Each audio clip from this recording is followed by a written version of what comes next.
ಶ್ರೀ ಗುರುಭ್ಯೋ ನಮಃ. ಶ್ರೀ ಪರಮಗುರುಭ್ಯೋ ನಮಃ. ಶ್ರೀಮದಾನಂದತೀರ್ಥ ಭಗವತ್ಪಾದಾಚಾರ್ಯ ಗುರುಭ್ಯೋ ನಮಃ. ಹರಿ ಓಂ. ಜನ್ಮಾದ್ಯಸ್ಯ ಯತೋನ್ವಯಾದಿತರತಶ್ಚಾರ್ಥೇಷ್ವವಿಘ್ನಸ್ವರಾಟ್ ತೇನೇ ಬ್ರಹ್ಮಹೃದಾಯ ಆದಿಕವಯೇ ಮುಹ್ಯಂತಿ ಯಂ ಸೂರಯಃ. ತೇಜೋ ವಾರಿಮೃದಾಂ ಯಥಾ ವಿನಿಮಯೋ ಯತ್ರ ತ್ರಿಸರ್ಗೋ ಮೃಷಾ ಧಾಮ್ನಾ ಸ್ವೇನ ಸದಾ ನಿರಸ್ತಕುಹಕಂ ಸತ್ಯಂ ಪರಂ ಧೀಮಹಿ. ಸೃಷ್ಟಿಸ್ಥಿತ್ಯಪ್ಯಯೇಹ ನಿಯತಿದೃಷಿತಮೋ ಬಂಧಮೋಕ್ಷಾಶ್ಚ ಯಸ್ಮಾತ್ ಅಸ್ಯ ಶ್ರೀ ಬ್ರಹ್ಮರುದ್ರಪ್ರಭೃತಿಸುರನರದ್ವೀಷಶತ್ರುತ್ಮಕಸ್ಯ ವಿಷ್ಣೋರ್ವ್ಯಸ್ತಾಃ ಸಮಸ್ತಾಃ ಸಕಲಗುಣನಿಧಿಃ ಸರ್ವದೋಷವ್ಯಪೇತಃ ಪೂರ್ಣಾನಂದಾವ್ಯಯೋ ಯೋ ಗುರುರಪಿ ಪರಮಶ್ಚಿಂತಯೇತಂ ಮಹಾಂತಂ. ಸರ್ವಮಂಗಲಮಾಂಗಲ್ಯೇ ಶಿವೆ ಸರ್ವಾರ್ಥಸಾಧಿಕೆ ಶರಣ್ಯೇ ತ್ರ್ಯಂಬಕೆ ದೇವಿ ನಾರಾಯಣಿ ನಮೋಸ್ತುತೆ. ಬುದ್ಧಿರ್ಬಲಂ ಯಶೋಧೈರ್ಯಂ ನಿರ್ಭಯತ್ವಮರೋಗತಾ ಅಜಾಡ್ಯಂ ವಾಕ್ಪಟುತ್ವಂಚ ಹನುಮತ್ಸ್ಮರಣಾದ್ ಭವೇತ್. ಭವತಿ ಯದನುಭಾವಾದೇಡಮುಕೋಪಿ ವಾಗ್ಮಿ ಜಡಮತಿರಪಿ ಜಂತುರ್ಜಾಯತೆ ಪ್ರಾಜ್ಞಮೂಲಿಃ. ಸಕಲವಚನಚೇತೋ ದೇವತಾ ಭಾರತೀ ಸಾ ಮಮ ವಚಸಿ ನಿಧತ್ತಾಂ ಸನ್ನಿಧಿಂ ಮಾನಸೇ ಚ. ಯಂ ಪ್ರವ್ರಜन्तಮನುಪೇತಮಪೇತಕೃತ್ಯಂ ದ್ವೈಪಾಯನೋ ವಿರಹ ಕಾತರ ಆಜುಹಾವ. ಪುತ್ರೇತಿ ತನ್ಮಯತಯಾ ತರವೋಪಿ ನೇದುಸ್तं ಸರ್ವಭೂತಹೃದಯಂ ಮುನಿಮಾನತೋಸ್ಮಿ. ವಕ್ರತುಂಡ ಮಹಾಕಾಯ ಸೂರ್ಯಕೋಟಿಸಮಪ್ರಭ ನಿರ್ವಿಘ್ನಂ ಕುರು ಮೇ ದೇವ ಸರ್ವಕಾರ್ಯೇಷು ಸರ್ವದಾ. ನೌಮಿನ್ಯಾಯ ಸುಧಾಧಿಕೃಜ್ಜಯಮುನೀನ್ ಶ್ರೀಪಾದರಾತ್ಸನ್ಮನೀನ್ ವ್ಯಾಸಾರ್ಯಾನ್ ವಿವಿಧಾಗಮಾಬ್ಧಿವಿಹರಾನ್ ಶ್ರೀವಾದಿರಾಜಾನಪಿ. ವಂದೇ ಹಂಸವರಾನ್ ರಘೂತ್ತಮಗುರೂನ್ ವೈದಗ್ಧ್ಯವಾರಾಂ ನಿಧೀನ್. ಶ್ರೀ ಸತ್ಯವ್ರತ ರಾಘವೇಂದ್ರ ಮುನಿಪಾನ್ ಸದ್ಬೋಧಸಧ್ಯಾನಪಾನ್. ಸತ್ಯಾಭಿಜ್ಞಕರಾಬ್ಜೋತ್ಥಾನ್ ಪಂಚಾಶದ್ವರ್ಷಪೂಜಕಾನ್ ಸತ್ಯಪ್ರಮೋದತೀರ್ಥಾರ್ಯಾನ್ ನೌಮಿನ್ಯಾಯ ಸುಧಾರತಾನ್. ಶಾಸ್ತ್ರೇಷು ಪಾರದರ್ಶಾನ್ ಶಾಸ್ತ್ರಜ್ಞೇಷು ಚ ವತ್ಸಲಂ ದೀನಭಕ್ತೋದ್ಧಾರಕರಂ ಸತ್ಯಾತ್ಮಾನಂ ಗುರುಂ ಭಜೆ. ವಿದ್ಯಾಪೀಠವಿಧಾತಾರಂ ವಿದ್ಯಾವಾರಿಧಿಚಂದಿರಂ ವಿದ್ಯಾರ್ಥಿವತ್ಸಲಂ ವಂದೇ ಮಹಾಮಹಿಮಸದ್ಗುರುಂ. ಆಪಾದಮೌಲಿಪರ್ಯಂతం ಗುರೂಣಾಂ ಆಕೃತಿಂ ಸ್ಮರೇತ್ ತೇನ ವಿಘ್ನಾಃ ಪ್ರಣಶ್ಯಂತಿ ಸಿದ್ಧ್ಯಂತಿ ಚ ಮನೋರಥಾಃ. ಹರಿ ಓಂ. ಪ್ರಿಯವ್ರತೋ ಭಾಗವತಃ ಆತ್ಮಾ ರಾಮಃ ಕಥಂ ಮುನೇ ಗೃಹೇ ರಮತ ಯನ್ಮೂಲಃ ಕರ್ಮಬಂಧಃ ಪರಾಭವಃ. ಸ್ವಸ್ತ್ಯಸ್ತು ಸತಾಂ ಅಖಿಲ ಸನ್ಮಂಗಲಾನಿ ಭವಂತು. ಶ್ಲೋಕೈಕಶ್ರವಣಪಠನಮಾತ್ರೇಣ ಕಥಾ ವಕ್ತುಶ್ಚ ಶ್ರೋತॄಣಾಂ ನಿಖಿಲ ಕಲಿಕೃತ ಕಲ್ಮಷಾಪನೋದನಪಟುತರೆ ಧರ್ಮಾದ್ಯಖಿಲ ಪುರುಷಾರ್ಥ ಸಾಧನೀಭೂತೆ ಶ್ರೀಮದ್ಭಾಗವತೆ ಮಹಾಪುರಾಣೇ ಅಷ್ಟಾದಶಸಹಸ್ರ್ಯಾಂ ಸಂಹಿತಾಯಾಂ ಅದ್ಯ ಕಥಾ ಪ್ರಸಕ್ತೋ ಕಿಂಚಿತ್ ಪೂರ್ವಪ್ರಸಕ್ತ ಪ್ರಮೇಯಾನುವಾದಃ. ಹರಿ ಓಂ.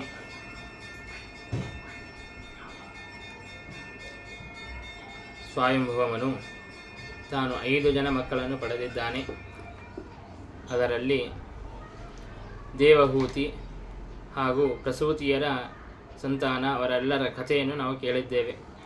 ಉತ್ಥಾನಪಾದನ ಚರಿತ್ರೆಯನ್ನು ನಾವು ಕೇಳಿದ್ದೇವೆ. ಧ್ರುವ ಚರಿತ್ರೆ, ಉತ್ಥಾನಪಾದನ ಚರಿತ್ರೆಯನ್ನು ನಾವು ಕೇಳಿದ್ದೇವೆ. ಇನ್ನು ಉಳಿದಿದ್ದು ಪ್ರಿಯವ್ರತ ರಾಜನ ಚರಿತ್ರೆ. ಆ ಪ್ರಿಯವ್ರತ ರಾಜನ ಕಥೆಯನ್ನು ಈಗ ಪಂಚಮಸ್ಕಂದದಲ್ಲಿ ನಮಗೆ ತಿಳಿಸಿಕೊಡುತ್ತಾ ಇದ್ದಾರೆ. ಪರೀಕ್ಷಿತ್ ರಾಜ ತಾನು ಶುಕಾಚಾರ್ಯರಿಗೆ ಪ್ರಶ್ನೆಯನ್ನು ಮಾಡಿದ್ದಾನೆ. ಪ್ರಿಯವ್ರತ ರಾಜ ತಾನು ಮಹಾಭಾಗವತ ಮಹಾಭಗವದ್ಭಕ್ತ, ತಾನು ವಿರಕ್ತನಾಗದೆ ಮನೆಯಲ್ಲೇನೆ ತಾನು ಹೇಗೆ ಆಸಕ್ತನಾದ ಅಂತ ಪ್ರಶ್ನೆಯನ್ನು ಮಾಡಿದಾಗ ಅದಕ್ಕೆ ಶುಕಾಚಾರ್ಯರು ಉತ್ತರವನ್ನು ಕೊಡುತ್ತಾ ಇದ್ದಾರೆ. ಪ್ರಿಯವ್ರತ ರಾಜ ತಾನು ರಾಜ್ಯವನ್ನು ಪರಿಪಾಲನೆ ಮಾಡುವಂತಹ ಸಂದರ್ಭ ಅಂತನ್ನೋದು ಬಂದಾಗ ಸ್ವಯಂಭುವ ಮನು ತನಗೆ ರಾಜ್ಯವನ್ನು ಪರಿಪಾಲನೆ ಮಾಡಲು ಆದೇಶವನ್ನು ಮಾಡಿದಾಗ ಅದಕ್ಕೆ ಪ್ರಿಯವ್ರತ ರಾಜ ಹೇಳುತ್ತಾನೆ, ನನಗೆ ರಾಜ್ಯವನ್ನು ಆಳುವಂತಹ ಆಸಕ್ತಿ ಅಂತನ್ನೋದು ನನಗೆ ಇಲ್ಲ. ನಾನು ವಿರಕ್ತನಾಗಿದ್ದೇನೆ. ಹಾಗಾಗಿ ನಾನು ಗೃಹದಲ್ಲಿ ಇರೋದಿಲ್ಲ. ನಾನು ವನಕ್ಕೆ ಹೋಗಿ ನಾನು ತಪಸ್ಸನ್ನು ಮಾಡುತ್ತೇನೆ, ಹಾಗಾಗಿ ನಾನು ರಾಜ್ಯವನ್ನು ಆಳೋದಿಲ್ಲ ಎಂಬುದಾಗಿ ತಾನು ಹೇಳುತ್ತಾ ಇದ್ದಾನೆ. ಸ್ವಾಮಿಭೌಮನು ಎಷ್ಟು ಹೇಳಿದ್ರೂ ಕೂಡ ಕೇಳುತ್ತಾ ಇಲ್ಲ. ಕೊನೆಗೆ ಬ್ರಹ್ಮದೇವರೇ ಬಂದು ಪ್ರಿಯವ್ರತರಾಜನಿಗೆ ಉಪದೇಶವನ್ನು ಮಾಡುತ್ತಾ ಇದ್ದಾರೆ. ಯದ್ವಾಚಿತಂತ್ಯಾಂ ಗುಣಕರ್ಮನಾಮಭಿಃ ಸ್ವಧಾಮಭಿಃ ವತ್ಸ ವಯಂ ಸುಯೋಜಿತಾಃ ಸರ್ವೇ ವಹಾಮೋ ಬಲಿಮೀಶ್ವರಾಯ ಪ್ರೋತಾನಸೀವದ್ವಿಪದೇ ಚತುಷ್ಪದಃ. ನಾವೆಲ್ಲರೂ ಕೂಡ ಭಗವಂತನ ಒಂದು ನಿಯಮನದಲ್ಲಿ ನಾವು ಇದ್ದೇವೆ. ಯಾವ ರೀತಿಯಾಗಿ ಎತ್ತುಗಳಿಗೆ ಮೂಗುದಾನವನ್ನು ಹಾಕಿ ಆ ಹಗ್ಗವನ್ನು ಹಾಕಿ ನಾವು ಯಾವ ರೀತಿಯಾಗಿ ನಿಯಮನವನ್ನು ಮಾಡಬೇಕೋ ಹಾಗೆ ಪರಮಾತ್ಮ ನಮ್ಮನ್ನೆಲ್ಲರನ್ನೂ ಕೂಡ ಒಂದು ಮೂಗುದಾಣವನ್ನು ಹಾಕಿ ನಮ್ಮೆಲ್ಲರನ್ನೂ ಕೂಡ ಬಂಧನೆ ಮಾಡಿದ್ದಾನೆ. ಅದು ಯಾವುದು ಅಂತಂದರೆ ತ್ವಾಚಿತಂತ್ಯಾಂ, ಪರಮಾತ್ಮನ ಇನ್ನು ವೇದಗಳೇನಿವೆ, ವೇದಗಳೆಂಬಂತಹ ಶಾಸ್ತ್ರಗಳೆಂಬಂತಹ ಆ ಹಗ್ಗದಿಂದಾಗಿ ನಮ್ಮನ್ನೆಲ್ಲರನ್ನೂ ಕೂಡ ನಿಯಮನವನ್ನು ಮಾಡುತ್ತಾ ಇದ್ದಾನೆ. ಹಾಗಾಗಿ ಶಾಸ್ತ್ರಗಳು ವೇದಗಳು ಹೇಗೆ ತಿಳಿಸಿಕೊಡುತ್ತದೆಯೋ ಹಾಗೆ ನಾವು ಮಾಡಬೇಕು. ನಮಗೆ ಯಾವ ಯಾವ ವಿಹಿತವಾದಂತಹ ಕರ್ಮಗಳನ್ನು ಹೇಳಿದ್ದಾರೆ, ಸ್ವವಿಹಿತವಾದಂತಹ ಸ್ವರ್ಣಾಶ್ರಮೋಚಿತವಾದಂತಹ ಏನು ಧರ್ಮಗಳನ್ನು ಕರ್ಮಗಳನ್ನು ಹೇಳಿದ್ದಾರೋ ಆ ಕರ್ಮಗಳನ್ನು ನಾವು ಅವಶ್ಯವಾಗಿಯೂ ಕೂಡ ಆಚರಣೆಯನ್ನು ಮಾಡಲೇಬೇಕು. ಹಾಗಾಗಿ ನೀನು ಕ್ಷತ್ರಿಯನಾಗಿ ಹುಟ್ಟಿದ್ದೀಯಾ ಅಂತಂದ ಮೇಲೆ ನೀನು ನಿನ್ನ ಒಂದು ವರ್ಣಕ್ಕೆ ಉಚಿತವಾದಂತಹ ರಾಜ್ಯ ಪರಿಪಾಲನೆಯನ್ನು ಮಾಡಿ ಪ್ರಜಾರಕ್ಷಣೆಯನ್ನು ಮಾಡುವುದು ನಿನ್ನ ಕರ್ತವ್ಯ. ಅದರಿಂದಲೇ ಭಗವಂತನಿಗೆ ಸಂತೋಷ ಅಂತ ಅನ್ನೋದು ಆಗುತ್ತದೆ. ಮತ್ತು ನೀನು ಮನೆಯಲ್ಲೇನೇ ಇದ್ದರೆ ನೀನು ಸಂಸಾರದಲ್ಲಿ ಆಸಕ್ತನಾಗುತ್ತೇನೆ ಅಂತ ಅನ್ನೋದಕ್ಕಾಗಿ ವನಕ್ಕೆ ಹೋಗುತ್ತೇನೆ ಅಂತ ಹೇಳುತ್ತಾ ಇದೆಯಲ್ಲ, ನೀನು ವನಕ್ಕೆ ಹೋದರೂ ಕೂಡ ನೀನು ಒಂದು ವೇಳೆ ಕಾಮಕ್ರೋಧಾದಿ ಅಂತಃಶತ್ರುಗಳನ್ನು ಗೆದ್ದಿಲ್ಲ ಅಂತಂದರೆ ನೀನು ವನಕ್ಕೆ ಹೋದರೂ ಕೂಡ ಯಾವ ಪ್ರಯೋಜನವೂ ಕೂಡ ಇಲ್ಲ. ಅಲ್ಲಿಯೂ ಕೂಡ ನೀನು ಭಗವಂತನ ಆರಾಧನೆಯನ್ನು ಮಾಡಲಿಕ್ಕೆ ಸಾಧ್ಯವಾಗೋದಿಲ್ಲ.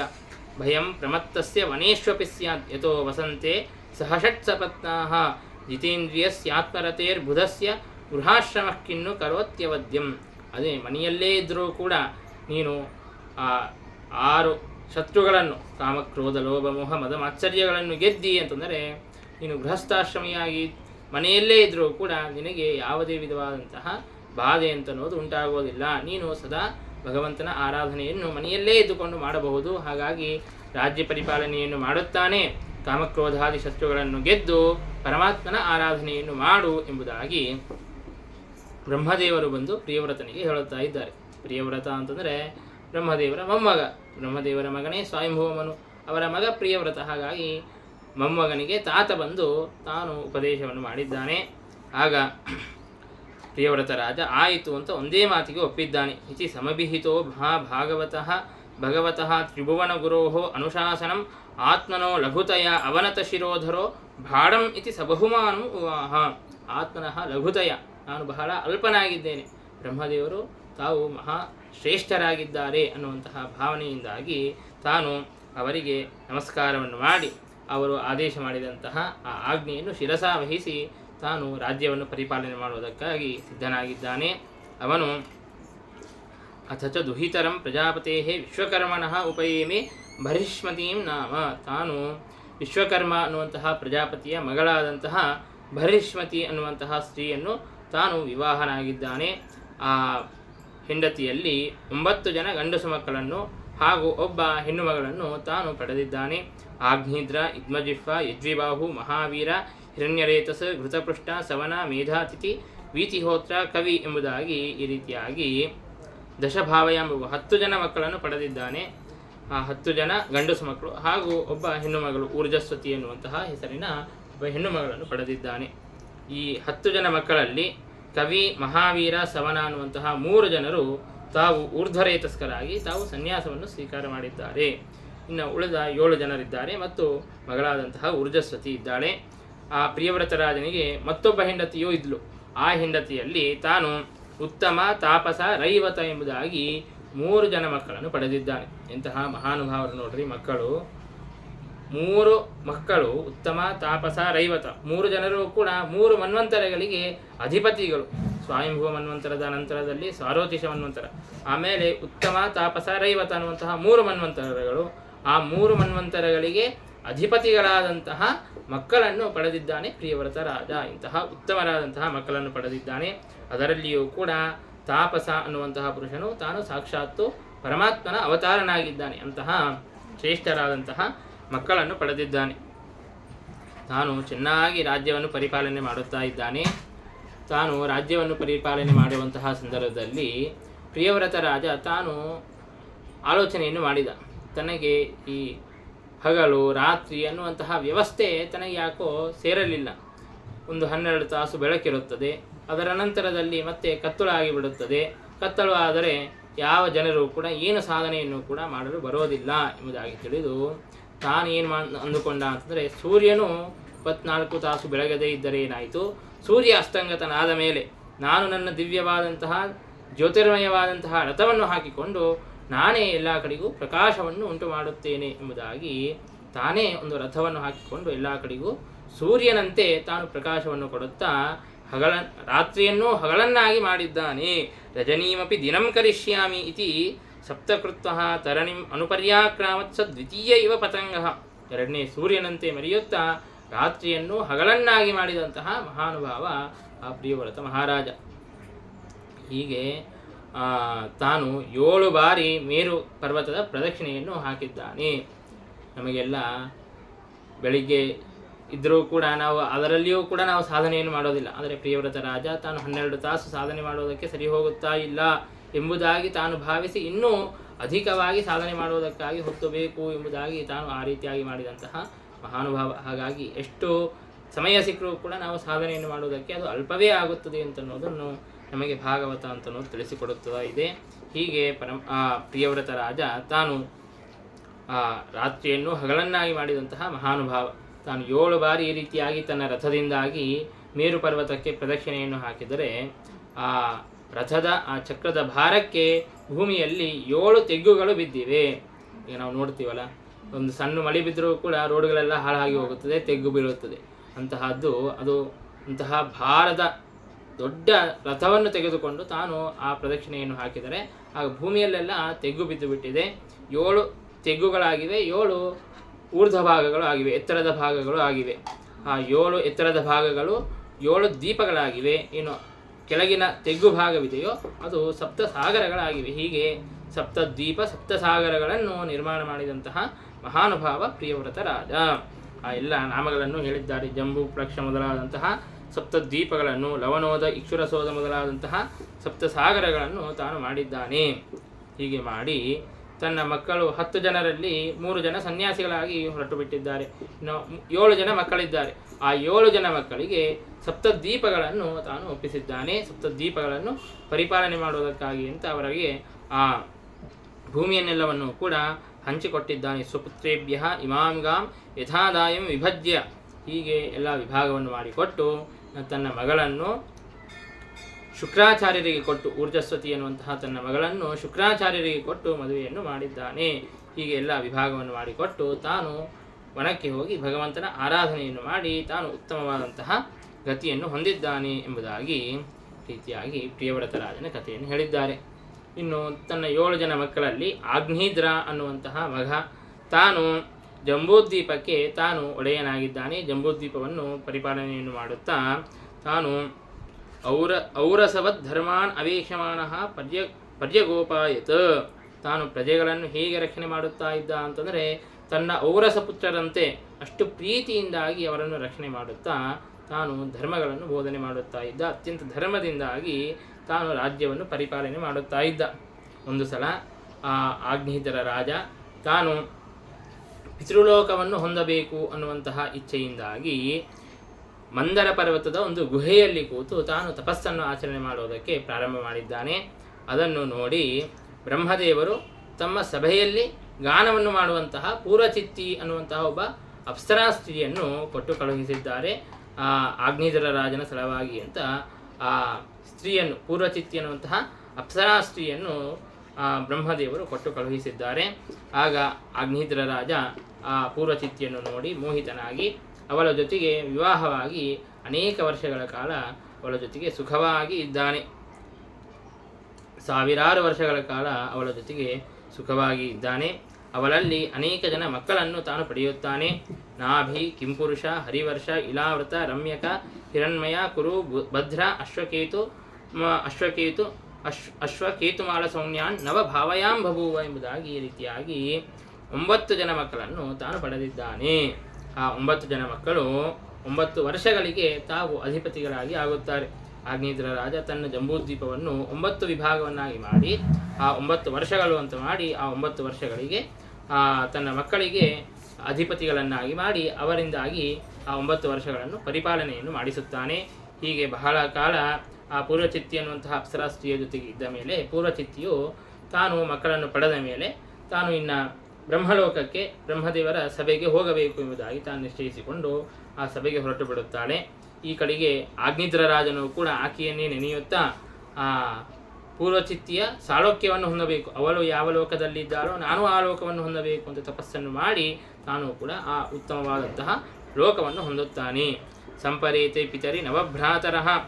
ಇನ್ನು ತಂದೆಯು ತಾನು ಭೂಲೋಕವನ್ನು ಪರಿತ್ಯಾಗವನ್ನು ಮಾಡಿದ ಮೇಲೆ ಆ 9 ಜನ ಮಕ್ಕಳು ಕೂಡ ವಿವಾಹವನ್ನು ಮಾಡಿಕೊಳ್ಳುತ್ತಾರೆ. ಮುಖ್ಯವಾಗಿ ನಾಭಿ ಅನ್ನುವಂತಹ ರಾಜ ತಾನು ಮೇರುದೇವಿಯನ್ನು ತಾನು ಮದುವೆಯನ್ನು ಮಾಡಿಕೊಳ್ಳುತ್ತಾನೆ. ಮೇರು ಪರ್ವತದ ಮಗಳಾದಂತಹ ಮೇರುದೇವಿಯನ್ನು ತಾನು ವಿವಾಹ ಮಾಡಿಕೊಳ್ಳುತ್ತಾನೆ. ನಾಭಿ ಅಪತ್ಯಕಾಮಃ ಅಪ್ರಜೆಯ ಮೇರುದೇವಿಯ ಭಗವಂತಂ ಯಜ್ಞಪುರುಷಂ ಅವಹಿತಾತ್ಮ ಅಯಜತ.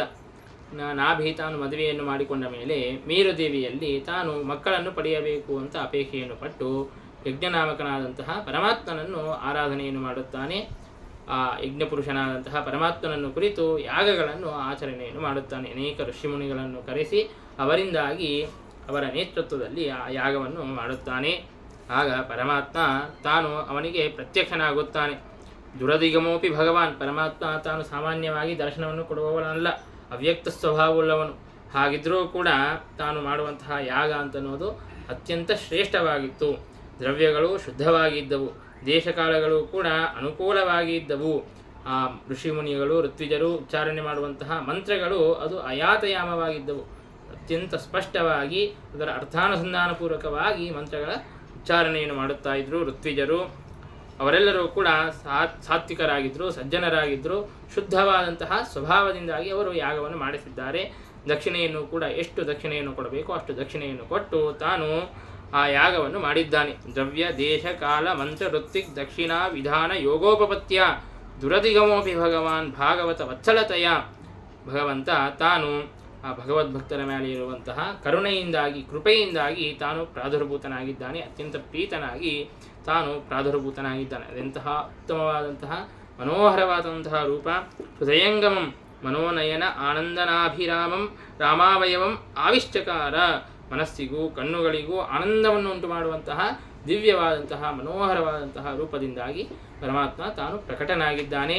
ಆಗ ಋಷಿಮುನಿಗಳೆಲ್ಲರೂ ಕೂಡ ಋಷಿಮುನಿಗಳಿಗೆ ಕೇಳುತ್ತಾನೆ ಪರಮಾತ್ಮ, ಯಾಕೆ ನೀವು ಯಾಗವನ್ನು ಮಾಡುತ್ತಾ ಇದ್ದೀರಿ ಎಂಬುದಾಗಿ ಕೇಳಿದಾಗ ಅದಕ್ಕೆ ಋಷಿಮುನಿಗಳು ಹೇಳುತ್ತಾರೆ, ನಮ್ಮ ರಾಜನಾದಂತಹ ನಾಭಿರಾಜನಿಗೆ ನಿನ್ನಂತಹ ಮಗ ಅಂತ ನಿನ್ನಂತಹ ನಿನಗೆ ಸಮಾನನಾದಂತಹ ಮಗ ಬೇಕಾಗಿದ್ದಾನೆ ಅಂತನ್ನೋದಕ್ಕಾಗಿ ನಾವು ಯಾಗವನ್ನು ಮಾಡುತ್ತಾ ಇದ್ದೇವೆ ಅಂತ ಹೇಳಿದಾಗ ಪರಮಾತ್ಮ ತಾನು ಹೇಳುತ್ತಾನೆ, ನನಗೆ ಸಮಾನರಾದವರು ಮತ್ತೊಬ್ಬರಿಲ್ಲ, ಹಾಗಾಗಿ ನನಗೆ ಸಮಾನರಾದಂತಹ ಮಕ್ಕಳು ಬೇಕು ಅಂತಂದರೆ ನಾನೇ ಮಗನಾಗಿ ಬರಬೇಕು ಎಂಬುದಾಗಿ ಹೇಳಿ ನಿಮ್ಮ ಮಾತನ್ನು ಸುಳ್ಳು ಮಾಡದೇ ಇರಬೇಕು ಅಂತನ್ನೋದಕ್ಕಾಗಿ ಪರಮಾತ್ಮ ನಾನು ಅವತಾರವನ್ನು ಮಾಡುತ್ತೇನೆ ಎಂಬುದಾಗಿ ಪರಮಾತ್ಮ ತಾನು ನಾಭಿರಾಜನಿಂದಾಗಿ ಮೇರುದೇವಿಯಲ್ಲಿ ಋಷಭನಾಮಕನಾಗಿ ತಾನು ಅವತಾರವನ್ನು ಮಾಡಿದ್ದಾನೆ ಎಂಬುದಾಗಿ ಋಷಭನಾಮಕನಾದಂತಹ ಪರಮಾತ್ಮ ತಾನು ನಾಭಿರಾಜನಲ್ಲಿ ಅವತಾರವನ್ನು ಮಾಡಿ ತಾನು ರಾಜ್ಯವನ್ನು ಪರಿಪಾಲನೆಯನ್ನು ಮಾಡುತ್ತಾ ಇದ್ದಾನೆ. ಋಷಭನಾಮಕನಾದಂತಹ ಪರಮಾತ್ಮ ರಾಜ್ಯವನ್ನು ಪರಿಪಾಲನೆ ಮಾಡುವಂತಹ ಸಂದರ್ಭದಲ್ಲಿ ಆಗ ಆ ಋಷಭನಾಮಕನಾದಂತಹ ಪರಮಾತ್ಮನಿಂದಾಗಿ ಪಾಲ್ಯಮಾನವಾದಂತಹ ರಕ್ಷ್ಯಮಾನವಾದಂತಹ ಆ ವರ್ಷದಲ್ಲಿ ಇಂದ್ರನು ಮಳೆಯನ್ನೇ ಸುರಿಸಲಿಲ್ಲ. ಋಷಭನಾಮಕನಾದಂತಹ ಪರಮಾತ್ಮನ ಜೊತೆಗೆ ಸ್ಪರ್ಧೆಯನ್ನು ಮಾಡುತ್ತಾ ನಾನ್ಯಾಕೆ ಮಳೆಯನ್ನು ಸುರಿಸಬೇಕು ಎಂಬುದಾಗಿ ಮಳೆಯನ್ನೇ ಸುರಿಸದೇ ಇರಬೇಕಾದಾಗ ಋಷಭನಾಮಕನಾದಂತಹ ಪರಮಾತ್ಮ ತನ್ನದೇ ಆದಂತಹ ಸಾಮರ್ಥ್ಯದಿಂದಾಗಿ ಮಳೆಯು ಸುರಿಯುವಂತೆ ಆ ದೇಶವೆಲ್ಲವೂ ಕೂಡ ಸುಭಿಕ್ಷೆಯಾಗುವಂತೆ ಋಷಭನಾಮಕನಾದಂತಹ ಪರಮಾತ್ಮ ತಾನು ತನ್ನ ಸಾಮರ್ಥ್ಯವನ್ನು ತೋರಿದ್ದಾನೆ. ವಿಚಿತ್ರ ಏನು ಗೊತ್ತಾ, ಆ ಕಾಲದಲ್ಲಿ ಆ ಮನ್ವಂತರದಲ್ಲಿ ಇಂದ್ರ ಯಾರು ಅಂತಂದರೆ ಸ್ವಯಂ ಪರಮಾತ್ಮನೇ ಇಂದ್ರನಾಗಿದ್ದಾನೆ. ಸ್ವಯಂಭುವ ಮನ್ವಂತರ ಅದು. ಅದರಲ್ಲಿ ಇಂದ್ರ ಯಾರು? ಯಜ್ಞನಾಮಕನಾದಂತಹ ಪರಮಾತ್ಮ, ಸ್ವಯಂಭುವ ಮನುವಿನ ಮಗಳಾದಂತಹ ಆಕೂತಿ. ಆ ಆಕೂತಿಯಲ್ಲಿ ಹುಟ್ಟಿದಂತಹ ಯಜ್ಞನಾಮಕನಾದಂತಹ ಪರಮಾತ್ಮನೇ ಇಂದ್ರನಾಗಿದ್ದಾನೆ. ಹಾಗಾಗಿ ಪರಮಾತ್ಮ ತನ್ನ ಜೊತೆಗೇನೆ ತಾನು ಸ್ಪರ್ಧೆಯನ್ನು ಮಾಡಿದ್ದಾನೆ. ನಾವು ಕೇಳುತ್ತೇವಲ್ಲ, ಭೀಮಸೇನ ದೇವರು ಸೌಗಂಧಿಕ ಪುಷ್ಪವನ್ನು ತರೋದಕ್ಕಾಗಿ ಅಂತ ಹೋದಾಗ ತಮ್ಮದೇ ಆದಂತಹ ಮತ್ತೊಂದು ರೂಪ ಹನುಮಂತ ದೇವರ ಜೊತೆಗೆ ಹೇಗೆ ಸ್ಪರ್ಧೆಯನ್ನು ಮಾಡಿದರೋ ಹಾಗೆ ಪರಮಾತ್ಮ ತನ್ನದೇ ಆದಂತಹ ರೂಪದಿಂದಾಗಿ ತಾನು ಸ್ಪರ್ಧೆಯನ್ನು ಮಾಡಿದ್ದಾನೆ. ಹೀಗೆ ಸ್ಪರ್ಧೆಯನ್ನು ಮಾಡಿ ತನ್ನ ಒಂದು ಆ ಐಶ್ವರ್ಯವನ್ನು ಆ ಸಾಮರ್ಥ್ಯವನ್ನು ಪ್ರಕಟ ಮಾಡಿದ್ದಾನೆ ಮತ್ತು ದೈತ್ಯರಿಗೆ ಮೋಹವನ್ನು ಕೂಡ ಉಂಟು ಮಾಡಿದ್ದಾನೆ. ದುಷ್ಟಾನ ಮೋಹನಾರ್ಥಾಯ ಯಜ್ಞ ಇಂದ್ರಪದೇ ಸ್ಥಿತ ಅಪಸ್ಪರ್ಧ ಋಷಭೇನೈವ ಸ್ವರೂಪೇಣ ಹರಿಸ್ವಯಂ ಎಂಬುದಾಗಿ ವರಾಹ ಪುರಾಣ ತಿಳಿಸಿಕೊಡುತ್ತದೆ ಎನ್ನುವಂತಹ ಮಾತನ್ನು ಇಲ್ಲಿ ನಮಗೆ ಶ್ರೀಮದಾಚಾರ್ಯರು ಉಲ್ಲೇಖ ಮಾಡಿ ತೋರಿಸುತ್ತಾರೆ. ಹಾಗಾಗಿ ದುಷ್ಟರ ಮೋಹನಕ್ಕಾಗಿ ಅಂತ ಯಜ್ಞನಾಮಕನಾದಂತಹ ಪರಮಾತ್ಮ ತಾನು ಋಷಭನಾಮಕನಾದಂತಹ ಪರಮಾತ್ಮನ ಜೊತೆಗೆ ಸ್ಪರ್ಧೆಯನ್ನು ಮಾಡಿದ್ದಾನೆ. ಹೀಗೆ ಆ ಋಷಭನಾಮಕನಾದಂತಹ ಪರಮಾತ್ಮ ತನ್ನ ಸಾಮರ್ಥ್ಯವನ್ನು ಪ್ರಕಟ ಮಾಡಿದ್ದಾನೆ.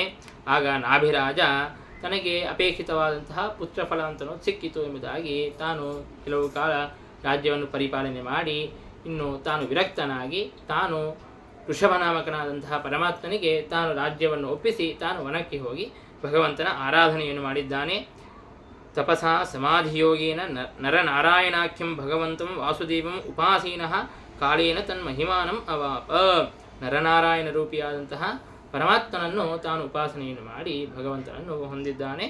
ನಾಭಿರಾಜ ಈ ಕಡೆಗೆ ಋಷಭನಾಮಕನಾದಂತಹ ಪರಮಾತ್ಮ ತಾನು ಸ್ವಯಂ ಸರ್ವಜ್ಞನಾಗಿದ್ದರೂ ಕೂಡ ಪ್ರದರ್ಶಿತ ಗುರುಕುಲವಾಸ ಎಂಬುದಾಗಿ ಭಾಗವತ ತಿಳಿಸಿಕೊಡುತ್ತದೆ. ತಾನು ಸ್ವಯಂ ಗುರುಕುಲಕ್ಕೆ ಹೋಗಿ ತಾನು ಗುರುಕುಲವಾಸವನ್ನು ಮಾಡಿ ಬಂದಿದ್ದಾನೆ.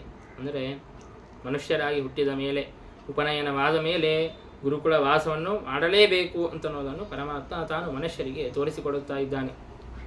ಗುರುಕುಲ ವಾಸ ಅಂತಂದರೆ ಹಿಂದಿನ ಆ ವಿದ್ಯಾ ಪದ್ಧತಿ ಅಂತನ್ನೋದು ಬಹಳ ಚೆನ್ನಾಗಿ ಇತ್ತು. ಗುರುಕುಲ ವಾಸವನ್ನು ಮಾಡಿದಾಗ ಗುರುಗಳ ಸೇವೆಯನ್ನು ಮಾಡಿ ಗುರುಗಳು ಒಮ್ಮಿಂದೊಮ್ಮೆ ಅವರಿಗೆ ವಿದ್ಯೆಯನ್ನು ಉಪದೇಶ ಮಾಡುತ್ತಾ ಇರಲಿಲ್ಲ. ತಾನು ಸಜ್ಜನನಾಗಿದ್ದಾನೆಯಾ ಇಲ್ಲ, ತನ್ನ ಯೋಗ್ಯತೆ ಅಂತಹದ್ದು. ಯಾಕೆಂದರೆ ಯಾರಿಗಂದರೆ ಅವರಿಗೆ ವಿದ್ಯೆಯನ್ನು ಕೊಟ್ಟು ಬಿಟ್ವಿ ಅಂತಂದರೆ ಅವರು ಆ ವಿದ್ಯೆಯನ್ನು ದುರುಪಯೋಗವನ್ನು ಮಾಡಿ ಲೋಕದ ಕ್ಷಯಕ್ಕಾಗಿ ಅವರು ಉಪಯೋಗವನ್ನು ಮಾಡಬಾರದು. ಹಾಗಾಗಿ ಅವರ ಸ್ವಭಾವವನ್ನು ತಿಳಿದುಕೊಂಡು ಅವರು ಯೋಗ್ಯರಾಗಿದ್ದರೆ ಅವರಿಗೆ ಗುರುಗಳು ಉಪದೇಶವನ್ನು ಮಾಡುತ್ತಾ ಇದ್ದರು. ಯಾರಿಗೆ ಬೇಕಾದರೆ ಅವರಿಗೆ ವಿದ್ಯೆಯನ್ನು ಉಪದೇಶ ಮಾಡುತ್ತಾ ಇರಲಿಲ್ಲ. ಮತ್ತು ಆ ಗುರುಕುಲ ವಾಸ ಇವತ್ತಿನ ಆ ವಿದ್ಯಾ ಪದ್ಧತಿ ಅಂತ ಬಹಳ ಬೇರೆಯಾಗಿದೆ. ಅವರು ವಿದ್ಯೆ ಅಂತನ್ನೋದನ್ನು ಮಾರಾಟಕ್ಕಾಗಿ ಅದೊಂದು ಬಿಸಿನೆಸ್ ಅಂತ ಮಾಡಿಕೊಂಡು ಬಿಟ್ಟಿದ್ದಾರೆ. ಆದರೆ ಹಿಂದೆ ಆ ಗುರುಗಳು ತಾವು ಯಾವ ಅಪೇಕ್ಷೆಯನ್ನು ಇಟ್ಟುಕೊಳ್ಳದೇನೆ ತಾವು ವಿದ್ಯೆಯನ್ನು ಉಪದೇಶವನ್ನು ಮಾಡುತ್ತಾ ಇದ್ದರು. ಆ ಗುರುಕುಲ ವಾಸವನ್ನು ಮಾಡಿದಂತಹ ವಿದ್ಯಾರ್ಥಿಗಳು ಅವರಿಗೆ ಸಮಾಜದ ಮೇಲೆ ಪ್ರೀತಿ ಅಂತನ್ನೋದು ಉಂಟಾಗುತ್ತಾ ಇತ್ತು. ಯಾಕೆಂತಂದರೆ ಅವರು ಭಿಕ್ಷಾಟನೆಯನ್ನು ಮಾಡಿ ತಾವು ಗುರುಗಳಿಗೆ ತಂದು ಒಪ್ಪಿಸುತ್ತಾ ಇದ್ದರು. ಗುರುಗಳು ಅದನ್ನು ಇವರಿಗೆ ತಿನ್ನೋದಕ್ಕಾಗಿ ಅಂತ ತಾವು ಕೊಡುತ್ತಾ ಇದ್ದರು. ಹಾಗಾಗಿ ಅವರಿಗೇನು ಭಾವನೆ ಇರ್ತಿತ್ತು, ಸಮಾಜವು ನಮ್ಮನ್ನು ರಕ್ಷಣೆ ಮಾಡುತ್ತದೆ ಅಂತ ಹೇಳಿಬಿಟ್ಟು ಸಮಾಜದ ಮೇಲೆ ಒಂದು ಗೌರವ ಪ್ರೀತಿ ಅಂತನ್ನೋದು ಉಂಟಾಗುತ್ತಾ ಇತ್ತು. ಹಾಗೆ ಆ ಗುರುಕುಲ ವಾಸವನ್ನು ಪರಮಾತ್ಮ ತಾನು ಮಾಡಿ ತೋರಿಸಿದ್ದಾನೆ. ಇವತ್ತು ಬರೀ ನಾವೇ ಹಣ ಕಟ್ಟಿ ನಾವು ಸ್ಕೂಲಿಗೆ ಹೋಗುತ್ತೇವೆ, ಕಾಲೇಜ್ಗಳಿಗೆ ಹೋಗುತ್ತೇವೆ. ಹಾಗಾಗಿ ನಾವು ಬರೀ ರೊಕ್ಕವನ್ನು ಕೊಟ್ಟು ನಾವು ವಿದ್ಯೆಯನ್ನು ಕಲಿತಿರುತ್ತೇವೆ. ಹಾಗಾಗಿ ಮತ್ತೆ ನಾವು ರೊಕ್ಕಕ್ಕಾಗಿಯೇ ಪ್ರಯತ್ನವನ್ನು ಮಾಡುತ್ತಾ ಇರ್ತೀವಿ. ನಮಗೆ ಆ ಒಂದು ಸುಖ ಅಂತ ಅನ್ನೋದೇ ಸಿಗೋದಿಲ್ಲ. ಭಗವಂತನ ಆರಾಧನೆಯಲ್ಲಿ ನಾವು ಆಸಕ್ತರೇ ಆಗೋದಿಲ್ಲ. ಆದರೆ ಹಿಂದಿನ ಆ ವಿದ್ಯಾ ಪದ್ಧತಿ ಅಂತನ್ನೋದು ಬಹಳ ಚೆನ್ನಾಗಿ ಇತ್ತು, ಸುವ್ಯವಸ್ಥಿತವಾಗಿ ಇತ್ತು ಆ ವಿದ್ಯಾ ವ್ಯವಸ್ಥೆ. ಹಾಗೆ ಆ ಗುರುಕುಲ ವಾಸವನ್ನು ಪರಮಾತ್ಮ ತಾನು ಮಾಡಿ ತೋರಿಸಿದ್ದಾನೆ. ಪ್ರದರ್ಶಿತ ಗುರುಕುಲವಾಸ ಪರಮಾತ್ಮ ತಾನು ಜಯಂತಿ ಅನ್ನುವಂತಹ ಇಂದ್ರನ ಮಗಳನ್ನು ವಿವಾಹವಾಗಿದ್ದಾನೆ ಋಷಭನಾಮಕನಾದಂತಹ ಪರಮಾತ್ಮ. ಆ ಜಯಂತಿಯಲ್ಲಿ 100 ಜನ ಮಕ್ಕಳನ್ನು ಪಡೆದಿದ್ದಾನೆ. ಆ 100 ಜನ ಮಕ್ಕಳಲ್ಲಿ ಎಲ್ಲರಿಗಿಂತಲೂ ಕೂಡ ಜ್ಯೇಷ್ಠನಾದವನು ಹಾಗೂ ಶ್ರೇಷ್ಠನಾದವನು ಭರತ. ಆ ಭರತನ ಹೆಸರಿನಲ್ಲಿಯೇ ಈ ಖಂಡಕ್ಕೆ ಭರತಖಂಡ ಅನ್ನುವಂತಹ ಹೆಸರು ಅಂತನ್ನೋದು ಬಂದಿದೆ. ಅಂತಹ ಶ್ರೇಷ್ಠನಾದಂತಹ ಮಗನನ್ನು ಪಡೆದಿದ್ದಾನೆ. ಆ ಭರತನ ನಂತರದಲ್ಲಿ ಕುಶಾವರ್ತ, ಇಲಾವರ್ತ ಮೊದಲಾದಂತಹ 9 ಜನ ಅವರು ಪ್ರಧಾನರಾಗಿದ್ದಾರೆ. ಇನ್ನು ಕವಿ, ಹರಿ, ಅಂತರಿಕ್ಷ ಮೊದಲಾದಂತಹ 9 ಜನ ತಾವು ಸನ್ಯಾಸಿಗಳಾಗಿ ಭಾಗವತ ಧರ್ಮಗಳನ್ನೇ ತೋರುತ್ತಾ ತಾವು ಮಹಾಭಗವದ್ಭಕ್ತರಾಗಿ ವಿರಕ್ತರಾಗಿ ಸನ್ಯಾಸವನ್ನು ಸ್ವೀಕಾರ ಮಾಡಿದ್ದಾರೆ. ಅವರ ಕಥೆಯನ್ನೆಲ್ಲ ಮುಂದೆ ಜಾಯಂತಿಯ ಉಪಾಖ್ಯಾನದಲ್ಲಿ 11ನೇ ಸ್ಕಂದದಲ್ಲಿ ಅದನ್ನು ತಿಳಿಸಿಕೊಡುವವರಿದ್ದಾರೆ. ಇನ್ನು ಉಳಿದಂತಹ 81 ಜನ ಮಕ್ಕಳಿದ್ದಾರೆ. ಆ 81 ಜನರು ಕೂಡ ಸದಾಕಾಲ ತಂದೆಯ ಸೇವೆಯನ್ನು ಮಾಡುತ್ತಾ ತಂದೆಯ ಆಜ್ಞೆಯನ್ನು ಪರಿಪಾಲನೆ ಮಾಡುತ್ತಾ ಅವರು ಕೂಡ ಭಗವಂತನ ಅನುಗ್ರಹಕ್ಕೆ ಪಾತ್ರರಾಗಿದ್ದರು, ಬ್ರಹ್ಮಜ್ಞಾನಿಗಳಾಗಿದ್ದರು. ಒಂದು ಸಲ ಪರಮಾತ್ಮ ತಾನು ಭಗವತ ಋಷಭೇನ ಪರಿರಕ್ಷಮಾಣಿ ಏತಸ್ಮಿನ್ ವರ್ಷೆ ನ ಕಶ್ಚನ ಪುರುಷಃ ವಾಂಛತಿ ಅವಿದ್ಯಮಾನಮಿವ ಆತ್ಮನಃ ಅನ್ಯಸ್ಮಾತ್ ಕಥಂಚನ ಕಿಮಪಿ ಕರಿಶ್ಚಿತ್ ಅಪೇಕ್ಷತೆ ಭರ್ತರಿ ಅನುಸವನ ವಿಜೃಂಭಿತ ಸ್ನೇಹಾತಿಶಯಮಂತರೇನ. ಋಷಭನಾಮಕನಾದಂತಹ ಪರಮಾತ್ಮ ತಾನು ರಾಜ್ಯವನ್ನು ಪರಿಪಾಲನೆ ಮಾಡುವಂತಹ ಸಂದರ್ಭದಲ್ಲಿ ಜನರು ಯಾರೂ ಕೂಡ ತಾವು ಯಾವ ಅಪೇಕ್ಷೆಯನ್ನೇ ಪಡುತ್ತಾ ಇರಲಿಲ್ಲವಂತೆ, ಯಾವ ಕಾಮನೆಗಳನ್ನೇ ಮಾಡುತ್ತಾ ಇರಲಿಲ್ಲ. ಕೇವಲ ಭಗವಂತನಲ್ಲಿ ದೃಢವಾದಂತಹ ಭಕ್ತಿಯನ್ನು ಮಾತ್ರ ಪ್ರಾರ್ಥನೆಯನ್ನು ಮಾಡುತ್ತಾ ಇದ್ರು. ಭರ್ತರಿ ಅನುಸವನ ವಿಜೃಂಭಿತ ಸ್ನೇಹಾತಿಶಯ ಮಂತರೇನ ಕಿಮಪಿ ಕರ್ಹಿಚಿತ್ ನ ಅಪೇಕ್ಷತೆ. ಯಾವುದನ್ನೂ ಕೂಡ ಅಪೇಕ್ಷಿಸುತ್ತಾನೆ ಇರಲಿಲ್ಲ. ಕೇವಲ ಭಗವಂತನಲ್ಲಿ ಭಕ್ತಿ ಬೇಕು, ಸ್ನೇಹ ಬೇಕು, ಪ್ರೀತಿ ಬೇಕು, ಅದನ್ನು ಮಾತ್ರ ಅಪೇಕ್ಷಿಸುತ್ತಾ ಇದ್ರು. ಆಗ ಬೇಕಾದರೂ ಅವರು ಏನು ಪ್ರಾರ್ಥನೆಯನ್ನು ಮಾಡಿದರೆ, ಅವರು ಏನು ಕಾಮನೆ ಮಾಡಿದರೆ ಅದು ಸಿಗುತ್ತಾ ಇತ್ತು. ಹಾಗಿದ್ದರೂ ಕೂಡ ಅದನ್ನು ಯಾವುದನ್ನು ಕೂಡ ಕೇಳದೆ ತಾವು ಭಗವಂತನಲ್ಲಿ ಭಕ್ತಿಯನ್ನು ಮಾತ್ರ ಪ್ರಾರ್ಥನೆಯನ್ನು ಮಾಡುತ್ತಾ ಇದ್ರು. ಅಂತಹ ಸಜ್ಜನರು ಆ ಕಾಲದಲ್ಲಿ ಇದ್ದರು ಅಂತನ್ನುವುದನ್ನು ನಮಗೆ ಭಾಗವತ ತಿಳಿಸಿಕೊಡುತ್ತದೆ. ಒಂದು ಸಲ ಋಷಭನಾಮಕನಾದಂತಹ ಪರಮಾತ್ಮ ತಾನು ಎಲ್ಲ ಕಡೆಗೂ ಸಂಚಾರವನ್ನು ಮಾಡುತ್ತಾ ಬ್ರಹ್ಮಾವರ್ತ ಅನ್ನುವಂತಹ ಕ್ಷೇತ್ರಕ್ಕೆ ಬಂದಿದ್ದಾನೆ. ಅಲ್ಲಿ ಅನೇಕ ಬ್ರಹ್ಮರ್ಷಿಗಳು ಸೇರಿ ಒಂದು ದೀರ್ಘವಾದಂತಹ ಒಂದು ಯಾಗವನ್ನು ಮಾಡುತ್ತಾ ಇದ್ರು. ಎಲ್ಲ ಬ್ರಹ್ಮರ್ಷಿಗಳು ಸೇರಿದಂತಹ ಒಂದು ಸಭೆ. ಆ ಸಭೆಯಲ್ಲಿ ಅನೇಕ ಜನರು ಆಸೀನರಾಗಿದ್ದಾರೆ. ಆಗ ಋಷಭನಾಮಕನಾದಂತಹ ಪರಮಾತ್ಮ ತನ್ನ ಮಕ್ಕಳ ಎಲ್ಲರನ್ನೂ ಕೂಡ ಕೂಡಿಸಿಕೊಂಡು ಅವರಿಗೆ ಅನೇಕ ತತ್ವಗಳ ಉಪದೇಶವನ್ನು ಮಾಡುತ್ತಾ ಇದ್ದಾನೆ. ಮೊದಲಿಗೆ ಪರಮಾತ್ಮ ಹೇಳಿದ್ದೇನು ತಮ್ಮ ಮಕ್ಕಳಿಗೆ ಅಂತಂದರೆ, ನಾಯಂ ದೇಹೋ ದೇಹ ಭಾಜಾಮೃಲೋಕೆ ಕಸ್ತತ್ಕಾಮಾನ್ ಅರ್ಹತಿ ವಿಡ್ಭುಜಾಮ್ಯೇ ತಪೋ ದಿವ್ಯಂ ಹ್ಯರ್ಹತ ಏನ ಸತ್ವಂ ಶುದ್ಧೇದ್ಯಸ್ಮಾತ್ ಬ್ರಹ್ಮ ಸುಖಂ ಹ್ಯನಂತಂ. ಈ ದೇಹವನ್ನು, ಮನುಷ್ಯ ದೇಹವನ್ನು ಪಡೆದದ್ದು ಕೇವಲ ವಿಷಯ ಭೋಗವನ್ನು ಮಾಡುವುದಕ್ಕಾಗಿ ಅಲ್ಲ. ಕೇವಲ ವಿಷಯ ಭೋಗವನ್ನು ಮಾಡುವುದು ಅಂತಂದರೆ ಪಶುಪಕ್ಷಿಗಳೂ ಮಾಡುತ್ತಾರೆ. ಹಾಗಾಗಿ ಕೇವಲ ಪಶುಪಕ್ಷಿಗಳಂತೆ ಕೇವಲ ವಿಷಯ ಭೋಗವನ್ನು ಮಾಡೋದಲ್ಲ, ತಪೋ ದಿವ್ಯಂ ಹ್ಯರ್ಹತ, ದಿವ್ಯವಾದಂತಹ ತಪಸ್ಸನ್ನು ಮಾಡಬೇಕು ಅನ್ನೋದು ಈ ದೇಹವನ್ನು ಪಡೆದದ್ದರ ಉದ್ದೇಶ ಎಂಬುದಾಗಿ ಋಷಭನಾಮಕನಾದಂತಹ ಪರಮಾತ್ಮ ಅಲ್ಲಿರುವಂತಹ ಪ್ರಜೆಗಳಿಗೆ, ತನ್ನ ಮಕ್ಕಳಿಗೆ ಉಪದೇಶವನ್ನು ಮಾಡುತ್ತಾ ಇದ್ದಾನೆ. ತಂದೆ ತಾಯಿಯಂದಿರು ಮಕ್ಕಳಿಗೆ ಏನು ಉಪದೇಶ ಮಾಡಬೇಕು ಅನ್ನೋ ಕೂಡ ಪರಮಾತ್ಮ ತಾನು ತೋರಿಸಿಕೊಡುತ್ತಾ ಇದ್ದಾನೆ. ಕೇವಲ ನೀವು ಎಂಜಾಯ್ ಮಾಡಿರಿ, ಇದ್ದಿದ್ದೇ ಒಂದು ಲೈಫು, ಬೇಕಾದಷ್ಟು ಎಂಜಾಯ್ ಮಾಡಿರಿ ಅಂತ ತಪ್ಪು ದಾರಿಯನ್ನು ಹಿಡಿಸೋದಲ್ಲ. ಮಕ್ಕಳನ್ನು, ಅವರಿಗೆ ಸನ್ಮಾರ್ಗವನ್ನು ತೋರಿಸಿ ಭಗವಂತನ ಆರಾಧನೆಯನ್ನು ಮಾಡುವಂತೆ ಅವರನ್ನು ತೊಡಗಿಸಬೇಕು, ಭಗವಂತನ ಆರಾಧನೆಯಲ್ಲಿ ಅವರನ್ನು ತೊಡಗಿಸಬೇಕು ಅಂತನ್ನುವುದನ್ನು ಪರಮಾತ್ಮ ತಾನು ತೋರಿಸಿಕೊಡುತ್ತಾ ಇದ್ದಾನೆ. ಮಹತ್ ಸೇವಾಂ ದ್ವಾರಮಾಹುರ್ ವಿಮುಕ್ತೇ ತಮೋದ್ವಾರಂ ಯೋಷಿತಾಂ ಸಂಗಿ ಸಂಗಂ. ಪರಮಾತ್ಮ ಹೇಳುತ್ತಾನೆ, ಈ ಪ್ರಪಂಚದಲ್ಲಿ ಇದ್ದದ್ದೇ ಎರಡು ದ್ವಾರಗಳು. ಒಂದು ದ್ವಾರದಿಂದಾಗಿ ಹೋದರೆ ಮೋಕ್ಷ ಅಂತನ್ನೋದು ಸಿಗುತ್ತದೆ. ಮತ್ತೊಂದು ದ್ವಾರವನ್ನು ಹಿಡಿದ್ವಿ ಅಂತಂದರೆ, ಮತ್ತೊಂದು ಬಾಗಿಲಲ್ಲಿ ಹೋದರೆ ನಮಗೆ ತಮಸ್ಸೇ ಆಗುತ್ತದೆ. ಆ ಎರಡು ದ್ವಾರಗಳೇನು ಅಂತಂದರೆ, ಮಹತ್ ಸೇವಾಂ, ಮಹಾತ್ಮರ ಸೇವೆ ಅಂತನ್ನೋದೇನಿದೆಯೋ ಅದೇ ಮೋಕ್ಷಕ್ಕೆ ಅದು ದ್ವಾರವಾಗಿದೆ, ಬಾಗಿಲು. ಮೋಕ್ಷಕ್ಕೆ ಹೋಗುವಂತಹ ಬಾಗಿಲು ಯಾವುದು, ದ್ವಾರ ಯಾವುದು ಅಂತಂದರೆ ಮಹಾತ್ಮರ ಸೇವಾ. ಅದೇ ದುಷ್ಟ ಸ್ತ್ರೀಯರ ಸಂಘವನ್ನು ಮಾಡಿದರೆ, ದುಷ್ಟ ಸ್ತ್ರೀಯರ ಸಂಘವನ್ನು ಮಾಡಬೇಕಾಗಿಲ್ಲ, ಅಂತಹ ಸಂಘವನ್ನು ಮಾಡುವಂತಹ ಪುರುಷರು ಯಾರಿದ್ದಾರೆ ಅವರ ಸಂಘವನ್ನು ಮಾಡಿದರೂ ಕೂಡ ನಮಗೆ ತಮಸ್ಸು ಅಂತನ್ನೋದು ಆಗುತ್ತದೆ, ಅಂತಹ ಘೋರವಾದಂತಹ ಅನರ್ಥವಾಗುತ್ತದೆ. ಹಾಗಾಗಿ ಮಹಾತ್ಮರ ಸೇವೆಯನ್ನು ಮಾಡಬೇಕು. ಇದೇ ಮಾತನ್ನು ನಾವು ಹಿಂದೆ ಕಪಿಲನಾಮಕನಾದಂತಹ ಪರಮಾತ್ಮನ ಉಪದೇಶದಲ್ಲಿಯೂ ಕೂಡ ನಾವು ಕೇಳಿದ್ವಿ. ಪ್ರಸಂಗಂ ಅಜರಂಪಾಶಂ ಎಂಬುದಾಗಿ ಹೇಳುತ್ತಾ, ಅದೇ ಸಜ್ಜನರ ಸಂಘವನ್ನು ಮಾಡಿದ್ದೆ ಅದೇ ಪ್ರಸಂಗ ಅಂತನ್ನೋದು, ಅದು ಸಂಘದೋಷ ಹರಾಹಿತೆ, ಅವರು ಸಂಘದೋಷವನ್ನೆಲ್ಲವನ್ನು ಕೂಡ ಪರಿಹಾರ ಮಾಡುತ್ತಾರೆ ಎಂಬುದಾಗಿ ಹಿಂದೆ ಕಪಿಲನಾಮಕನಾದಂತಹ ಪರಮಾತ್ಮನು ಅದೇ ಉಪದೇಶವನ್ನು ಮಾಡಿದ್ದ.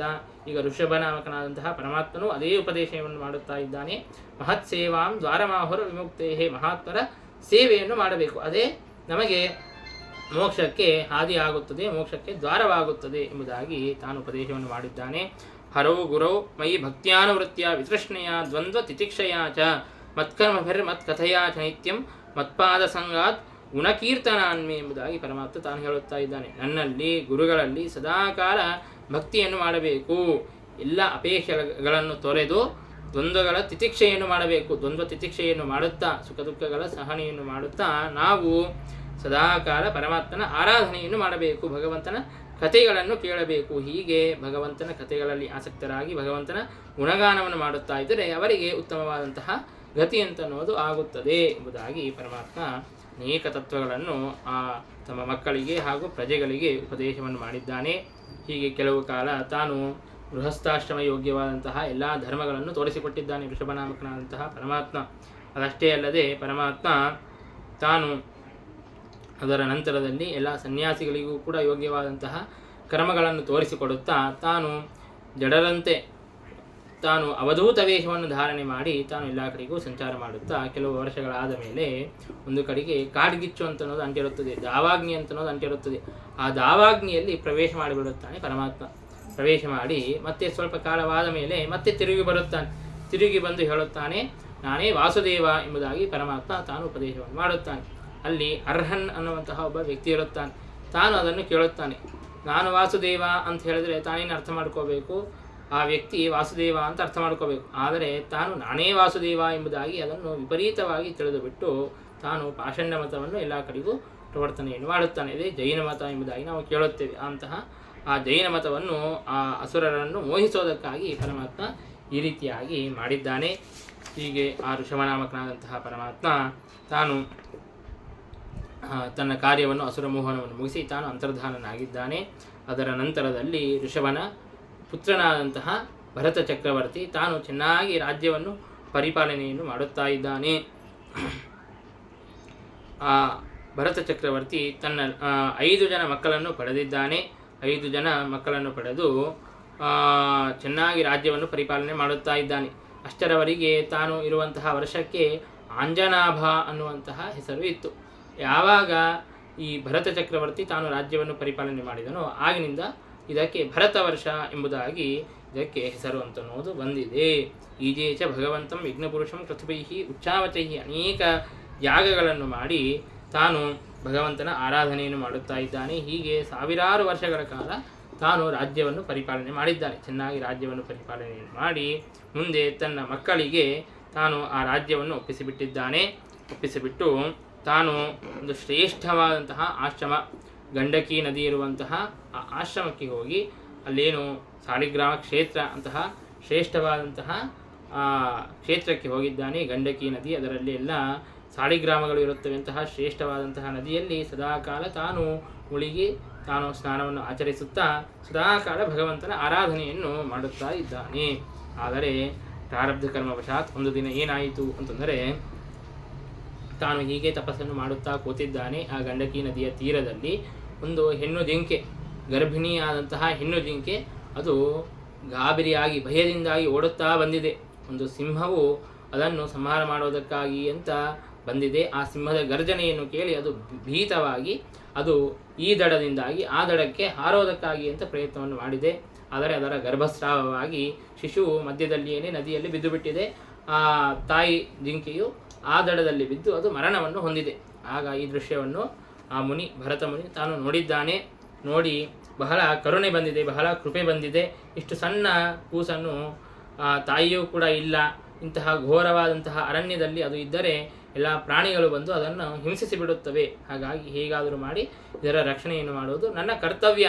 ಭಗವಂತನೇ ನನಗೆ ಇದನ್ನು ರಕ್ಷಣೆ ಮಾಡು ಎಂಬುದಾಗಿ ಆದೇಶ ಮಾಡಿದ್ದಾನೆ ಎಂಬುದಾಗಿ ತಿಳಿದುಕೊಂಡು ತಾನು ಆ ಕೂಸನ್ನು, ಆ ಜಿಂಕೆಯ ಮರಿಯನ್ನು ತಾನು ರಕ್ಷಣೆ ಮಾಡೋದಕ್ಕೆ ಪ್ರಾರಂಭವನ್ನು ಮಾಡಿದ. ಸದಾಕಾಲ ಅದನ್ನು ರಕ್ಷಣೆ ಮಾಡುವುದಕ್ಕಾಗಿ ಅಂತ ಅಷ್ಟು ಸ್ವೀಕಾರ ಮಾಡಿದರೆ ಸಾಕಾಗಿತ್ತು. ಆದರೆ ಅದರಲ್ಲಿ ಮೋಹವನ್ನು ಮಾಡುವುದನ್ನು ಪ್ರಾರಂಭ ಮಾಡಿದ. ಅದರಲ್ಲಿ ವಿಶೇಷವಾದಂತಹ ಪ್ರೀತಿಯನ್ನು ಮಾಡುತ್ತಾ ಇದ್ದಾನೆ. ಸದಾಕಾಲ ಅದರ ಲಾಲನ ಪೋಷಣೆಗಳಲ್ಲಿಯೇ ಕಾಲವನ್ನು ಕಳೆದು ಬಿಡುತ್ತಾ ಇದ್ದಾನೆ.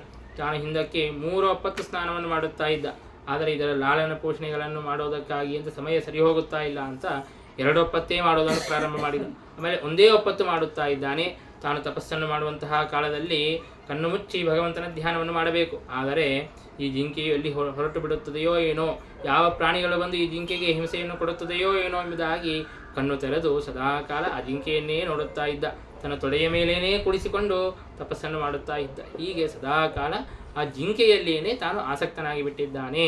ಹೀಗೆ ಅನೇಕ ವರ್ಷಗಳಾದ ಮೇಲೆ ಆ ಜಿಂಕೆ ಒಂದು ದಿನ ಅದು ಬೇರೆ ಕಡೆಗೆ ಹೊರಟು ಬಿಟ್ಟಿದೆ. ತಾನು ಎಷ್ಟು ಹುಡುಕಿದರೂ ಕೂಡ ಆ ಜಿಂಕೆಯು ನನಗೆ ಸಿಗಲೇ ಇಲ್ಲ. ಸದಾಕಾಲ ಅದರ ಧ್ಯಾನವನ್ನೇ ಮಾಡುತ್ತಾ ಇದ್ದಾನೆ. ಆ ಜಿಂಕೆ ಎಲ್ಲಿ ಹೋಯಿತೋ ಏನೋ, ಯಾವ ಜಿಂಕೆಯು ಕಾಣಿಸಿದರೂ ಕೂಡ ಇದೇ ಜಿಂಕೆ ನಾನು ಬೆಳೆಸಿರುವಂತಹ ಜಿಂಕೆ ಏನೋ ಎಂಬುದಾಗಿ ಹೋಗಿ ಪರಾಮರ್ಶವನ್ನು ಮಾಡುತ್ತಾನೆ. ಆದರೆ ಆ ಜಿಂಕೆಯು ಸಿಗಲೇ ಇಲ್ಲ. ತಾನು ಆ ಜಿಂಕೆಯನ್ನೇ ಸ್ಮರಿಸುತ್ತಾ ತಾನು ಪ್ರಾಣವನ್ನು ಪರಿತ್ಯಾಗವನ್ನು ಮಾಡಿದ್ದಾನೆ. ತಾನು ಜಿಂಕೆಯನ್ನೇ ಸ್ಮರಿಸುತ್ತಾ ಪ್ರಾಣವನ್ನು ತ್ಯಾಗ ಮಾಡಿದ್ದರಿಂದಾಗಿ ತಾನು ಜಿಂಕೆಯಾಗಿಯೇ ಹುಟ್ಟುತ್ತಾನೆ.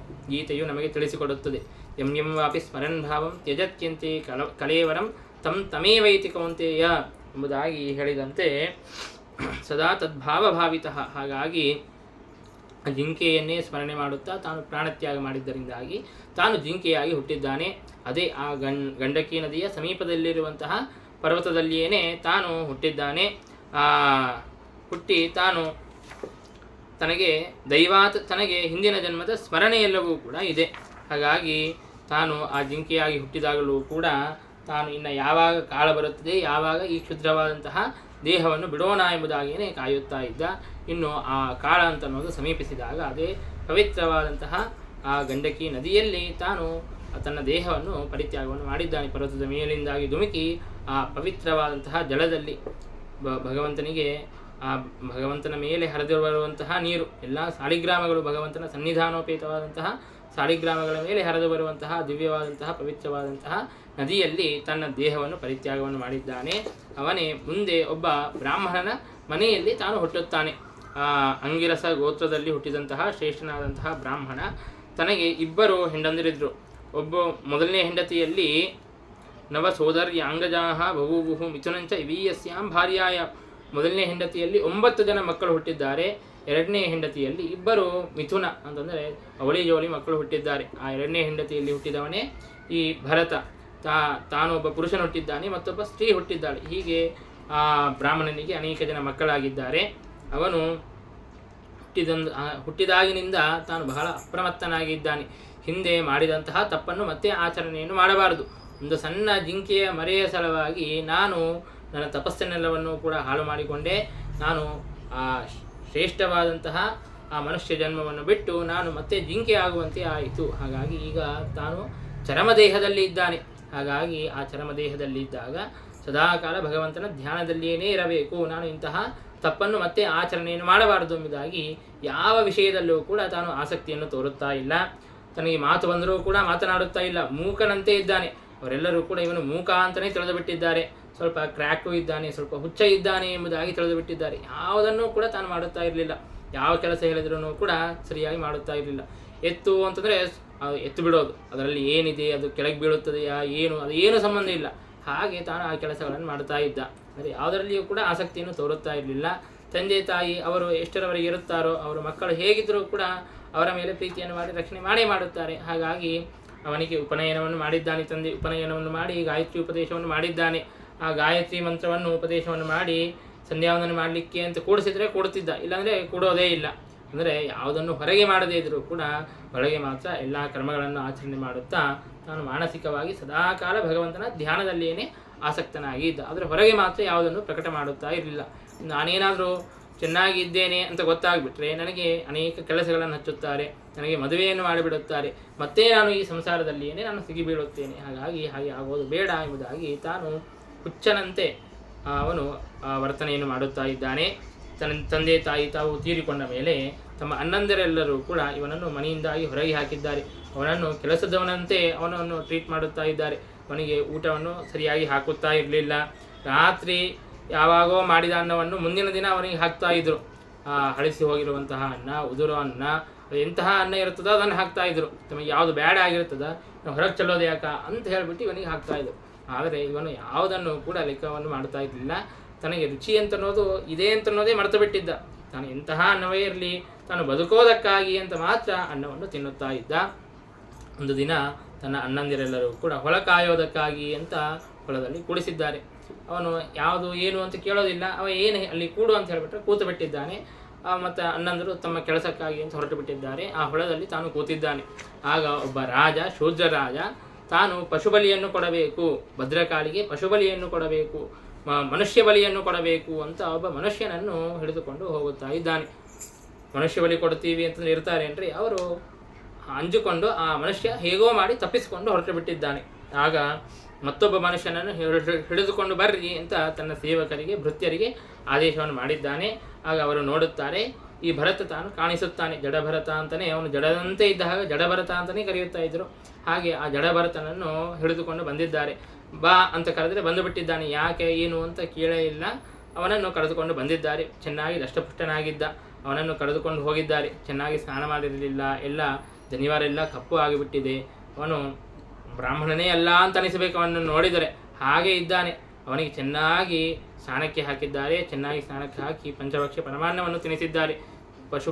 ಬಲಿಯನ್ನು ಕೊಡಬೇಕಲ್ಲ, ಬಲಿಯನ್ನು ಕೊಡೋದಕ್ಕಂತಲೂ ಪೂರ್ವದಲ್ಲಿ ಅವನಿಗೆ ಎಲ್ಲ ಚೆನ್ನಾಗಿ ಉಪಚಾರಗಳನ್ನು ಮಾಡಿ ಇನ್ನೇನು ಅವನನ್ನು ಬಲಿ ಕೊಡಬೇಕು. ಆ ಖಡ್ಗವನ್ನು ತೆಗೆದುಕೊಂಡು ಕುತ್ತಿಗೆಯನ್ನು ಕತ್ತರಿಸೋದಕ್ಕಾಗಿ ಅಂತ ಹೊರಟಿದ್ದಾರೆ.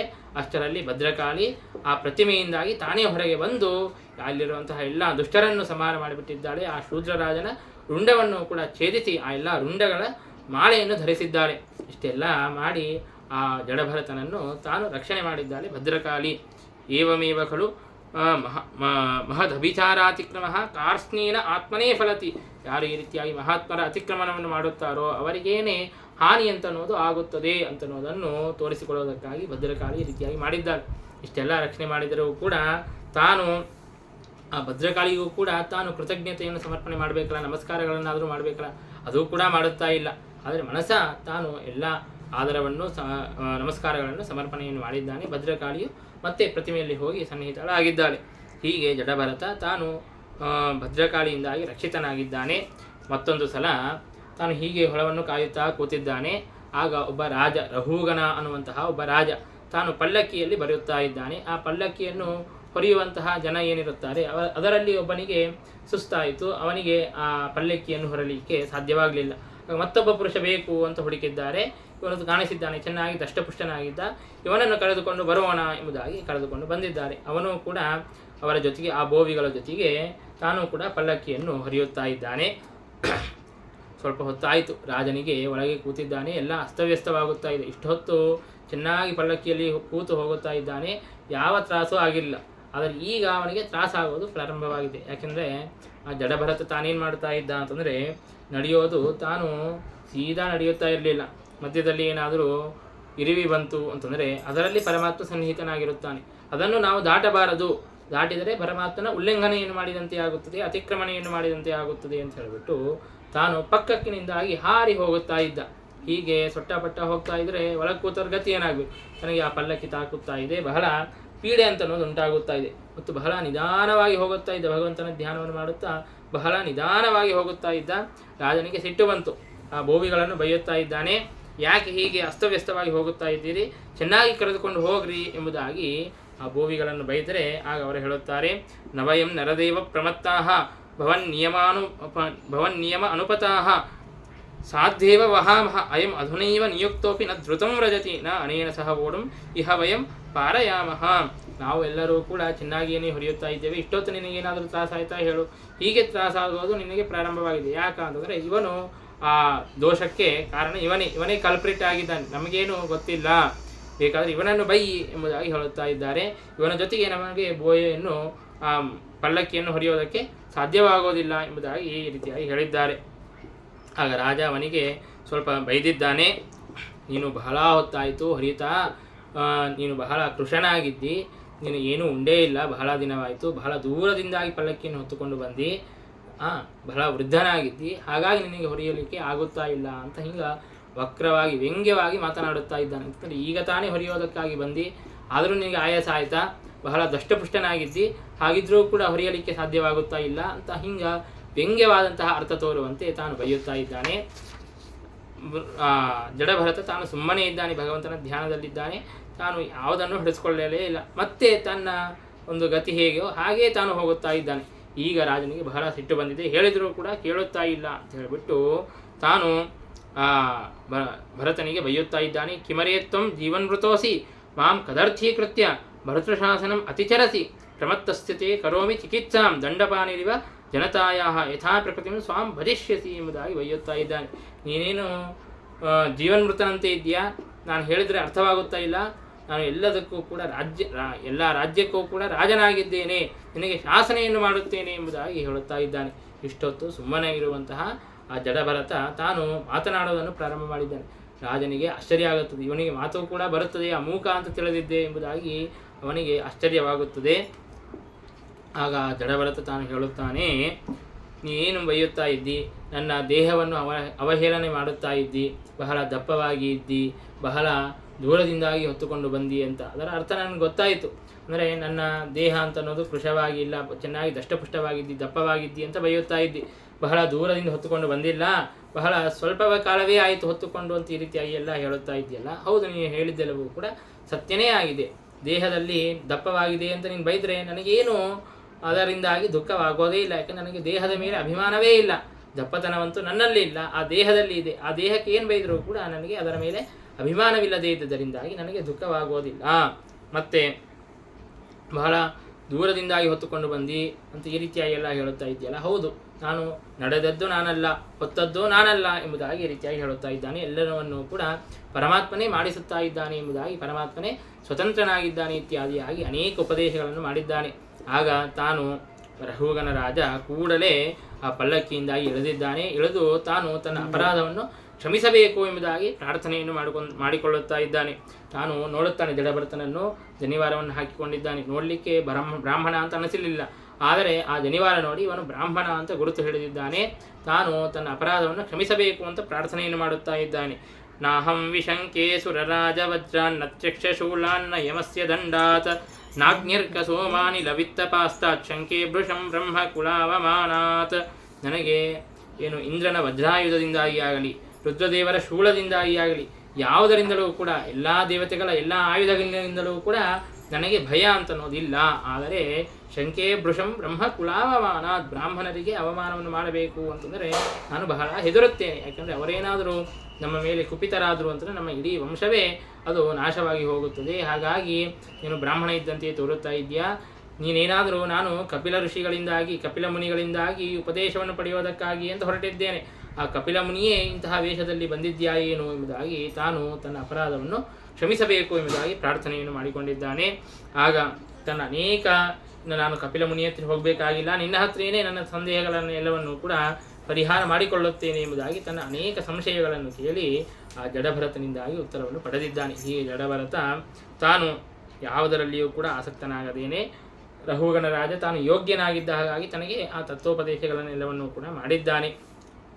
ನೀನು ನನ್ನಲ್ಲಿ ಕರ್ತೃತ್ವ ಇಲ್ಲ ಅಂತ ಹೇಳುತ್ತಾ ಇದೆಯಲ್ಲ, ನಾನು ಹೊತ್ತದ್ದಲ್ಲ, ನಾನು ನಡೆದದ್ದಲ್ಲ ಅಂತ, ಮತ್ತು ಶ್ರಮವಾದದ್ದಾದರೂ ಕಂಡು ಬರುತ್ತದೆ, ಹಾಗಾಗಿ ಕರ್ತೃ ಅಲ್ಲ ಅಂತ ಹೇಗೆ ಹೇಳ್ತೀವಿ ಅಂದರೆ, ಹೌದು ನನ್ನಲ್ಲಿ ಕರ್ತೃತ್ವ ಇದೆ, ಆದರೆ ಸ್ವತಂತ್ರವಾದಂತಹ ಕರ್ತೃತ್ವ ಇಲ್ಲ. ಪರಮಾತ್ಮನೇ ಸ್ವತಂತ್ರ ಕರ್ತೃ ಆಗಿದ್ದಾನೆ. ಪರಮಾತ್ಮನಿಂದಾಗಿ ದತ್ತವಾದಂತಹ ಪರಮಾತ್ಮನ ಪ್ರೇರಣೆಯಿಂದಾಗಿ ನಾವು ಯಾವುದೇ ಒಂದು ಕಾರ್ಯವನ್ನು ಮಾಡುತ್ತೇವೆ. ಹಾಗಾಗಿ ನಾವು ಪರಾಧೀನವಾಗಿ ಮಾಡಿದಾಗ ನಮ್ಮ ಹೆಸರನ್ನು ಹೇಳಿಕೊಳ್ಳುವುದು ಸರಿಯಲ್ಲ. ಹಾಗಾಗಿ ಪರಮಾತ್ಮನೇ ತಾನು ಕರ್ತೃ ಆಗಿದ್ದಾನೆ ಎಂಬುದಾಗಿ ಈ ರೀತಿಯಾಗಿ ಹೇಳಿದ್ದು ಉಚಿತವೇ ಆಗಿದೆ ಎಂಬುದಾಗಿ ಆ ರಾಜನ ಅನೇಕ ಸಂಶಯಗಳನ್ನು ಪರಿಹಾರ ಮಾಡಿದ್ದಾನೆ. ಹೀಗೆ ಜಡಭರತ ತಾನು ಸದಾಕಾಲ ಭಗವಂತನ ಧ್ಯಾನವನ್ನೇ ಮಾಡುತ್ತಾ ತಾನು ತನ್ನ ದೇಹವನ್ನು ಬಿಟ್ಟು, ಆ ಚರಮದೇಹವನ್ನು ಬಿಟ್ಟು ತಾನು ಉತ್ತಮವಾದಂತಹ ಗತಿಯನ್ನು ಹೊಂದಿದ್ದಾನೆ ಎಂಬುದಾಗಿ ಈ ರೀತಿಯಾಗಿ ಆ ಚರಿತ್ರೆಯನ್ನೆಲ್ಲವನ್ನು ಕೂಡ ನಮಗೆ ಭಾಗವತ ತಿಳಿಸಿಕೊಡುತ್ತದೆ. ಹೀಗೆ ಆ ಪ್ರಿಯವ್ರತ ರಾಜನ ಚರಿತ್ರೆ, ಆ ವಂಶದಲ್ಲಿ ಬರುವಂತಹ ಅನೇಕ ರಾಜರುಗಳ ಚರಿತ್ರೆಯನ್ನು ತಿಳಿಸಿಕೊಟ್ಟಿದೆ.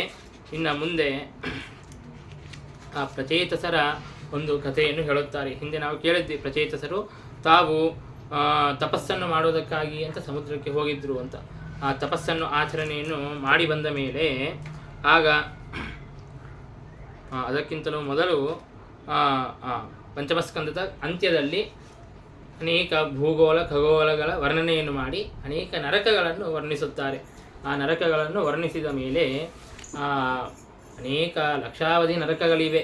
ಅದರಲ್ಲಿ ಮುಖ್ಯವಾಗಿ 21 ನರಕಗಳು ಅಂತ ಹೇಳಿದ್ದಾರೆ. ಆ ಎಲ್ಲ ನರಕಗಳನ್ನು ವರ್ಣಿಸಿದ ಮೇಲೆ ಪರೀಕ್ಷಿತ್ ರಾಜ ತಾನು ಆ ಪಾಪಗಳಿಗೆ ಪ್ರಾಯಶ್ಚಿತ್ತವನ್ನು ಹೇಗೆ ಮಾಡ್ಕೋಬೇಕು, ಪಾಪವನ್ನು ಮಾಡಿದರೆ ನರಕ ಅಂತ ಅನ್ನೋದು ಅವಶ್ಯವಾಗಿ ಹಾಗೆಯೇ ಆಗುತ್ತದೆ ಅಥವಾ ಏನಾದರೂ ಪ್ರಾಯಶ್ಚಿತ್ತವಿದೆಯಾ ಎಂಬುದಾಗಿ ತಾನು ಕೇಳಿದಾಗ ಅದಕ್ಕೆ ಶುಕಾಚಾರ್ಯರು ಪ್ರಾಯಶ್ಚಿತ್ತಗಳನ್ನು ಹೇಳುತ್ತಾ ಇದ್ದಾರೆ.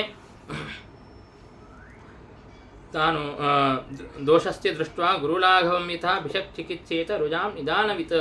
ಏನಾದರೂ ರೋಗವಾದಾಗ ವೈದ್ಯರ ಹತ್ತಿರ ಹೋಗಿ ನಾವು ಹೇಗೆ ಚಿಕಿತ್ಸೆಯನ್ನು ಪಡೆಯಬೇಕು ಎಂಬುದಾಗಿ ನಾವು ಹೇಗೆ ತಿಳಿಯುತ್ತೇವೆಯೋ ಆ ರೋಗವನ್ನು ವಾಸಿ ಮಾಡಿಕೊಳ್ಳೋದಕ್ಕಾಗಿ, ಹಾಗೆ ಗುರುಗಳ ಹತ್ತಿರ ಹೋಗಿ, ಜ್ಞಾನಿಗಳ ಹತ್ತಿರ ಹೋಗಿ ನಾವು ಮಾಡಿದಂತಹ ಪಾಪಕ್ಕೆ ಏನು ಪ್ರಾಯಶ್ಚಿತ್ತವನ್ನು ಮಾಡಿಕೊಳ್ಳಬೇಕು ಎಂಬುದಾಗಿ ತಿಳಿದುಕೊಂಡು ಆ ಪ್ರಾಯಶ್ಚಿತ್ತವನ್ನು ಆಚರಿಸಬೇಕು ಎಂಬುದಾಗಿ ಅನೇಕ ವಿಧವಾದಂತಹ ಪ್ರಾಯಶ್ಚಿತ್ತಗಳನ್ನು ಹೇಳುತ್ತಾ ಭಗವಂತನಲ್ಲಿ ಭಕ್ತಿಯನ್ನು ಮಾಡುವುದೇನಿದೆಯೋ ಅದೇ ಉತ್ತಮವಾದಂತಹ ಪ್ರಾಯಶ್ಚಿತ್ತ ಎಂಬುದಾಗಿ ಹೇಳುತ್ತಾ ಇದ್ದಾರೆ. ಬೇರೆ ಪ್ರಾಯಶ್ಚಿತ್ತಗಳನ್ನು ಮಾಡಿದರೂ ಭಗವಂತನಲ್ಲಿ ಭಕ್ತಿಯನ್ನು ಮಾಡಲೇಬೇಕು, ಇಲ್ಲದೇ ಇದ್ದರೆ ಆ ಪ್ರಾಯಶ್ಚಿತ್ತಗಳೆಲ್ಲವೂ ಕೂಡ ವ್ಯರ್ಥವಾಗಿ ಬಿಡುತ್ತವೆ. ಹಾಗಾಗಿ ಅವಶ್ಯವಾಗಿಯೂ ಕೂಡ ಪರಮಾತ್ಮನಲ್ಲಿ ಭಕ್ತಿಯನ್ನು ಮಾಡಬೇಕು. ಸಕೃನ್ಮನ ಕೃಷ್ಣ ಪದಾರವಿಂದಯೋ ನಿವೇಶಿತಂ ತದ್ ಗುಣರಾಗಿ ಯೈರಿಹ ನತೇಯಮಂ ಪಾಶಭೃತಶ್ಚ ತದ್ಭಟಾನ್ ಸ್ವಪ್ನೇಪಿ ಪಶ್ಯಂತಿ ಚೀರ್ಣ ನಿಷ್ಕೃತಾ. ಯಾರು ಭಗವಂತನ ಪಾದಾರವಿಂದಗಳಲ್ಲಿ ಮನಸ್ಸನ್ನು ದೃಢವಾಗಿ ಇಡುತ್ತಾರೋ ಅವರಿಗೆ ಯಮನ ದರ್ಶನ, ಯಮನ ಭಟರ ದರ್ಶನ ಅಂತ ಅನ್ನೋದು ಸ್ವಪ್ನದಲ್ಲಿಯೂ ಕೂಡ ಆಗೋದಿಲ್ಲ. ಅವರು ಎಲ್ಲ ಪ್ರಾಯಶ್ಚಿತ್ತಗಳನ್ನು ಮಾಡಿಕೊಂಡಂತೆ ಎಂಬುದಾಗಿ ಶುಕಾಚಾರ್ಯರು ಹೇಳಿದ್ದಾರೆ. ಅದಕ್ಕೆ ಒಂದು ಕಥೆಯನ್ನು ಹೇಳುತ್ತೇನೆ ಎಂಬುದಾಗಿ ಅಜಾಮಿಲ ಉಪಾಖ್ಯಾನವನ್ನು ಹೇಳುತ್ತಾರೆ. ಆ ಅಜಾಮಿಲನು ತಾನು ಸತ್ಕುಲದಲ್ಲಿ ಬಂದಿದ್ದರೂ ಕೂಡ ವನಕ್ಕೆ ಅಂತ ಹೋದಾಗ ಒಬ್ಬ ದಾಸಿಯನ್ನು ನೋಡಿ ತಾನು ಮೋಹಿತನಾಗಿ ಅವಳ ಜೊತೆಗೆ ಅನೇಕ ವರ್ಷಗಳ ಕಾಲ ಇರುತ್ತಾನೆ. ಅಲ್ಲಿ ಅನೇಕ ಜನ ಮಕ್ಕಳನ್ನು ಕೂಡ ಪಡೆಯುತ್ತಾನೆ. 88 ವರ್ಷಗಳ ಕಾಲ ಅವಳ ಜೊತೆಗೆ ಬಹಳ ಸುಖವಾಗಿ ಇರುತ್ತಾನೆ. 10 ಜನ ಮಕ್ಕಳನ್ನು ಪಡೆಯುತ್ತಾನೆ. ಅದರಲ್ಲಿ ಎಲ್ಲರಿಗಿಂತಲೂ ಕೊನೆಯನಾದಂತಹ ಮಗ ಅಂತಂದರೆ ಅವನಿಗೆ ಬಹಳ ಪ್ರಿಯನಾಗಿರುತ್ತಾನೆ. ಅವನಿಗೆ ನಾರಾಯಣ ಎಂಬುದಾಗಿ ನಾಮಕರಣವನ್ನು ಮಾಡಿರುತ್ತಾನೆ. ಇನ್ನು 88 ವರ್ಷಗಳ ಕಾಲವಾದ ಮೇಲೆ ವೃದ್ಧಾಪ್ಯ ಬಂದಾಗ ತಾನು ಮರಣಕಾಲ ಅಂತನೂ ಸಮೀಪಿಸಿದೆ. ತಾನು ಒಂದು ದಿನ ಮಲಗಿದ್ದಾನೆ. ಸುತ್ತಮುತ್ತಲೂ ಯಮಭಟರು ಬಂದಿದ್ದಾರೆ ಅವನನ್ನು ಕರೆದುಕೊಂಡು ಹೋಗೋದಕ್ಕಾಗಿ ಅಂತ ಪಾಶವನ್ನು ಹಾಕಿ ಎಳೆಯುತ್ತಾ ಇದ್ದಾರೆ. ಅಂತಹ ಘೋರರಾದಂತಹ ಪುರುಷರನ್ನು ನೋಡಿ ತಾನು ಭಯದಿಂದಾಗಿ ತನ್ನ ಮಗನನ್ನು ಕರೆದಿದ್ದಾನೆ. ನಾರಾಯಣ ಎಂಬುದಾಗಿ ಜೋರಾಗಿ ಕೂಗಿದ್ದಾನೆ. ಆದರೆ ತನ್ನ ಒಂದು ಪ್ರಾರಬ್ಧವಶಾತ್ ಭಗವಂತನ ಗುಣಗಳ ಸ್ಮರಣೆಯಾಗಿ ಹಿಂದೆ ಎಲ್ಲ ತಾನು ಓದಿಕೊಂಡಿದ್ದ ಶಾಸ್ತ್ರಗಳನ್ನೆಲ್ಲವನ್ನು ಕೂಡ ಅದರೆಲ್ಲದರ ಸ್ಮರಣೆಯಾಗಿದೆ, ಭಗವಂತನ ಸ್ಮರಣೆಯಾಗಿದೆ. ನಾರಾಯಣ ಅಂತ ತನ್ನ ಮಗನನ್ನೇ ಕರೆದರೂ ಕೂಡ ಭಗವಂತನ ಸ್ಮರಣೆಯಾಗಿದೆ. ಹಾಗಾಗಿ ಭಗವಂತನ ಸ್ಮರಣೆಯನ್ನು ಮಾಡಿದ್ದರಿಂದಾಗಿ ಕೂಡಲೇ ಅಲ್ಲಿ ವಿಷ್ಣುದೂತರು ಬಂದು ಯಮದೂತರನ್ನು ತಮ್ಮ ಪಾಶಗಳನ್ನು ಛೇದನೆ ಮಾಡಿ ಇವರನ್ನು ನೀವು ಕರೆದುಕೊಂಡು ಹೋಗುವಂತೆ ಇಲ್ಲ ಅಂತ ಯಮದೂತರನ್ನು ಕಳಿಸಿಕೊಟ್ಟು ಬಿಟ್ಟಿದ್ದಾರೆ. ಆಗ ಯಮದೂತರಿಗೂ ಮತ್ತು ವಿಷ್ಣುದೂತರಿಗೂ ಬಹಳ ಸುಂದರವಾದಂತಹ ಸಂವಾದ ಅಂತ ಅನ್ನೋದು ಕೂಡ ನಡೆಯುತ್ತದೆ. ಆಗ ವಿಷ್ಣುದೂತರು ಕೇಳುತ್ತಾರೆ, ನೀವು ಯಮಧರ್ಮನ ದೂತರು ಅಂತ ಹೇಳುತ್ತಾ ಇದ್ದೀರಲ್ಲ, ನಿಮಗೆ ಧರ್ಮ ಅಂತಂದರೆ ಏನು ಗೊತ್ತಾ ಎಂಬುದಾಗಿ ಕೇಳಿದ್ದಾರೆ. ಮತ್ತು ದಂಡವನ್ನು ಹೇಗೆ ಕೊಡುತ್ತೀರಿ? ಆ ದಂಡವನ್ನು ಕೊಡಬೇಕು ಅಂತಂದರೆ ಪಾಪವನ್ನು ಮಾಡಿದವರನ್ನು ನೀವು ಹೇಗೆ ಗುರುತು ಹಿಡಿಯುತ್ತೀರಿ? ಎಲ್ಲರಿಗೂ ದಂಡವನ್ನು ಕೊಡುತ್ತೀರಾ ಅಥವಾ ಹೇಗೆ ನಿಮ್ಮ ವ್ಯವಸ್ಥೆ ಅಂತನ್ನೋದು ಇದೆ ಎಂಬುದಾಗಿ ಹೇಳಿದಾಗ ಅದಕ್ಕೆ ಯಮದೂತರು ಹೇಳುತ್ತಾರೆ, ವೇದ ಪ್ರಣಿಹಿತೋ ಧರ್ಮ ಹ್ಯಧರ್ಮಸ್ತದ್ ವಿಪರ್ಯಯ.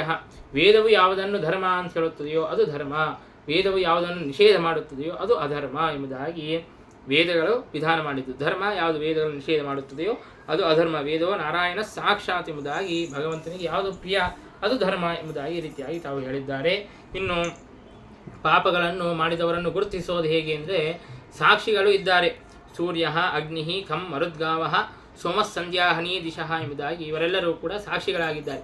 ಹಾಗಾಗಿ ಅವರು ಸದಾಕಾಲ ನಮ್ಮ ಪಾಪಗಳನ್ನು ಪುಣ್ಯಗಳನ್ನು ನೋಡುತ್ತಾ ಇರುತ್ತಾರೆ. ಹಾಗಾಗಿ ಅವರು ಯಾರು ಪಾಪಗಳನ್ನು ಮಾಡಿದ್ದಾರೆ ಎಂಬುದಾಗಿ ಹೇಳುತ್ತಾರೋ ಅವರಿಗೆ ನಾವು ಶಿಕ್ಷೆಯನ್ನು ಕೊಡುತ್ತೇವೆ, ನಾವು ದಂಡವನ್ನು ಕೊಡುತ್ತೇವೆ.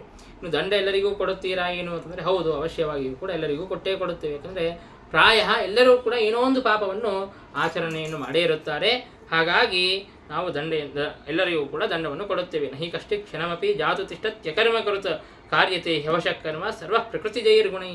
ಹಾಗಾಗಿ ಈ ಮಾತನ್ನು ನಾವು ಗೀತೆಯಲ್ಲೂ ಕೂಡ ಕೇಳುತ್ತೇವೆ. ಹಾಗಾಗಿ ತಾನು ಏನೋ ಒಂದು ಪಾಪಕರ್ಮಗಳನ್ನು ಮಾಡುತ್ತಲೇ ಇರುತ್ತಾನೆ. ಹಾಗಾಗಿ ಎಲ್ಲರಿಗೂ ಕೂಡ ದಂಡವನ್ನು ಕೊಡುತ್ತೇವೆ ಅಂತ ಹೇಳಿದಾಗ ವಿಷ್ಣು ದೂತರು ಇಂತಹ ಕಷ್ಟದ ಪರಿಸ್ಥಿತಿ ಬಂತು, ಎಲ್ಲ ಜನರು ಕೂಡ ನಿಮ್ಮ ತೊಡೆಯ ಮೇಲೆ ಅತ್ಯಂತ ವಿಶ್ವಾಸ ಮಾಡಿ ಮಲಗುತ್ತಾರೆ.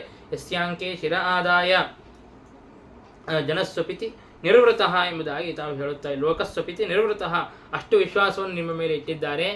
ನಿಮಗೇನೇ ಧರ್ಮ ಗೊತ್ತಿಲ್ಲ, ಧರ್ಮನ ದೂತರಿಗೇನೇ ಧರ್ಮ ಗೊತ್ತಿಲ್ಲಲ್ಲ, ಇಂತಹ ಕಷ್ಟದ ಪರಿಸ್ಥಿತಿ ಅಂತ ಅನ್ನೋದು ಬಂತು ಎಂಬುದಾಗಿ ಹೇಳುತ್ತಾ ಇದ್ದಾರೆ. ಹೌದು, ನೀವು ಹೇಳಿದಂತೆ ಪಾಪಗಳನ್ನು ಎಲ್ಲರೂ ಮಾಡುತ್ತಾರೆ. ಆದರೆ ಪಾಪ ಮಾಡಿದವರ ಎಲ್ಲರಿಗೂ ಕೂಡ ನೀವು ದಂಡವನ್ನು ಕೊಡುವಂತೆ ಇಲ್ಲ. ಯಾರು ಭಗವದ್ಭಕ್ತರಿದ್ದಾರೆ, ಭಗವಂತನ ಸ್ಮರಣೆಯನ್ನು ಮಾಡುತ್ತಾರೆ, ಅಂತಹವರನ್ನು ನೀವು ಹಿಂಸಿಸುವಂತೆ ಇಲ್ಲ, ಅವರಿಗೆ ದಂಡವನ್ನು ಕೊಡುವಂತೆ ಇಲ್ಲ. ಅಯಂ ಹಿ ಕೃತನಿರ್ವೇಶ ಜನ್ಮಕೋಟ್ಯಂಹಸಾಮಪಿ.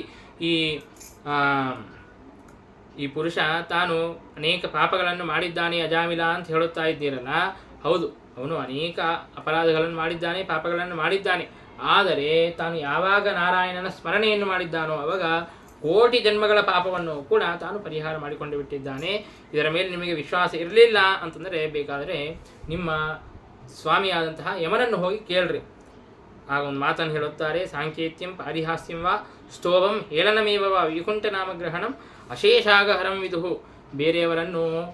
ಬೇರೆಯವರಿಗೆ ಭಗವಂತನ ಹೆಸರಿರುತ್ತದೆ, ಅವರನ್ನು ಕರೆಯೋದಕ್ಕಾಗಿ ಅಂತ ನಾವು ಆ ನಾಮವನ್ನು ಕರೆದಾಗಲೂ ಕೂಡ ಭಗವಂತನ ಸ್ಮರಣೆ ಆಯಿತು ಅಂದರೆ ನಮಗೆ ಉತ್ತಮವಾದಂತಹ ಗತಿ ಅಂತ ಅನ್ನೋದು ಆಗುತ್ತದೆ. ಬೇರೆಯವರನ್ನು ಪರಿಹಾಸ ಮಾಡ್ತಾ ಇರ್ತೀವಿ, ಭಗವಂತನ ಹೆಸರನ್ನು ತೆಗೆದುಕೊಂಡು ಪರಿಹಾಸ ಮಾಡಬೇಕಾದಾಗಲೂ ಕೂಡ ಭಗವಂತನ ಸ್ಮರಣೆ ಆದರೆ ನಮಗೆ ಉತ್ತಮವಾದಂತಹ ಗತಿ ಅಂತ ಅನ್ನೋದಾಗುತ್ತದೆ. ಅಂತಹದ್ದು ಇವನು ಭಗವಂತನ ಸ್ಮರಣೆಯನ್ನೇ ಮಾಡಿದ್ದಾನೆ.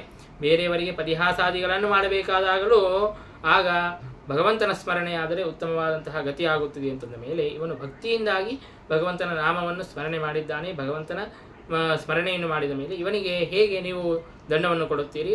ದಂಡವನ್ನು ಕೊಡುವಂತೆ ಇಲ್ಲ ಎಂಬುದಾಗಿ ವಿಷ್ಣುದೂತರು ಯಮದೂತರನ್ನು ಕೊಟ್ಟು ಕಳುಹಿಸಿಬಿಟ್ಟಿದ್ದಾರೆ. ತಾವು ಕೂಡ ತಮ್ಮ ಲೋಕಕ್ಕೆ ಹೋಗಿದ್ದಾರೆ. ಅಜಾಮಿಲ ಅದನ್ನೆಲ್ಲವನ್ನು ಕೂಡ ನೋಡಿದ್ದಾನೆ. ಅವನು ಅವನಿಗೆ ಆಶ್ಚರ್ಯವಾಗುತ್ತೆ, ಇದೇನು ಕನಸ ಏನು ಎಂಬುದಾಗಿ ತಾನು ಆಲೋಚನೆಯನ್ನು ಮಾಡುತ್ತಾ ಇದ್ದಾನೆ. ವಿಷ್ಣುದೂತರ ಜೊತೆಗೆ ಮಾತನಾಡಿಸಬೇಕು ಅಂತ ಅಂದುಕೊಂಡಿದ್ದಾನೆ. ಅದರ ಅಷ್ಟರಲ್ಲಿ ಅವರು ಅಲ್ಲಿಂದ ಹೊರಟು ಬಿಟ್ಟಿದ್ದಾರೆ.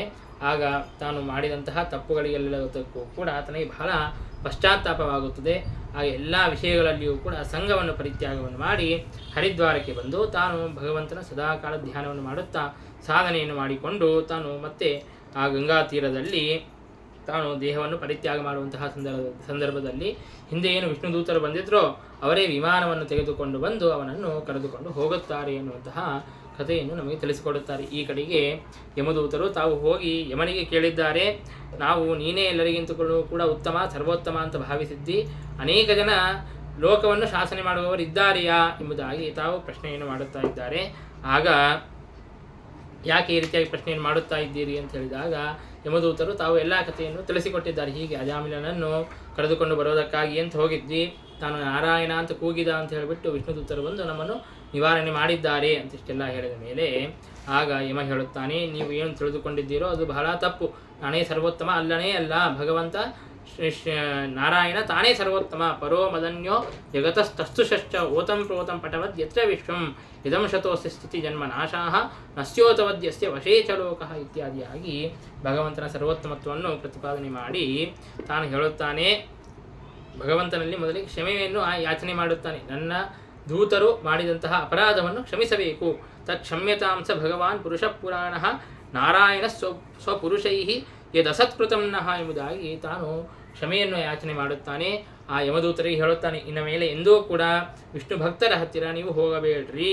ಜಿಫಾನ ಭಕ್ತಿ ಭಗವದ್ಗುಣನಾಮಧೇಯಂ ಚೇತಶ್ಚನ ಸ್ಮರತಿ ತಚ್ಚರಣಾರವಿಂದಂ ಕೃಷ್ಣಾಯ ನೋ ನಮತಿ ಯಚ್ಚಿರ ಏಕದಾಪಿ ತಾನ್ ಆನಯಧ್ವಮಸತೋ ಕೃತ ವಿಷ್ಣು ಕೃತ್ಯಾನ್. ಯಾರನ್ನು ತರಬೇಕು ಅಂತಂದರೆ ಯಾರು ತಮ್ಮ ನಾಲಿಗೆಯಿಂದಾಗಿ ಒಂದು ಸಲನೂ ಕೂಡ ಭಗವಂತನ ನಾಮವನ್ನು ಉಚ್ಚಾರಣೆ ಮಾಡೋದಿಲ್ಲ, ಭಗವಂತನ ಕಥೆಗಳನ್ನು ಕೇಳೋದಿಲ್ಲ, ಭಗವಂತನ ಮಂದಿರಗಳಿಗೆ ಹೋಗೋದಿಲ್ಲ, ತಾವು ತಮ್ಮ ಮನಸ್ಸಿನಿಂದಾಗಿ ಭಗವಂತನ ಸ್ಮರಣೆಯನ್ನು ಮಾಡೋದಿಲ್ಲ, ಅಂತಹವರನ್ನು ಕರೆದುಕೊಂಡು ಬರ್ರಿ ಹೊರತು ಭಗವಂತನ ದೂತರನ್ನು ಭಗವಂತನ ಭಕ್ತರನ್ನು ಎಂದೂ ಕೂಡ ಕರೆದುಕೊಂಡು ಬರಬೇಡ್ರಿ ಎಂಬುದಾಗಿ ಈ ರೀತಿಯಾಗಿ ಹೇಳಿದ್ದಾರೆ. ಅವತ್ತಿನಿಂದ ಪ್ರಾರಂಭ ಮಾಡಿ ಅವತ್ತು ಯಮದೂತರು ಕರೆದುಕೊಂಡು ಬರಬೇಕು ಅಂತ ಯಾರನ್ನಾದರೂ ಕರೆದುಕೊಂಡು ಬರಬೇಕು ಅಂತಂದರೆ ತೀನಾಚ್ಯುತಾಶ್ರಯ ಜನಂ ಪ್ರತಿಶಂಕಮಾನ ದ್ರಷ್ಟಂಚ ಬಿಭ್ಯತಿ ತತ ಪ್ರವೃತ್ತಿ ಸ್ಮರಾಜನ್. ಬೇರೆಯವರನ್ನು ಕರೆದುಕೊಂಡು ಬರಬೇಕಾದಾಗಲೂ ಕೂಡ ಯಾರಾದರೂ ಭಗವದ್ಭಕ್ತರು ಕಾಣಿಸಿದರೆ ಅಂಜುತ್ತಾ ಇದ್ರು. ಎಲ್ಲಿ ಭಗವದ್ಭಕ್ತರೋ ಏನೋ ಎಂಬುದಾಗಿ ತಾವು ಅಂಜಿ ಒಂದಕ್ಕೆ 2 ಸಲ ತಾವು ನಿಶ್ಚಯವನ್ನು ಮಾಡಿಕೊಂಡು ಇವರು ಭಗವದ್ಭಕ್ತರಲ್ಲ ಅಂತ ನಿಶ್ಚಯವಾದ ಮೇಲೇನೆ ಆ ಪಾಪಿಗಳನ್ನು ಕರೆದುಕೊಂಡು ಬರುತ್ತಾ ಇದ್ದಾರೆ ಎಂಬುದಾಗಿ ಈ ರೀತಿಯಾಗಿ ಭಾಗವತ ತಿಳಿಸಿಕೊಡುತ್ತದೆ. ಹೀಗೆ ಭಗವಂತನ ಸ್ಮರಣೆಯನ್ನು ಯಾರು ಮಾಡುತ್ತಾರೋ ಅವರು ಎಲ್ಲ ಪಾಪಗಳಿಗೂ ಕೂಡ ಪ್ರಾಯಶ್ಚಿತ್ತವನ್ನು ಮಾಡಿಕೊಂಡಂತೆ, ಭಗವಂತನಲ್ಲಿ ಭಕ್ತಿಯನ್ನು ಮಾಡಿದರೆ ಆಗ ಎಲ್ಲ ಪಾಪಗಳಿಗೂ ಕೂಡ ಪ್ರಾಯಶ್ಚಿತ್ತ ಅಂತ ಅನ್ನೋದನ್ನು ಮಾಡಿಕೊಂಡಂತೆ ಆಗುತ್ತದೆ ಎಂಬುದಾಗಿ ಈ ರೀತಿಯಾಗಿ ಶುಕಾಚಾರ್ಯರು ಎಲ್ಲ ಪಾಪಗಳಿಗೂ ಶ್ರೇಷ್ಠವಾದಂತಹ ಪ್ರಾಯಶ್ಚಿತ್ತವನ್ನು ತಿಳಿಸಿಕೊಟ್ಟಿದ್ದಾರೆ. ಅನಂತರದಲ್ಲಿ ಪ್ರಚೇತಸರು ತಾವು ತಪಸ್ಸನ್ನು ಮುಗಿಸಿಕೊಂಡು ಬಂದಾಗ ಅಲ್ಲಿ ಅನೇಕ ವೃಕ್ಷಗಳು ಬೆಳೆದಿದ್ದು, ಯಾಕಂದರೆ ಅನೇಕ ಸಾವಿರಾರು ವರ್ಷಗಳ ಕಾಲ ತಪಸ್ಸನ್ನು ಮಾಡಿ ಬಂದಿದ್ದಾರೆ. ಹೋಗಬೇಕಾದಾಗ ಅಲ್ಲಿ ಯಾವ ವೃಕ್ಷಗಳು ಇರಲಿಲ್ಲ, ಖಾಲಿ ಪ್ರದೇಶ ಇತ್ತು. ಈಗ ಬರಬೇಕಾದಾಗ ಅನೇಕ ವೃಕ್ಷಗಳು ಬೆಳೆದು ಬಿಟ್ಟಿವೆ. ಆಗ ಪ್ರಚೇತಸರಿಗೆ ಬರೋದಕ್ಕಾಗಿಯೂ ಕೂಡ ಸ್ಥಳವಿಲ್ಲ. ಹಾಗಾಗಿ ಅವರ ಸಿಟ್ಟಿಗೆ ಬಂದು ತಮ್ಮ ಸಾಮರ್ಥ್ಯದಿಂದಾಗಿ ಆ ಗಿಡಗಳನ್ನು ಎಲ್ಲವನ್ನೂ ಕೂಡ ಸುಡುತ್ತಾ ಇದ್ದಾರೆ. ಆಗ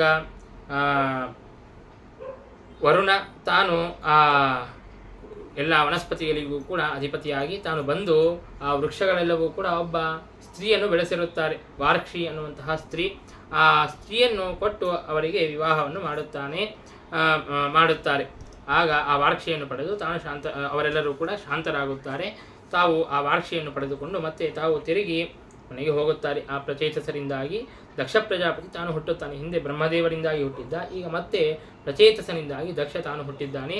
ಆ ದಕ್ಷನಿಂದಾಗಿ ವಿಶೇಷವಾಗಿ ಸೃಷ್ಟಿ ಕಾರ್ಯ ಅಂತ ಮುಂದುವರಿಯುತ್ತದೆ. ತಾನು ಹಂಸನಾಮಕನಾದಂತಹ ಪರಮಾತ್ಮನನ್ನು ಕುರಿತು ದಿವ್ಯವಾದಂತಹ ಸ್ತೋತ್ರವನ್ನು ಮಾಡುತ್ತಾನೆ. ಹಂಸಗುಹ್ಯ ಸ್ತೋತ್ರ ಎಂಬುದಾಗಿ ನಾವು ಕೇಳುತ್ತೇವೆ. ಅಂತಹ ದಿವ್ಯವಾದಂತಹ ಆ ಸ್ತೋತ್ರವನ್ನು ಆ ಪರಮಾತ್ಮನಿಗೆ ಆ ಸ್ತೋತ್ರವನ್ನು ಮಾಡುತ್ತಾನೆ. ಸ್ತೋತ್ರವನ್ನು ಮಾಡಿದಾಗ ಪರಮಾತ್ಮ ತಾನು ಪ್ರತ್ಯಕ್ಷನಾಗಿ ನೀನು ಸೃಷ್ಟಿ ಕಾರ್ಯವನ್ನು ವಿಶೇಷವಾಗಿ ಮುಂದುವರಿಸು ಎಂಬುದಾಗಿ ಭಗವಂತ ಅವನ ಮೇಲೆ ಆಶೀರ್ವಾದವನ್ನು ಮಾಡಿದ್ದಾನೆ. ಆ ದಕ್ಷನು ಅನೇಕ ಜನ ಮಕ್ಕಳನ್ನು ಪಡೆಯುತ್ತಾನೆ. ಮೊದಲಿಗೆ ಹರ್ಯಶ್ವರು ಎಂಬುದಾಗಿ ಹೆಸರಿನ 10,000 ಜನ ಮಕ್ಕಳನ್ನು ಪಡೆಯುತ್ತಾನೆ. ಮಕ್ಕಳನ್ನು ಪಡೆದು ಅವರು ಸೃಷ್ಟಿಯನ್ನು ಮಾಡಬೇಕು. ಅದಕ್ಕಿಂತಲೂ ಮೊದಲಿಗೆ ನೀವು ತಪಸ್ಸನ್ನು ಮಾಡಿ ಬರ್ರಿ ಎಂಬುದಾಗಿ ತಪಸ್ಸಿಗೆ ಅಂತ ಕೊಟ್ಟು ಕಳುಹಿಸುತ್ತಾನೆ. ಆಗ ಅವರು ತಪಸ್ಸು ಮಾಡೋದಕ್ಕಾಗಿ ಅಂತ ಹೋದಾಗ ಮಧ್ಯದಲ್ಲಿ ನಾರದರು ಬರುತ್ತಾರೆ. ನಾರದರು ಬಂದು ಅನೇಕ ವಾಚಕೂಟಗಳನ್ನು ಕೇಳಿ ಅವರನ್ನು ವಿರಕ್ತರನ್ನಾಗಿ ಮಾಡಿಬಿಡುತ್ತಾರೆ. ಆಗ ತನಗೆ ಗೊತ್ತಾಗುತ್ತದೆ ದಕ್ಷನಿಗೆ. ಸರಿ ಅಂತ ಹೇಳಿಬಿಟ್ಟು ಮತ್ತೆ ಒಂದು 1000 ಜನರನ್ನು ಪಡೆಯುತ್ತಾನೆ, ಶಬಲಾಶ್ವರು ಎಂಬುದಾಗಿ. ಆ ಶಬಲಾಶ್ವರಿಗೂ ಕೂಡ ತಾನು ತಪಸ್ಸನ್ನು ಮಾಡೋದಕ್ಕಾಗಿ ಅಂತ ಕಳಿಸಿದಾಗ ನಾರದರು ಮತ್ತೆ ಬಂದು ವೈರಾಗ್ಯವನ್ನು ಉಪದೇಶ ಮಾಡಿಬಿಡುತ್ತಾರೆ. ಆಗ ದಕ್ಷನಿಗೆ ಬಹಳ ಕೋಪ ಬರುತ್ತದೆ. ನಾರದರಿಗೆ ಶಾಪವನ್ನು ಕೊಡುತ್ತಾನೆ. ನೀವು ಸಣ್ಣ ಸಣ್ಣ ಮಕ್ಕಳಿಗೆ ಅವರಿಗೆ ಏನೂ ಗೊತ್ತೇ ಇಲ್ಲ, ಅಂತಹವರಿಗೆ ನೀವು ವೈರಾಗ್ಯವನ್ನು ಉಪದೇಶವನ್ನು ಮಾಡುತ್ತಾ ಇದ್ದೀರಲ್ಲ. ನಾನು ಭೂಯ ನಜಾನಾತಿ ಪುಮಾನ್ ವಿಷಯ ತೀಕ್ಷ್ಣತಾಂ. ಅವರಿಗೆ ಸುಮ್ಮನೆ ಉಪದೇಶ ಮಾಡಿದರೆ ವೈರಾಗ್ಯ ಬರುತ್ತದೆ ಅಂತ ತಿಳಿದಿದ್ದೀರಾ? ಹಾಗೆ ವೈರಾಗ್ಯ ಬರೋದಲ್ಲ. ತಾವು ಅನುಭವಿಸಿ ಆ ವಿಷಯಗಳ ತೀಕ್ಷ್ಣತೆ ಏನು ಅಂತ ತಿಳಿದುಕೊಂಡಾಗಲೇ ದೃಢವಾದಂತಹ ವೈರಾಗ್ಯ ಬರುತ್ತದೆ. ಇಲ್ಲದೇ ಇದ್ದರೆ ದೃಢವಾದಂತಹ ವೈರಾಗ್ಯ ಬರೋದಿಲ್ಲ. ಅಂತಹದ್ದು ಸಣ್ಣ ಸಣ್ಣ ಮಕ್ಕಳಿಗೆ ನೀವು ವೈರಾಗ್ಯವನ್ನು ಉಪದೇಶವನ್ನು ಮಾಡಿದ್ದೀರಿ, ನೀವು ದೊಡ್ಡ ಅಪರಾಧವನ್ನು ಮಾಡಿದ್ದೀರಿ ಅಂತ ಹೇಳಿಬಿಟ್ಟು ದಕ್ಷ ತಾನು ನಾರದರಿಗೆ ನೀವು ಒಂದು ಕಡೆಗೆ ನಿಲ್ಲೋದೇ ಬೇಡ, ಎಲ್ಲ ಕಡೆಗೂ ಸಂಚರಿಸುತ್ತಾನೆ ಇರಲಿ ಸದಾಕಾಲ ಎಂಬುದಾಗಿ ಅವರು ಶಾಪವನ್ನು ಕೊಟ್ಟಿದ್ದಾರೆ. ನಾರದರು ಅವಶ್ಯವಾಗಿ ಆಗಲಿ, ಎಲ್ಲ ಕಡೆಗೂ ಭಗವಂತನ ಗುಣಗಾನವನ್ನು ಮಾಡುತ್ತಾ ನಾನು ಹೇಗೂ ಸಂಚರಿಸುತ್ತೇನೆ, ಅದು ನನಗೆ ಶಾಪವಲ್ಲೇ ಅಲ್ಲ ವರವೇ ಎಂಬುದಾಗಿ ತಿಳಿದು ನಾರದರು ಆ ಶಾಪವನ್ನು ಸ್ವೀಕಾರ ಮಾಡಿದ್ದಾರೆ. ಆಗ ದಕ್ಷ ತಾನು ಇನ್ನ ಮೇಲೆ ಮತ್ತೆ ಗಂಡಸು ಮಕ್ಕಳನ್ನು ಹುಟ್ಟಿಸಿದರೆ ಎಲ್ಲಿ ನಾರದರು ಮತ್ತೆ ವೈರಾಗ್ಯವನ್ನು ಉಪದೇಶ ಮಾಡುತ್ತಾರೋ ಅಂತ ಹೇಳಿಬಿಟ್ಟು ತಾನು 60 ಜನ ಹೆಂಗಸರನ್ನು ತಾನು ಹುಟ್ಟಿಸಿದ್ದಾನೆ. ಹುಟ್ಟಿಸಿ ಅನೇಕ ಋಷಿಮುನಿಗಳಿಗೆಲ್ಲರಿಗೂ ಕೂಡ ತಾನು ಆ ಹೆಂಗಸರನ್ನು ಕೊಟ್ಟಿದ್ದಾನೆ, ತಾನು ಮದುವೆಯನ್ನು ಮಾಡಿಕೊಟ್ಟಿದ್ದಾನೆ. ಅದರಲ್ಲಿ ಮುಖ್ಯವಾಗಿ ಅದಿತಿ ದೇವಿಯನ್ನು ತಾನು ಕಶ್ಯಪರಿಗೆ ಕೊಟ್ಟು ವಿವಾಹವನ್ನು ಮಾಡಿದ್ದಾನೆ. ಆ ಅದಿತಿಯಲ್ಲಿ 12 ಆದಿತ್ಯರು ಹುಟ್ಟುತ್ತಾರೆ. ಆ 12 ಆದಿತ್ಯರಲ್ಲಿ ತ್ವಷ್ಟ ಅನ್ನುವಂತಹ ಒಬ್ಬ ಆದಿತ್ಯ ತಾನು ಅಸುರರ ತಂಗಿಯನ್ನು, ರಚನಾ ಅನ್ನುವಂತಹ ಅಸುರರ ತಂಗಿಯನ್ನು ತಾನು ವಿವಾಹವಾಗುತ್ತಾನೆ. ಆಗ ವಿವಾಹವಾಗಿದಾಗ ಆ ತ್ವಷ್ಟೃವಿಗೆ ವಿಶ್ವರೂಪಾಚಾರ್ಯ ಅನ್ನುವಂತಹ ಮಗನು ಹುಟ್ಟುತ್ತಾನೆ. ಆಗ ಒಂದು ಘಟನೆ ಅಂತ ಒಂದು ನಡೆಯುತ್ತದೆ. ಇಂದ್ರ ಹಾಗೂ ಅನೇಕ ಜನ ದೇವತೆಗಳು ಸಭೆಯಲ್ಲಿ ಕುಳಿತಿರುತ್ತಾರೆ. ಆಗ ದೇವತಾ ಗುರುಗಳಾದಂತಹ ಬೃಹಸ್ಪತ್ಯಾಚಾರ್ಯರು ಆ ಸಭೆಗೆ ಆಗಮಿಸುತ್ತಾರೆ. ಆಗ ಇಂದ್ರ ತಾನು ಎದ್ದು ನಿಂತು ಸ್ವಾಗತವನ್ನು ಮಾಡಬೇಕಾಗಿತ್ತು, ಆದರೆ ತಾನು ಐಶ್ವರ್ಯ ಮದದಿಂದಾಗಿ ತಾನು ಎದ್ದು ನಿಲ್ಲೋದಿಲ್ಲ. ಆಗ ಬೃಹಸ್ಪತ್ಯಾಚಾರ್ಯರು ನನಗೆ ತಿರಸ್ಕಾರವಾಯಿತು ಅಂತ ಅಲ್ಲಿಂದ ಹೊರಟು ಬಿಡುತ್ತಾರೆ. ಆ ಕೂಡಲೇ ಇಂದ್ರ ತನ್ನ ತಪ್ಪನ್ನು ತಿಳಿದುಕೊಂಡು ಬೃಹಸ್ಪತ್ಯಾಚಾರ್ಯರನ್ನು ಹಿಂಬಾಲಿಸಿ ಬರುತ್ತಾನೆ. ಆದರೂ ಕೂಡ ಬೃಹಸ್ಪತ್ಯಾಚಾರ್ಯರು ಕಾಣಿಸೋದೇ ಇಲ್ಲ. ಆಗ ತಮಗೆ ಗುರುಗಳೇ ಇಲ್ಲದೇ ಇದ್ದದರಿಂದಾಗಿ ಗುರುಗಳ ತಪ್ಪಿತು ಅಂತಂದರೆ ಆಗ ಅಸುರರು ನಮ್ಮನ್ನು ಬಂದು ಸೋಲಿಸಿಬಿಡುತ್ತಾರೆ, ನಮ್ಮನ್ನು ಆಕ್ರಮಣ ಮಾಡುತ್ತಾರೆ. ಹಾಗಾಗಿ ಏನು ಮಾಡಬೇಕು ಅಂತ ದೇವತೆಗಳೆಲ್ಲರೂ ಬ್ರಹ್ಮದೇವರನ್ನು ಕುರಿತು ಶರಣು ಹೋದಾಗ ವಿಶ್ವರೂಪಾಚಾರ್ಯರನ್ನು ನೀವು ಪುರೋಹಿತರನ್ನಾಗಿ ಪಡೆಯಿರಿ ಎಂಬುದಾಗಿ ಹೇಳಿದ್ದಾರೆ. ವಿಶ್ವರೂಪಾಚಾರ್ಯರನ್ನು ಹೋಗಿ ಕೇಳಿದ್ದಾರೆ. ಮೊದಲಿಗೆ ಅವರು ಸಂಕೋಚವನ್ನು ಪಟ್ಟರು ಕೂಡ ನೀವು ನಮ್ಮ ತಂದೆಯ ಸ್ಥಾನದಲ್ಲಿ ಇದ್ದೀರಿ, ಹಾಗಾಗಿ ಅವಶ್ಯವಾಗಿಯೂ ಕೂಡ ಪೌರೋಹಿತ್ಯವನ್ನು ಮಾಡಿಸುತ್ತೇವೆ ಎಂಬುದಾಗಿ ಅವರು ಪೌರೋಹಿತ್ಯಕ್ಕೆ ಒಪ್ಪಿದ್ದಾರೆ. ಆಗ ದಿವ್ಯವಾದಂತಹ ನಾರಾಯಣ ವರ್ಮವನ್ನು ಉಪದೇಶವನ್ನು ಮಾಡುತ್ತಾರೆ. ಮಂತ್ರಾತ್ಮಕವಾದಂತಹ ಕವಚ, ಈ ಅಯೋಮಯವಾದಂತಹ ಕವಚವಲ್ಲ, ಮಂತ್ರಾತ್ಮಕವಾದಂತಹ ಕವಚ, ಆ ದಿವ್ಯವಾದಂತಹ ಕವಚವನ್ನು ಧಾರಣೆ ಮಾಡಿ ದೇವತೆಗಳೆಲ್ಲರೂ ಕೂಡ ಅಸುರರನ್ನು ಗೆಲ್ಲುತ್ತಾರೆ ಅಂತ ನಾವು ತಿಳಿಯುತ್ತೇವೆ. ಹೀಗೆ ವಿಶ್ವರೂಪಾಚಾರ್ಯರು ದಿವ್ಯವಾದಂತಹ ಆ ನಾರಾಯಣ ವರ್ಮವನ್ನು ಉಪದೇಶವನ್ನು ಮಾಡುತ್ತಾರೆ. ಆ ನಾರಾಯಣ ವರ್ಮದ ಆ ಮಹಿಮೆ ಏನು ಅಂತಂದರೆ ಏತದ್ಧಾರಯಮಾನಸ್ತು ಯಂ ಪಶ್ಯತಿ ಚಕ್ಷುಷ ಪದಾವ ಸಂಸ್ಪೃಶೇತ್ ಸದ್ಯ ಸಾಧ್ವಸಾತ್ ಸ ವಿಮುಚ್ಯತೆ. ಆ ವಿದ್ಯೆಯನ್ನು ಹೊಂದಿದಂತಹ ಪುರುಷನು ತನ್ನ ಕಣ್ಣಿನಿಂದಾಗಿ ಯಾರನ್ನು ನೋಡುತ್ತಾನೆಯೋ ಅವನೂ ಕೂಡ ಸರ್ವ ಪಾಪಗಳಿಂದಲೂ ಕೂಡ ಮುಕ್ತನಾಗಿ ಬಿಡುತ್ತಾನೆ. ಅಂತಹ ಶ್ರೇಷ್ಠವಾದಂತಹ ಆ ನಾರಾಯಣ ವರ್ಮವನ್ನು ವಿಶ್ವರೂಪಾಚಾರ್ಯರು ಇಂದ್ರನಿಗೆ ಉಪದೇಶವನ್ನು ಮಾಡಿದ್ದಾರೆ. ಒಂದು ಸಲ ಆ ವಿಶ್ವರೂಪಾಚಾರ್ಯರು ಹೀಗೆ ಯಾಗವನ್ನು ಮಾಡಿಸುತ್ತಾ ಇರುತ್ತಾರೆ. ವಿಶ್ವರೂಪಾಚಾರ್ಯರಿಗೆ 3 ತಲೆಗಳು, ಸೋಮಪೀಠ, ಸುರಾಪೀಠ, ಅನ್ನಾದ ಅಂತ. ಈ ಕಡೆಗೆ ಸೋಮಪಾನವನ್ನು ಮಾಡ್ತಾ ಇರುತ್ತಾರೆ. ಇನ್ನು ಅಸುರರ ಒಂದು ಸಂಘನೂ ಇತ್ತು, ಯಾಕಂದರೆ ತನ್ನ ತಾಯಿ ಅಸುರ ಜಾತಿಗೆ ಸೇರಿದವಳು. ಹಾಗಾಗಿ ಆ ಅಸುರರ ಸಂಘನೂ ಇದ್ದದರಿಂದಾಗಿ ಆ ಸುರಾಪಾನವನ್ನು ಮಾಡುತ್ತಾ ಇದ್ದ. ಈ ಕಡೆಗೆ ದೇವತೆಗಳಿಗೂ ಹವಿಸ್ಸನ್ನು ಕೊಡುತ್ತಾ ಇದ್ದ, ಅಸುರರಿಗೂ ಹವಿಸ್ಸನ್ನು ಕೊಡುತ್ತಾ ಇದ್ದ. ಇದನ್ನು ತಿಳಿದುಕೊಂಡು ಇಂದ್ರ ಆ ವಿಶ್ವರೂಪಾಚಾರ್ಯರ ಕುತ್ತಿಗೆಯನ್ನು ಕತ್ತರಿಸಿ ಅವರನ್ನು ಸಂಹಾರ ಮಾಡಿಬಿಟ್ಟಿದ್ದಾನೆ. ತನಗೆ ಬ್ರಹ್ಮಹತ್ಯ ದೋಷ ಅಂತ ಅನ್ನೋದು ಬಂದಾಗ 4 ಕಡೆ ತಾನು ವಿಭಾಗವನ್ನು ಮಾಡಿ ಆ ಬ್ರಹ್ಮಹತ್ಯೆಯನ್ನು ಹಂಚಿಬಿಟ್ಟಿದ್ದಾನೆ. ಭೂಮಿಯಲ್ಲಿ ಮತ್ತು ನೀರಿನಲ್ಲಿ ಮತ್ತು ಗಿಡಗಳಲ್ಲಿ ಹಾಗೂ ಸ್ತ್ರೀಯರಲ್ಲಿ ಆ ಬ್ರಹ್ಮಹತ್ಯಾ ಪಾಪವನ್ನು ಹಂಚಿಬಿಟ್ಟಿದ್ದಾನೆ. ಹೀಗೆ ತಾನು ಬ್ರಹ್ಮಹತ್ಯಾ ಪಾಪದಿಂದಾಗಿ ಮುಕ್ತನಾಗಿದ್ದಾನೆ. ಆದರೆ ವಿಶ್ವರೂಪಾಚಾರ್ಯರ ತಂದೆಯಾದಂತಹ ತ್ವಷ್ಟೃವಿಗೆ ಇದನ್ನು ಸಹನೆ ಮಾಡಲಿಕ್ಕಾಗಲಿಲ್ಲ. ಇಂದ್ರನನ್ನು ಸಂಹಾರ ಮಾಡುವಂತಹ ಮಗನನ್ನು ಪಡೆಯಬೇಕು ಎಂಬುದಾಗಿ ತಾವು ಯಾಗವನ್ನು ಮಾಡಿಸಿದ್ದಾರೆ. ಇಂದ್ರಶತ್ರೋ ವಿವರ್ಧಸ್ವ ಎಂಬುದಾಗಿ ಆ ಮಂತ್ರವನ್ನು ಹೇಳಿ ಯಾಗವನ್ನು ಮಾಡಿಸಿದ್ದಾರೆ. ಆದರೆ ಸ್ವರವನ್ನು ಉಚ್ಚಾರಣೆ ಮಾಡಬೇಕಾದಾಗ ಸ್ವಲ್ಪ ವ್ಯತ್ಯಾಸವಾಗಿದೆ ಅಷ್ಟೇ. ಇಂದ್ರನನ್ನು ಸಂಹಾರ ಮಾಡುವಂತಹ ಮಗನು ಬಿಟ್ಟು ಇಂದ್ರನಿಂದಲೇ ಸಂಹಾರ ಹೊಂದುವಂತಹ ಮಗನು ಹುಟ್ಟಿದ್ದಾನೆ. ಅವನೇ ವೃತ್ರಾಸುರ. ತಾನು ದಿನಕ್ಕೆ ಒಂದು ಬಾಣದಷ್ಟು ಆಕಾರದಲ್ಲಿ ತನ್ನ ದೇಹದಿಂದಾಗಿ ಬೆಳೆಯುತ್ತಾ ಇದ್ದಾನೆ. ಮಹಾ ದೊಡ್ಡ ಅಸುರ. ತಾನು ಯುದ್ಧಕ್ಕೆ ಅಂತ ಬಂದಿದ್ದಾನೆ. ಆಗ ಇವರೆಲ್ಲರೂ ಕೂಡ ಯುದ್ಧವಾಡಿದ್ದಾರೆ. ಎಷ್ಟು ಯುದ್ಧವಾಡಿದರೂ ಕೂಡ ಅವನನ್ನು ಸಂಹಾರ ಮಾಡಲಿಕ್ಕೆ ಆಗಲಿಲ್ಲ. ಆಗ ಇಂದ್ರ ವೃತ್ರಾಸುರನ ಜೊತೆಗೆ ಸಖ್ಯವನ್ನು ಮಾಡಿಕೊಂಡು ಬಿಟ್ಟಿದ್ದಾನೆ. ಸಖ್ಯವನ್ನು ಮಾಡಿಕೊಂಡು ವೃತ್ರಾಸುರನನ್ನು ಸಂಹಾರ ಮಾಡುವುದು ಹೇಗೆ ಎಂಬುದಾಗಿ ವಿಚಾರವನ್ನು ಮಾಡಿದಾಗ ಆಗ ದದೀಚಿ ಋಷಿಗಳ ಆ ಎಲುವನ್ನು, ಬೆನ್ನಿನ ಎಲುವನ್ನು ಪಡೆದುಕೊಂಡು ಅವನನ್ನು ಸಂಹಾರ ಮಾಡಬೇಕು ಅಂತ ಹೇಳಿದಾಗ ಅದನ್ನು ಪಡೆದುಕೊಂಡು ಯುದ್ಧ ಅಂತೂ ಆಡಿದ್ದಾನೆ ವಜ್ರಾಯುಧದಿಂದಾಗಿ. ಹಾಗಿದ್ರೂ ಕೂಡ ಆ ವೃತ್ರಾಸುರನ ಸಂಹಾರವಾಗಲಿಲ್ಲ. ಆಗ ಸಖ್ಯವನ್ನು ಮಾಡಿಕೊಂಡಿದ್ದಾನೆ. ಸಖ್ಯವನ್ನು ಮಾಡಿಕೊಂಡು ಒಂದು ದಿನ ನರ್ಮದಾ ತೀರದಲ್ಲಿ ತಾವು ಸಂಚಾರ ಮಾಡುವಂತಹ ಸಂದರ್ಭದಲ್ಲಿ ಇಂದ್ರ ಹಾಗೂ ವೃತ್ರಾಸುರ ಇಬ್ಬರು ಫ್ರೆಂಡ್ಸ್ನಂತೆ ಓಡಾಡುತ್ತಾ ಇದ್ದಾರೆ. ಆಗ ಇಂದ್ರ ಕೇಳುತ್ತಾನೆ, ನಿನ್ನನ್ನು ಹೇಗೆ ಸಂಹಾರ ಮಾಡೋದು, ಹೇಗೆ ಸಾಯುತ್ತಿ ಅಂತಂದರೆ ನಾನು ಹೇಳುತ್ತಾನೆ, ಒದ್ದೆಯ ಪದಾರ್ಥವೂ ಆಗಿರಬಾರ್ದು, ಒಣಗಿದ ಪದಾರ್ಥವೂ ಆಗಬಾರ್ದು, ಅಂತಹ ಪದಾರ್ಥದಿಂದಾಗಿ ನನ್ನನ್ನು ಸಂಹಾರ ಮಾಡಬಹುದು. ಇಲ್ಲಿ ನೋಡು, ಆ ನೀರಿನಲ್ಲಿ ನುರುಗು ಬರುತ್ತಾ ಇದೆಯಲ್ಲ, ಅದರಿಂದಾಗಿ ನನ್ನನ್ನು ಸಂಹಾರ ಮಾಡಬಹುದು ಎಂಬುದಾಗಿ ಹೇಳಿದಾಗ ಆ ವಜ್ರಾಯುಧದಿಂದಾಗಿ ನುರುಗಿನಲ್ಲಿ ಹಾಕಿ ಆ ವಜ್ರಾಯುಧದಿಂದಾಗಿ ಆ ವೃತ್ರಾಸುರನ ಸಂಹಾರವನ್ನು ಮಾಡಿದ್ದಾನೆ ಇಂದ್ರ. ಹೀಗೆ ಆ ವೃತ್ರಾಸುರನ ನಿಗ್ರಹವನ್ನು ಕೂಡ ಮಾಡಿದ್ದಾನೆ. ಮತ್ತೆ ಬ್ರಹ್ಮಹತ್ಯಾ ದೋಷ ಅಂತ ಅನ್ನೋದು ಬಂದಾಗ ಅನೇಕ ವರ್ಷಗಳ ಕಾಲ ಸಮುದ್ರದಲ್ಲಿ ಪ್ರವೇಶಿಸಿ ತಪಸ್ಸನ್ನು ಮಾಡಿದ್ದಾನೆ. ತಪಸ್ಸನ್ನು ಮಾಡಿ ಹೊರಗೆ ಬಂದ ಮೇಲೆ ಮತ್ತೆ ಋಷಿಮುನಿಗಳು ತಾವು ಆ ಬ್ರಹ್ಮಹತ್ಯೆಯ ಪಾಪವನ್ನು ಪರಿಹಾರವಾಗುವಂತೆ ಯಾಗಗಳನ್ನು ಮಾಡಿಸಿದ್ದಾರೆ. ಹೀಗೆ ಆ ವೃತ್ರಾಸುರನ ನಿಗ್ರಹವನ್ನು ಮಾಡಿದ್ದಾನೆ. ಮತ್ತು ಆ ವೃತ್ರಾಸುರನ ಪೂರ್ವವೃತ್ತಾಂತವನ್ನೆಲ್ಲವನ್ನು ಕೂಡ ತಿಳಿಸಿಕೊಡುತ್ತಾರೆ. ತಾನು ಸಾಯುವಾಗ ಮಹಾ ಭಗವದ್ಭಕ್ತನಂತೆ ತೋರುತ್ತಾನೆ. ಹಾಗಾಗಿ ಆ ಭಕ್ತಿ ಹೇಗೆ ಬಂತು ಅಂದರೆ ಹಿಂದೆ ತಾನು ಚಿತ್ರರಥ ಅನ್ನುವಂತಹ ಗಂಧರ್ವನಾಗಿದ್ದ, ಆ ಒಂದು ರಾಜನಾಗಿದ್ದ, ಆ ರಾಜನ ವೃತ್ತಾಂತವನ್ನೆಲ್ಲವನ್ನು ಕೂಡ ತಿಳಿಸಿಕೊಡುತ್ತಾರೆ. ಹೀಗೆ ಆ ವೃತ್ರಾಸುರನ ನಿಗ್ರಹವನ್ನೆಲ್ಲವನ್ನು ಕೂಡ ತಿಳಿಸಿಕೊಟ್ಟು ಇನ್ನು ಸಪ್ತಮ ಸ್ಕಂದ ಪ್ರಹ್ಲಾದರಾಜರ ಚರಿತ್ರೆಯನ್ನು ನಮಗೆ ತಿಳಿಸಿಕೊಡುತ್ತಾರೆ. ಅಲ್ಲಿ ಒಂದು ಪ್ರಶ್ನೆಯನ್ನು ಮಾಡುತ್ತಾರೆ. ರಾಜ ತಾನು ಶುಕಾಚಾರ್ಯರಿಗೆ ಒಂದು ಪ್ರಶ್ನೆಯನ್ನು ಮಾಡುತ್ತಾನೆ. ಸಮಪ್ರಿಯ ಸುಹೃದ್ ಬ್ರಹ್ಮನ್ ಭೂತಾನಾಂ ಭಗವಾನ್ ಸ್ವಯಂ. ಭಗವಂತ ತಾನು ಸಮನಾಗಿದ್ದಾನೆ ಎಂಬುದಾಗಿ ಕೇಳುತ್ತೇವೆ. ಹಾಗಿದ್ರೂ ಕೂಡ ವಿಷಮನಾದವನಂತೆ ಇಂದ್ರನ ಸಲುವಾಗಿ ದೇವತೆಗಳ ಸಂಹಾರವನ್ನು ಪರಮಾತ್ಮ ಹೇಗೆ ಮಾಡಿದ ಎಂಬುದಾಗಿ ಈ ರೀತಿಯಾಗಿ ಪ್ರಶ್ನೆಯನ್ನು ಮಾಡಿದಾಗ ಅದಕ್ಕೆ ಶುಕಾಚಾರ್ಯರು ಉತ್ತರವನ್ನು ಕೊಡುತ್ತಾ ಇದ್ದಾರೆ. ಸತ್ವ, ರಜಸ್ಸು, ತಮಸ್ಸು ಅನ್ನುವಂತಹ ಗುಣಗಳು ಇವೆ. ಯಾವ ಗುಣಕ್ಕೆ ಉನ್ನಾಹವಾಗುತ್ತದೆಯೋ ಆಗ ಅಂತಹ ಜನರಿಗೆ ಪರಮಾತ್ಮ ತಾನು ಜಯವನ್ನು ತಂದುಕೊಡುತ್ತಾನೆ. ಸತ್ವಗುಣಕ್ಕೆ ಉನ್ನಾಹವಾಗಿದ್ದರೆ ಆಗ ದೇವತೆಗಳಿಗೆ ಜಯವನ್ನು ಕೊಡುತ್ತಾನೆ. ರಜೋಗುಣಕ್ಕೆ ಉನ್ನಾಹವಾಗಿದ್ದರೆ ಆಗ ಅಸುರರಿಗೆ ತಾನು ಜಯವನ್ನು ತಂದುಕೊಡುತ್ತಾನೆ.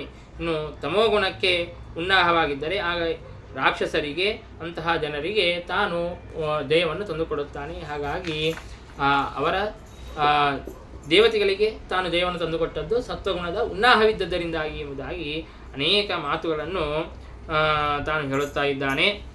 ಅಲ್ಲಿ ಒಂದು ಪ್ರಶ್ನೆಯನ್ನು ಮಾಡುತ್ತಾನೆ. ಅತ್ರೇ ಓದಾಹೃತ ಪೂರ್ವಂ ಇತಿಹಾಸ ಸುರರ್ಷಿನ ಪ್ರೀತ್ಯ ಮಹಾಕೃತೋ ರಾಜನ್ ಪೃಚ್ಛತೆ ಜಾತಶತ್ರವೇ ಎಂಬುದಾಗಿ ಶುಕಾಚಾರ್ಯರು ಹಿಂದೆ ನಡೆದಂತಹ ಒಂದು ಇತಿಹಾಸವನ್ನು ನಾರದರು ಯುಧಿಷ್ಠಿರನಿಗೆ ತಿಳಿಸಿಕೊಟ್ಟಂತಹ ಕಥೆಯನ್ನು ಹೇಳುತ್ತಾ ಇದ್ದಾರೆ. ಹಿಂದೆ ರಾಜಸೂಯ ಯಾಗವನ್ನು ಮಾಡುವಂತಹ ಸಂದರ್ಭದಲ್ಲಿ ಶಿಶುಪಾಲನನ್ನು ಸಂಹಾರ ಮಾಡಿದಾಗ ಶಿಶುಪಾಲನು ಪರಮಾತ್ಮನ ಜೊತೆಗೆ ಸಾಯುಜ್ಯವನ್ನು ಹೊಂದುತ್ತಾನೆ. ಅದನ್ನು ನೋಡಿ ಯುಧಿಷ್ಠಿರ ತಾನು ಕೇಳುತ್ತಾನೆ, ಇಂತಹ ಮಹಾ ನೀಚ ಇವನು ಸದಾಕಾಲ ಭಗವಂತನನ್ನು ನಿಂದೆ ಮಾಡುತ್ತಾ ಇದ್ದ. ಅವನಿಗೆ ಎಷ್ಟು ನಿಂದೆಯನ್ನು ಮಾಡಿದ್ದಾನೆ ಅಂತಂದರೆ ಅಷ್ಟು ನಿಂದೆಯನ್ನು ಮಾಡಿದ್ದರಿಂದಾಗಿ ಅವನಿಗೆ ಶ್ವೇತಕುಷ್ಠ ರೋಗವಾಗಬೇಕಾಗಿತ್ತು. ಶ್ವಿತ್ರೋಣ ಜಾತೋ ಜಿಹ್ವಾಯಾಮ್, ಆ ಬಾಯಿಯಲ್ಲಿ ಶ್ವೇತರೋಗವಾಗಬೇಕಾಗಿತ್ತು. ನಾಂಧಂ ವಿವಿಶತುಸ್ತಮಃ, ಅಂಧಂತಮಸ್ಸನ್ನು ಹೊಂದಬೇಕಾಗಿತ್ತು. ಆದರೆ ಅದನ್ನು ಹೊಂದದೆ ತಾನು ಭಗವಂತನ ಜೊತೆಗೆ ಸಾಯುಜ್ಯವನ್ನು ಹೇಗೆ ಹೊಂದಿದ್ದಾನೆ ಅಂತ ಕೇಳಿದಾಗ ಹಿಂದಿನ ಕಥೆಯನ್ನೆಲ್ಲವನ್ನು ಕೂಡ ನಾರದರು ತಿಳಿಸಿಕೊಟ್ಟಿದ್ದಾರೆ. ಆಗ ಹಿರಣ್ಯಕಶಿಪುವಿನ ಕಥೆಯನ್ನು ಹೇಳುತ್ತಾರೆ. ಜಯವಿಜಯರು ತಾವು ವಿಪ್ರಶಾಪದಿಂದಾಗಿ ಹಿರಣ್ಯಕಶಿಪು ಹಾಗೂ ಹಿರಣ್ಯಾಕ್ಷರಾಗಿ ಹುಟ್ಟಿದ್ದಾರೆ. ಹಿರಣ್ಯಾಕ್ಷನ ಸಂಹಾರವನ್ನು ಹಿಂದೆ ಕೇಳಿದ್ದೇವೆ. ಆ ಹಿರಣ್ಯಾಕ್ಷನ ಸಂಹಾರವನ್ನು ವರಾಹದೇವರು ಮಾಡಿದ ಮೇಲೆ ಆಗ ಬಹಳ ಕೋಪಗೊಂಡು ಆ ಹಿರಣ್ಯಕಶಿಪು ತಾನು ಎಲ್ಲ ದೇವತೆಗಳನ್ನು ಕೂಡ ಸಂಹಾರ ಮಾಡಬೇಕು ಎಂಬುದಾಗಿ ತಾನು ಎಲ್ಲ ತನ್ನ ಭೃತ್ಯರನ್ನೆಲ್ಲರನ್ನೂ ಕೂಡ ಕರೆಯುತ್ತಾನೆ. ಎಲ್ಲಿ ಯಜ್ಞಯಾಗಾದಿಗಳು ನಡೆಯುತ್ತದೆಯೋ ಆ ಎಲ್ಲ ಯಜ್ಞಯಾಗಾದಿಗಳನ್ನು ನಿಲ್ಲಿಸಿಬಿಡ್ರಿ ಎಂಬುದಾಗಿ ಹೇಳಿದ್ದಾನೆ. ಹೀಗೆ ಹೇಳಿ ಸದಾಕಾಲ ದೇವತೆಗಳ ಮೇಲೆ, ಭಗವಂತನ ಮೇಲೆ ದ್ವೇಷವನ್ನೇ ತಾನು ಮಾಡುತ್ತಾ ಇದ್ದಾನೆ. ಇಲ್ಲಿ ಕೆಲವು ಶ್ಲೋಕಗಳನ್ನು ನಮಗೆ ಬಹಳ ಸುಂದರವಾದಂತಹ ಬಹಳ ಮಹತ್ವದ ಮಾತುಗಳನ್ನು ಭಾಗವತ ನಮಗೆ ತಿಳಿಸಿಕೊಡುತ್ತದೆ. ಅಂದರೆ ಶಿಶುಪಾಲ ತಾನು ವೈರವನ್ನು ಮಾಡಿದರೂ ಕೂಡ ವೈರದ ನಂತರದಲ್ಲಿ ಭಗವಂತನಲ್ಲಿ ಭಕ್ತಿಯನ್ನು ಮಾಡಿದ, ಹಾಗಾಗಿ ತಾನು ಮೋಕ್ಷವನ್ನು ಹೊಂದಿದ ಅನ್ನುವಂತಹ ಮಾತುಗಳನ್ನು ನಮಗೆ ತಿಳಿಸಿಕೊಡುತ್ತಾರೆ. ಹಾಗಾಗಿ ಅಂದರೆ ಇಲ್ಲಿ ಶ್ಲೋಕಗಳನ್ನು ನೋಡಿದಾಗ ವೈರದಿಂದಾಗಿ ಆಗಲಿ ಅಥವಾ ಭಯದಿಂದಾಗಿ ಆಗಲಿ ಅಥವಾ ಕಾಮದಿಂದಾಗಿ ಆಗಲಿ ಹೇಗಾದರೂ ಪರಮಾತ್ಮನನ್ನು ನೆನೆಸಿದರೆ ಸಾಕು ಪರಮಾತ್ಮನನ್ನು ಹೊಂದಬಹುದು ಎಂಬುದಾಗಿ ನಮಗೆ ತೋರುತ್ತದೆ. ಆದರೆ ನಾವು ಅದನ್ನು ಸ್ಪಷ್ಟವಾಗಿ ತಿಳಿಯಬೇಕು. ಭಯದಿಂದಾಗಿ ಅಥವಾ ವೈರದಿಂದಾಗಿ ದ್ವೇಷದಿಂದಾಗಿ ಮೋಕ್ಷವಾಗುವುದಲ್ಲ. ಆ ದ್ವೇಷಾದಿಗಳನ್ನು ಮಾಡಿದ ಮೇಲೆ ಅಸುರಾವೇಶದಿಂದಾಗಿ ಹಾಗೆ ಮಾಡಿದರೂ ಕೂಡ ಕೊನೆಗೆ ಪರಮಾತ್ಮ ಅವರಿಗೆ ಭಕ್ತಿಯನ್ನು ಕೊಟ್ಟು ಪರಮಾತ್ಮ ಮತ್ತೆ ಅವರಿಗೆ ಉತ್ತಮವಾದಂತಹ ಗತಿಯನ್ನು ಕೊಡುತ್ತಾನೆ ಎನ್ನುವಂತಹ ಮಾತುಗಳನ್ನು ನಮಗೆ ಬಹಳ ವಿಸ್ತಾರವಾಗಿ ತಿಳಿಸಿಕೊಟ್ಟಿದ್ದಾರೆ. ಇದನ್ನೇ ಒಂದು ಪ್ರತ್ಯೇಕ ಸೆಷನ್ ಅಂತ ಮಾಡಿ ಅದನ್ನು ಪ್ರತ್ಯೇಕವಾಗಿ ತಿಳಿಯಬೇಕಾದಂತಹ ಉತ್ತಮವಾದಂತಹ ಮಾತುಗಳು, ಮಹತ್ವದ ಮಾತುಗಳು. ಅದನ್ನೆಲ್ಲವನ್ನು ಕೂಡ ತಿಳಿಸಿಕೊಟ್ಟು ಹಿರಣ್ಯಕಶಿಪು ತಾನು ಎಲ್ಲ ತನ್ನ ಭೃತ್ಯರನ್ನು ಕರೆದು ಶಾಸನೆಯನ್ನು ಮಾಡುತ್ತಾ ಇದ್ದಾನೆ. ಯಾರೂ ಕೂಡ ನನ್ನ ರಾಜ್ಯದಲ್ಲಿ ಯಜ್ಞಯಾಗಾದಿಗಳನ್ನು ಮಾಡಬಾರದು, ನನ್ನನ್ನು ಕುರಿತೇ ಆರಾಧನೆಯನ್ನು ಮಾಡಬೇಕು ಎಂಬುದಾಗಿ ಆ ರೀತಿಯ ಎಲ್ಲ ಶಾಸನೆಯನ್ನು ಮಾಡಿದ್ದಾನೆ. ಇನ್ನು ಆ ಹಿರಣ್ಯಾಕ್ಷನ ಹೆಂಡತಿ ಹಾಗೂ ತನ್ನ ತಾಯಿ ಅವರು ರೋದನೆಯನ್ನು ಮಾಡುತ್ತಾ ಇದ್ದಾರೆ ಹಿರಣ್ಯಾಕ್ಷನನ್ನು ಕಳೆದುಕೊಂಡಿದ್ದಕ್ಕಾಗಿ. ಹಿರಣ್ಯಕಶಿಪು ಅನೇಕ ಮಾತುಗಳನ್ನು ಹೇಳಿ ತಾನು ಸಮಾಧಾನವನ್ನು ಮಾಡುತ್ತಾನೆ. ಹಿಂದೆ ಉಶೀನರ ದೇಶಕ್ಕೆ ರಾಜನಾದಂತಹ ಸುಯಜ್ಞ ಅನ್ನುವಂತಹ ರಾಜ ಇದ್ದ. ತಾನು ಮರಣವನ್ನು ಹೊಂದಿದಾಗ ಹೀಗೆ ತನ್ನ ಹೆಂಡಂದಿರೆಲ್ಲರೂ ಕೂಡ ಕೂತು ಅನೇಕ ಕಾಲವಾದರೂ ಕೂಡ ಆ ಹೆಣವನ್ನು ಸುಡದೇನೆ ತಾವು ಅಳುತ್ತಾ ಇರುವಾಗ ಸಾಕ್ಷಾತ್ತು ಯಮಧರ್ಮನೇ ನಾನು ಒಂದು ಸಣ್ಣ ಬಾಲಕನ ರೂಪದಲ್ಲಿ ಬಂದು ಅವರಿಗೆ ತತ್ವಬೋಧನೆಯನ್ನು ಮಾಡುತ್ತಾನೆ. ಪತಿಚ್ಯುತಂ ತಿಷ್ಠತಿ ದಿಷ್ಟರಕ್ಷಿತಂ ಗೃಹೇ ಸ್ಥಿತಂ ತದ್ವಿಹತಂ ವಿನಶ್ಯತಿ ಜೀವತ್ಯನಾಥೋಪಿ ತದೀಕ್ಷಿತೋವನಿ ಗೃಹೇಪಿ ಗುಪ್ತೋಸ್ಯ ಹತೋನ ಜೀವತಿ. ಭಗವಂತನ ಕರುಣೆ ಇದ್ದರೆ ಅದು ಮಾರ್ಗದಲ್ಲಿ ವನದಲ್ಲೇ ಇರಲಿ ಅದು ಸುರಕ್ಷಿತವಾಗಿ ಇರುತ್ತದೆ. ಅದೇ ಪರಮಾತ್ಮನ ಅನುಗ್ರಹ ತಪ್ಪಿತು, ಪರಮಾತ್ಮನ ಕರುಣೆ ತಪ್ಪಿತು ಅಂತಂದರೆ ಮನೆಯಲ್ಲೇನೇ ಕೂತಿದ್ರೂ ಕೂಡ ನಾವು ಮರಣವನ್ನು ಹೊಂದುತ್ತೇವೆ. ಹಾಗಾಗಿ ಪರಮಾತ್ಮನ ಅನುಗ್ರಹ ಪರಮಾತ್ಮನ ಇಚ್ಛೆ ಎಲ್ಲಿಯವರೆಗೆ ಇರುತ್ತದೆಯೋ ಅಲ್ಲಿವರೆಗೆ ಮನುಷ್ಯನು ಇರುತ್ತಾನೆ. ಹಾಗಾಗಿ ಶೋಕವನ್ನು ಪಡಿಬೇಡ್ರಿ ಇತ್ಯಾದಿಯಾಗಿ ಯಮರಾಜ ತಾನು ಆ ಸ್ತ್ರೀಯರಿಗೆಲ್ಲರಿಗೂ ಕೂಡ ತತ್ವೋಪದೇಶವನ್ನು ಮಾಡಿ ಅವರ ಶೋಕವನ್ನು ಪರಿಹಾರ ಮಾಡಿದ್ದ. ಹಾಗಾಗಿ ನೀವು ಕೂಡ ಶೋಕವನ್ನು ಪರಿತ್ಯಾಗವನ್ನು ಮಾಡಿರಿ ಎಂಬುದಾಗಿ ಹಿರಣ್ಯಕಶಿಪು ತನ್ನ ತಾಯಿಗೆ ಮತ್ತು ಹಿರಣ್ಯಾಕ್ಷನ ಹೆಂಡತಿಗೆ ಹೇಳಿ ಸಮಾಧಾನವನ್ನು ಮಾಡಿದ್ದಾನೆ. ಅವರು ಕೂಡ ಸಮಾಧಾನವನ್ನು ಗೊಂಡಿದ್ದಾರೆ. ಈ ಕಡೆಗೆ ಹಿರಣ್ಯಕಶಿಪು ತಾನು ದ್ವೇಷದಿಂದಾಗಿ ತಾನು ಎಲ್ಲ ದೇವತೆಗಳನ್ನು ಕೂಡ ಸೋಲಿಸಬೇಕು ಅಂತ ಹೇಳಿಬಿಟ್ಟು ಬ್ರಹ್ಮದೇವರನ್ನು ಕುರಿತು ಘೋರವಾದಂತಹ ತಪಸ್ಸನ್ನು ಮಾಡಿದ್ದಾನೆ. ತಪಸ್ಸನ್ನು ಮಾಡಿ ವರವನ್ನು ಪಡೆದಿದ್ದಾನೆ. ಯಾರೂ ಕೂಡ ನನ್ನನ್ನು ಸಂಹಾರ ಮಾಡಬಾರದು, ರಾತ್ರಿ ಆಗಿರಬಾರ್ದು, ಹಗಲಾಗಿರಬಾರ್ದು, ಆಯುಧಗಳಿಂದಾಗಿ ಸಂಹಾರ ಮಾಡಬಾರದು ಇತ್ಯಾದಿ ಅನೇಕ ರೀತಿಯಿಂದಾಗಿ ಒಟ್ಟಾರೆ ತನ್ನ ತಾತ್ಪರ್ಯ ತನ್ನನ್ನು ಯಾರೂ ಸಂಹಾರ ಮಾಡಿರಬಾರ್ದು ಅನ್ನುವಂತೆ ವರವನ್ನು ಪಡೆದಿದ್ದಾನೆ. ಈ ಕಡೆಗೆ ಕಯಾದುವಿನಲ್ಲಿ ಹಿರಣ್ಯಕಶಿಪುವಿನ ಹೆಂಡತಿಯಲ್ಲಿ ಪ್ರಹ್ಲಾದ ರಾಜ ತಾನು ಹುಟ್ಟಿದ್ದಾನೆ. ಶ್ರೇಷ್ಠನಾದಂತಹ ಭಗವದ್ಭಕ್ತ. ಅವನು ಉದರದಲ್ಲಿ ಇರಬೇಕಾದಾಗಲೇ ನಾರದರ ಉಪದೇಶವನ್ನು ಪಡೆದು ದಿವ್ಯವಾದಂತಹ ಭಗವಂತನ ಜ್ಞಾನವನ್ನು ಪಡೆದುಕೊಂಡು ಮಹಾ ಭಗವದ್ಭಕ್ತನಾಗಿಯೇ ತಾನು ಹುಟ್ಟಿದ್ದಾನೆ. ಆಗ ದೇವತೆಗಳೆಲ್ಲರೂ ಕೂಡ ಭಗವಂತನನ್ನು ಹೋಗಿ ಪ್ರಾರ್ಥನೆ ಮಾಡಿದ್ದಾರೆ. ಈ ಹಿರಣ್ಯಕಶಿಪು ತಾನು ಅನೇಕ ವರಗಳನ್ನು ಪಡೆದು ಬಿಟ್ಟು ಸದಾಕಾಲ ನಮಗೆ ಪೀಡೆಯನ್ನು ಕೊಡುತ್ತಾ ಇದ್ದಾನೆ. ಎಲ್ಲ ಸಜ್ಜನರಿಗೂ ಕೂಡ ಪೀಡೆಯನ್ನು ಕೊಡುತ್ತಾ ಇದ್ದಾನೆ. ಹಾಗಾಗಿ ಇವನನ್ನು ನೀನು ಸಂಹಾರ ಮಾಡಬೇಕು ಎಂಬುದಾಗಿ ಪ್ರಾರ್ಥನೆಯನ್ನು ಮಾಡಿದಾಗ ಆಗ ಭಗವಂತ ಹೇಳಿದ, ಯದಾ ದೇವೇಶು ವೇದೇಶು ಗೋಷು ವಿಪ್ರೇಷು ಸಾಧುಷು ಧರ್ಮೇ ಮೈ ಚ ವಿದ್ವೇಷಃ ಸವಾ ಆಶು ವಿನಶ್ಯತಿ ನಿರ್ವೈರಾಯ ಪ್ರಶಾಂತಾಯ ಸ್ವಸುತಾಯ ಮಹಾತ್ಮನೆ ಪ್ರಹ್ಲಾದಾಯ ಯದಾ ದೃಶ್ಯೇತ ಹನಿಷ್ಯೇಪಿ ವರೋರ್ಜಿತಂ ಎಂಬುದಾಗಿ ಯಾವಾಗ ದೇವತೆಗಳಿಗೆ, ವೇದಗಳಿಗೆ, ಬ್ರಾಹ್ಮಣರಿಗೆ, ಗೋವುಗಳಿಗೆ ತಾನು ಅಪಚಾರವನ್ನು ಮಾಡುತ್ತಾನೆ ಅಂತಹವನು ಕೂಡಲೇ ನಶಿಸಿ ಹೋಗುತ್ತಾನೆ. ಹಾಗಾಗಿ ಹಿರಣ್ಯಕಶಿಪು ಕೂಡ ತನ್ನ ಮಗನಾದಂತಹ ಮಹಾಭಗವದ್ಭಕ್ತನಾದಂತಹ ಪ್ರಹ್ಲಾದನಿಗೆ ಯಾವಾಗ ವಿರೋಧವನ್ನು ಮಾಡುತ್ತಾನೆ ಆಗ ಅವನನ್ನು ಸಂಹಾರ ಮಾಡುತ್ತೇನೆ ಎಂಬುದಾಗಿ ಆಶ್ವಾಸನೆಯನ್ನು ಕೊಟ್ಟಿದ್ದಾನೆ. ಪ್ರಹ್ಲಾದ ರಾಜ ಅತ್ಯಂತ ಸಣ್ಣ ಬಾಲಕನಾಗಿ ಇದ್ದಾಗಲೇ ಎಲ್ಲ ಆಟವನ್ನು ಆಡುತ್ತಾ ಇರಲಿಲ್ಲ. ನೆಸ್ತ ಕ್ರೀಡನಕೋ ಬಾಲಃ, ಯಾವ ಗೊಂಬೆಗಳನ್ನು ತೆಗೆದುಕೊಂಡು ಆಟವನ್ನು ಆಡುವುದನ್ನು ಬಿಟ್ಟುಬಿಟ್ಟಿದ್ದಾನೆ. ತಾನು ಆಸೀನ ಪರ್ಯಟನ್ ಅಶ್ನನ್ ಶಯಾನ ಪ್ರಪಿವನ್ ಬ್ರುವನ್ ನಾನುಸಂದದ ಏತಾನಿ ಗೋವಿಂದ ಪರಿರಕ್ಷಿತಃ ಕ್ವಚಿತ್ ರುದತಿ ಗೋವಿಂದ ಚಿಂತಾಚಂಚಲ ಚೇತನಃ. ಒಮ್ಮಿಂದೊಮ್ಮೆ ಭಗವಂತನ ಸ್ಮರಣೆಯನ್ನು ಮಾಡುತ್ತಾ ಅಳುತ್ತಾನೆ, ನಗುತ್ತಾನೆ, ಮೈ ಮರೆತು ಬಿಟ್ಟು ಲಜ್ಜೆಯನ್ನು ಬಿಟ್ಟು ತಾನು ಕುಣಿಯುತ್ತಾನೆ. ಹೀಗೆ ಸದಾಕಾಲ ಭಗವಂತನಲ್ಲಿಯೇ ಆಸಕ್ತನಾಗಿದ್ದಾನೆ ಪ್ರಹ್ಲಾದ. ಅಂತಹ ಮಗನನ್ನು ಹಿರಣ್ಯಕಶಿಪು ವಿದ್ಯಾಭ್ಯಾಸವನ್ನು ಮಾಡುವುದಕ್ಕಾಗಿ ಅಂತ ದೈತ್ಯ ಗುರುಗಳಾದಂತಹ ಶುಕ್ರಾಚಾರ್ಯರ ಮಕ್ಕಳ ಹತ್ತಿರ, ಚಂಡಾಮರ್ಕರ ಹತ್ತಿರ ತಾನು ಬಿಟ್ಟಿದ್ದಾನೆ. ಶುಕ್ರಾಚಾರ್ಯರ ಹತ್ತಿರನೇ ಬಿಟ್ಟಿದ್ದಾನೆ. ಶುಕ್ರಾಚಾರ್ಯರು ತಾವು ಬೇರೆ ಕೆಲಸದಲ್ಲಿ ವ್ಯಗ್ರವಾಗಿದ್ದಾರೆ. ಚಂಡಾಮರ್ಕರು ತಾವು ಪಾಠವನ್ನು ಹೇಳುತ್ತಾ ಇದ್ದಾರೆ. ಕೆಲವು ಕಾಲವಾಗಿದೆ. ರಜಕ್ಕೆ ಮನೆಗೆ ಕರೆದುಕೊಂಡು ಬಂದಿದ್ದಾರೆ ಚಂಡಾಮರ್ಕರು. ಆಗ ಹಾಲಿಡೇಸ್ಗೆ ಅಂತ ಕರೆದುಕೊಂಡು ಬಂದಾಗ ಆಗ ಅಸುರ ತಾನು ಪ್ರಹ್ಲಾದನನ್ನು, ತನ್ನ ಮಗನನ್ನು ತೊಡೆಯ ಮೇಲೆ ಕೂಡಿಸಿಕೊಂಡು ಕೇಳುತ್ತಾ ಇದ್ದಾನೆ. ಏನು ಓದಿಯಪ್ಪ ಪ್ರಹ್ಲಾದ, ಹೇಳು ಎಂಬುದಾಗಿ ಕೇಳಿದಾಗ ಆಗ ಪ್ರಹ್ಲಾದರಾಜ ಹೇಳುತ್ತಾ ಇದ್ದಾನೆ, ತತ್ಸಾಧು ಮನ್ಯೇ ಸುರವರ್ಯ ದೇಹೀನಾಂ ಸದಾ ಸಮುದ್ವಿಗ್ನ ದಿಯಾಂ ಅಸದ್ಗ್ರಹಾತ್ ಹಿತ್ವಾತ್ಮಪಾತಂ ಗೃಹಮಂಧಕೂಪಂ ವನಂ ಗತೋ ಯದ್ಹರಿಮಾಶ್ರಯೇತ. ಸದಾ ಕಾಲ ವಿಷಯ ಭೋಗವನ್ನು ಮಾಡುತ್ತಾ ಮನೆಯಲ್ಲಿ ಇರಲೇಬಾರದು.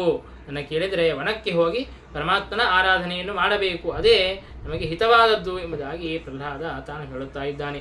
ಆಗ ಆ ಮಗನ ಮಾತುಗಳನ್ನು ಕೇಳಿ ಹಿರಣ್ಯಕಶಿಪುವಿಗೆ ಬಹಳ ಕೋಪ ಬಂದಿದೆ. ಚಂಡಾಮರ್ಕರನ್ನು ಬೈಯುತ್ತಾ ಇದ್ದಾನೆ. ನೀವು ನನ್ನ ಬಗ್ಗೆ ಕಳಿಸಿಕೊಡ್ರಿ, ಆ ರಾಜಧರ್ಮಗಳನ್ನು ಕಳಿಸ್ರಿ, ನೀತಿಶಾಸ್ತ್ರವನ್ನು ಕಳಿಸ್ರಿ ಅಂತ ಹೇಳಿಬಿಟ್ರೆ ಭಗವಂತನ ಮಹಿಮೆಯನ್ನೆಲ್ಲ ಹೇಳಿಕೊಡುತ್ತಾ ಇದ್ದೀರಾ ಎಂಬುದಾಗಿ ತಾನು ಬೈಯುತ್ತಾ ಇದ್ದಾನೆ.